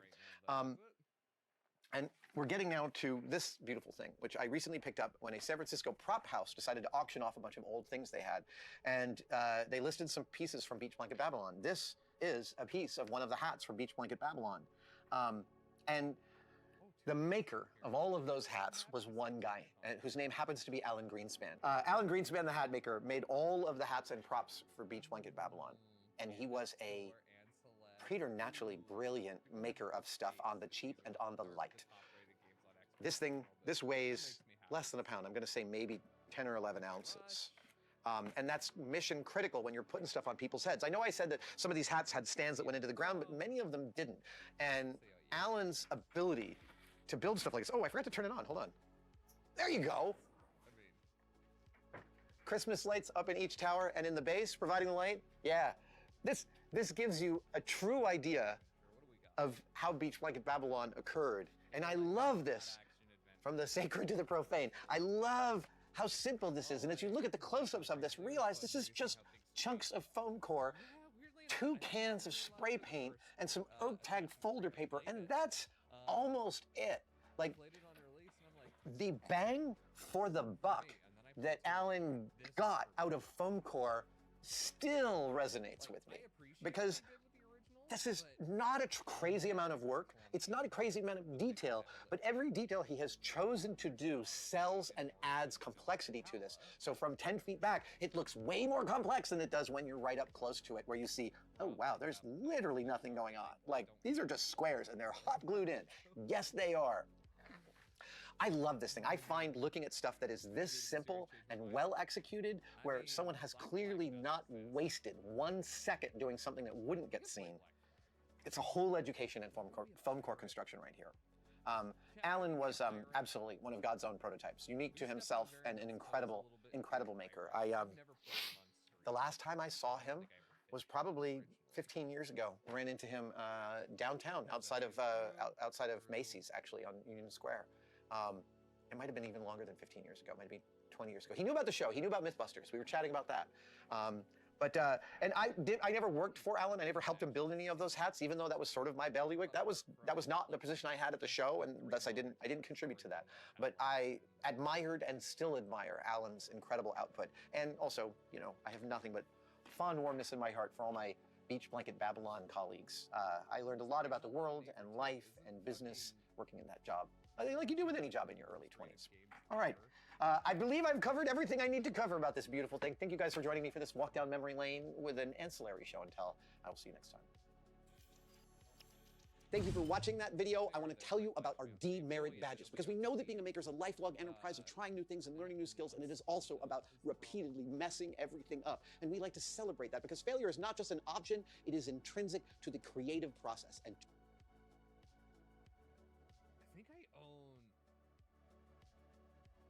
I think I own the weird Canadian one. I think I own the weird Canadian version of Black Flag. The one where you play as the Templar up in the, like, Hudson Bay. Whatever that one's called.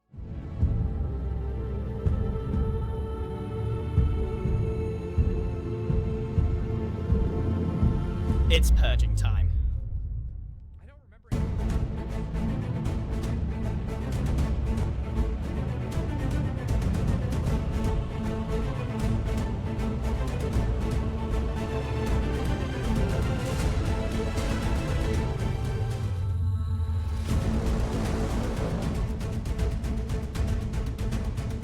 We have completed the purge. Skiz, Scar, and I went through and eradicated the pop-ups. And guess what? The shopping district looks better for it. I've removed the message on the billboard, and that means I need to come up with something else that needs to go there. And we popped all of the pop-up purge shops. That was quite difficult to say. Back here in the pop-up graveyard. Scar decided that we needed to recreate them, and I got to admit, my efforts were somewhat pale imitations of the original. So, here's my shops. They look, you know which shop they were. This was the hay bale one. This is the dirt shop. This is the endstone one. They're just like kind of me building from memory. But I need to point out, I think everyone needs to know, the insanity that was Etho's stock for all of the stone and stuff that he had. I don't know where he got all that from, but there is so much. Ultimately, though, most people had already moved or upgraded their shops. They just didn't get rid of the pop-ups. So they're now safely there, and the shopping district looks great. It's even prompted some people to make proper shops, including one that I need to use right now because I'm going to need some. The Iron Shop, which is Mumbo's. And not only has he made a pretty fantastic looking build, I was so impressed by the noises.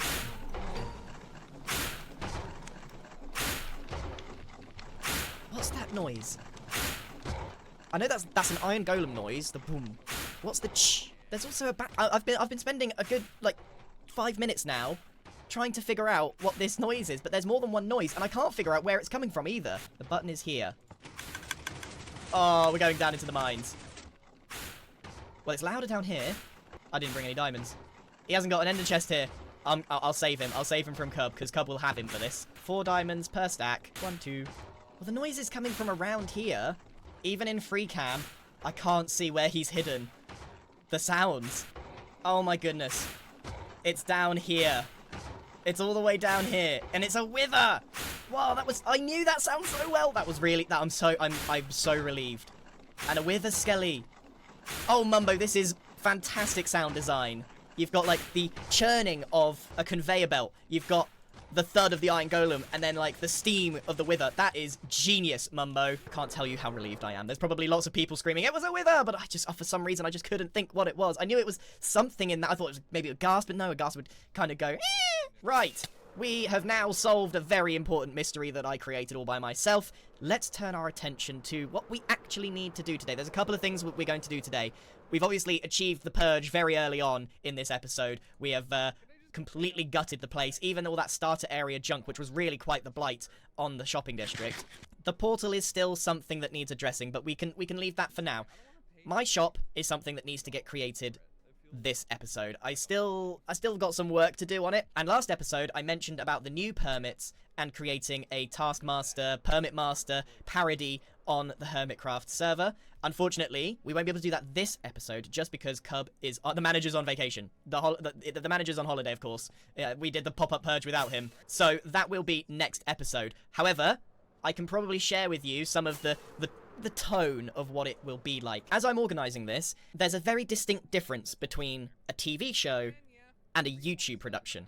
Now, on a TV show, you're creating one single product where you're filming what's going on and then collating it into one thing. Well, with this, we're creating 10 pieces of media, and that means that everyone needs to have something slightly unique. So the tasks that I've come up with are designed to give everyone a unique point of view that encourages everyone to check everyone out. So that does mean there's a bit of a sacrifice on mine and Cub's part, as we're not participating. Our POVs will be, well, slightly less unique than the rest, but that's okay because we're willing to do that, and the rest of the hermits that participate are happy to give us a bit of footage so that you can get the whole picture. And I'm hoping that this is going to be extremely organic. They won't know what the tasks are when we do this later this week. So for example, I might say, do the most impressive thing with this fish, and then give them 10 minutes, for example. I've got better ones than that, but you get the idea. I'm very excited, but let's circle back, get this Prismarine thing done, because that's one of the two things I want to do. The other thing is to go into the trial chambers again, but don't worry, it won't be an hour-long trial chambers. I'm just gonna grab some stuff and get out. So let's crack on with this build, the Prismarine Palace, because it's starting to take shape. It's just a mess at the moment. So let's go.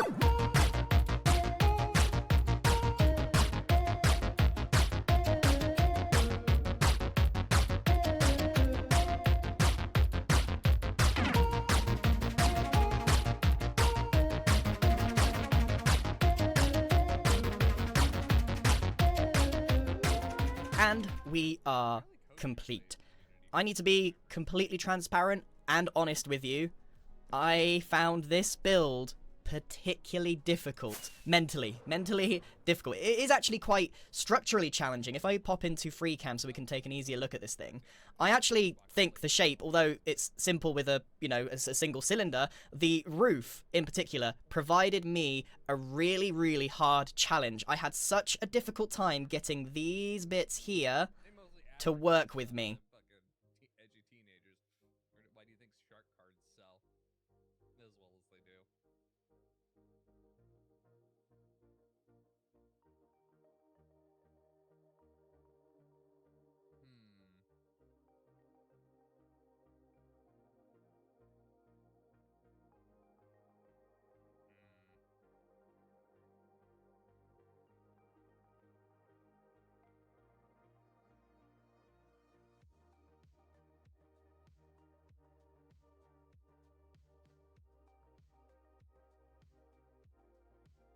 Shut that though. Yeah, pretty much.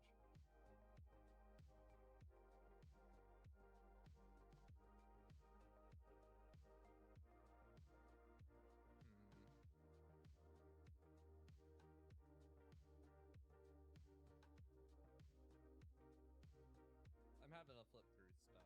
Give me a moment.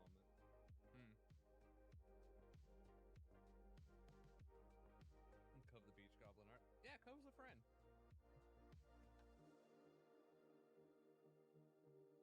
Fun fact.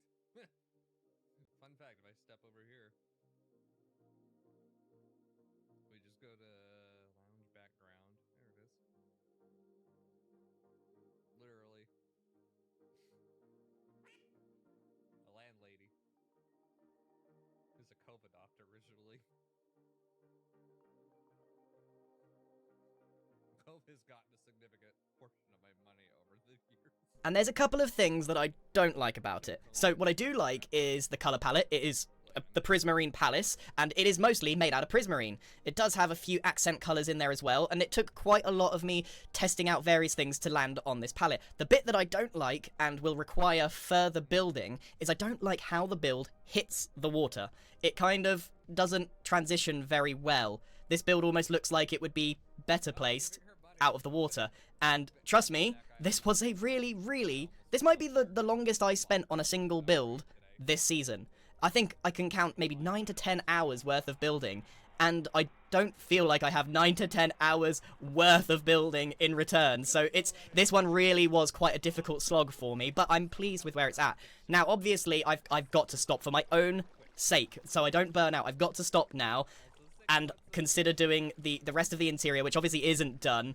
I need to consider doing this another time. I do want to do a little interior here in the future. I've got some temporary stock there for now, but I also need to do something to integrate this into the water and beneath, so it looks so lonely and isolated on its own, and I didn't quite anticipate that when I thought about this in my mind. There is one thing we're going to do here, though, and there's a hole here for a very good reason, and that's because, now, if you didn't fly in here, if you just walked in here without Elytra, everyone has Elytra, but it's always common courtesy to make sure your builds in the shopping district are accessible through not flying or getting out, because some people might just fly into that ceiling and hurt themselves. So, what we're going to do is create something that's new to 1.21 and I absolutely love, and that's a wind charge launcher. I'm going to create one of these here and probably one at my base as well, because it's a very quick way of just going whoosh, straight into the air. So we're going to go and grab some dispensers because it's actually so easy to make these. So easy to make these. This is the redstone shop on the server, and I think it belongs to Tango.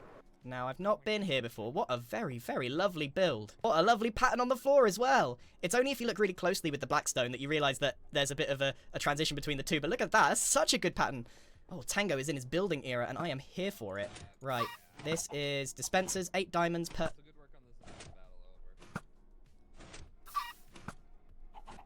I take back everything I just said, Tango. I don't like this. Chickens of all things as well. 8 diamonds. In fact, you can have 9. And the other thing this build might be lacking is some kind of personality that shows what it is. Because at the moment, it's a very beautiful build, don't get me wrong. But look, the trim shop, it says trims. You got big wood. You got, I don't know, like, everything kind of has a bit more personality. It's lacking that element of personality at the moment. And I need to think about how I can show that this is a shop in a more fun way. Right, this is a super easy thing to do. All you got to do is dispensers 1, 2, 3, 4, 1 on the bottom, a pressure plate. That's it. That's all you got to do. No redstone, nothing. Just some dispensers. You put some wind charges in, and this is how you get out. Whoop. Oh. There we go. And look at... Whoa. Whoa. What's going on? What's happening? There we go. I genuinely don't know what happened there. But how perfect is that? That was not planned. The distance between here and there was exactly what I needed. That gave me just the right amount of boost, which... Where did my bed go? Yeah, so, weird things are happening. My bed just that's what's happening. Things are disappearing on the server. There's a technical issue that needs addressing. So, actually, any progress that thank goodness I did this build yesterday. Well, anyway, look at that! There's one... Maybe it's the one on the bottom is not needed, because one of them is... See, one of them is hitting. I don't need this bottom wind charge, perhaps? Let's test, because, I mean, that'll save on... That'll save on resources. Right, let's give this a go. So if you want to get out, you just... Whoop! Ah. Hey, yeah, don't need the one on the bottom, just the side ones, and you've got the way out done and dusted. Maybe that's too cheap. I think that might even be cheaper than what it was before. But I have very thoroughly had enough of this build, so I am going to get out of here in style. Yeah, that is so satisfying. We are going to make so many of these. Right. Now, I know I said earlier that the Taskmaster, or should I say Permit Master Cubby Wubby Cub Cub, I do actually need to do just a little bit of prep. And I think back here might be great since there's quite a lot of us playing. I have put together 2 chairs. One for big old Cubby Wubby Cub Cub and little old me. With Cub being the Taskmaster, he gets the big seat and I get the little one. The nature of the tasks are pretty simple, so I won't actually have to do too much setup. It's basically just chairs. I need to come up with a little pedestal, maybe, for them to present their thing. Oh, that means we gotta deal with that whiny fucker, Desmond. God, the whole game's 6 gigs. The whole game is literally 5 gigabytes plus a gigabyte of space for loading and unloading. Sure, you know what? I like the NCO trilogy. Let's see how badly this is going to be broken, because I bet you it's going to be broken to shit. Grab a controller here, because I'm not playing it on keyboard and mouse. Pull some Gabo. I'm tired, Gabo.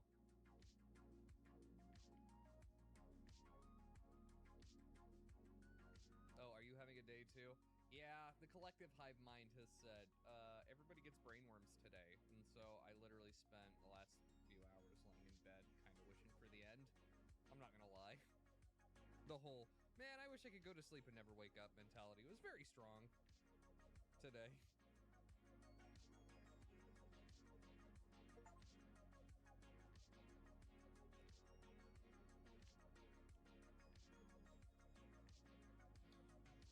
whole week has been like that. This whole week has been like that. Alright, literally. That was what, 2 minutes and it's installed.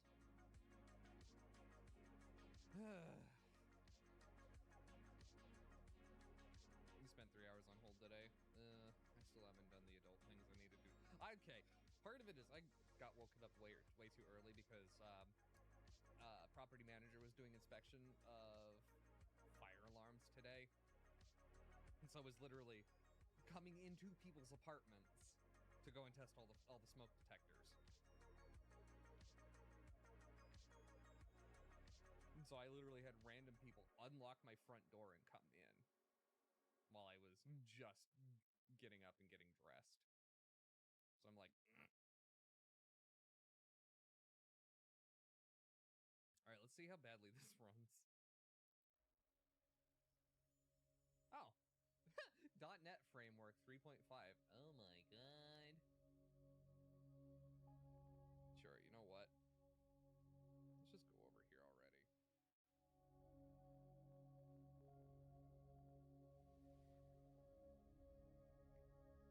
My major crying time headache. Oh no, Saucy, what the fuck? Was this the new one? Oh, I hate Ubisoft Connect. Fuck off. Yeah? No. What the fuck? What happened? They just decide that they're not gonna keep you on? After all of that? You're kidding.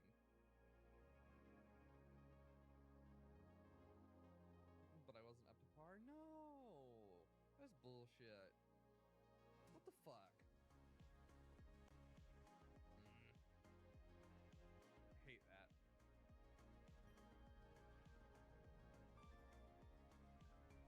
Oh god, the old Ubisoft logo. And audio. That's stupid. Oh my god, you guys. It is so low resolution.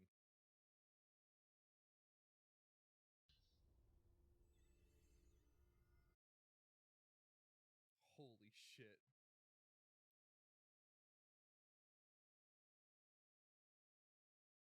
This might be a bit of a nightmare to stream, I'm realizing. It was upper tier portion I came and with entry skills. Still, that's so dumb. I'm sorry, hon. Oh, still trying to download .NET Framework files, which is funny considering, you know, it has no online services. Oops, that's the volume mixer. Well, yeah, I do need volume mixer. Come on.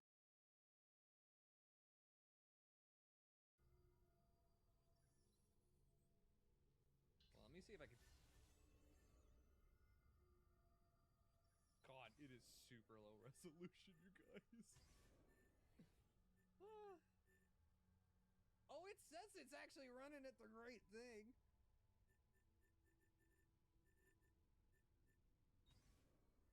I mean, yeah, literally, this is not even a hard thing to run. Oh my god. Oh, dude, tabbing in and out of it is kind of a nightmare. Okay. Let's see if I can move it to the right audio source finally. Oh, shit, it actually did. Well.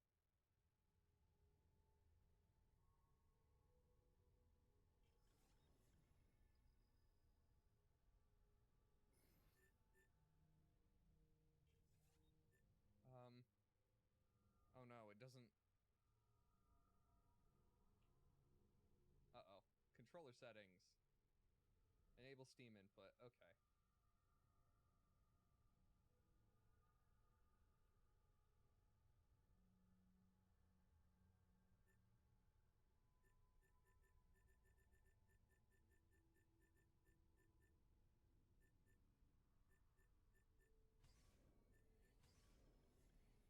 And to... Okay, so real talk, it literally is just registering this controller.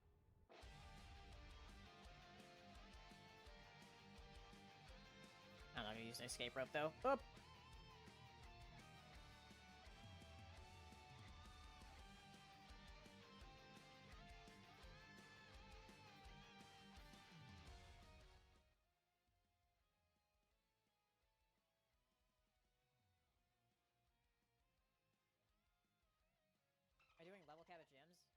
Oh, no, no.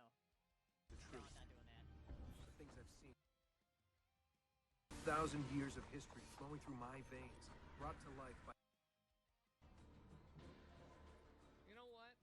It doesn't look as bad as I thought it would.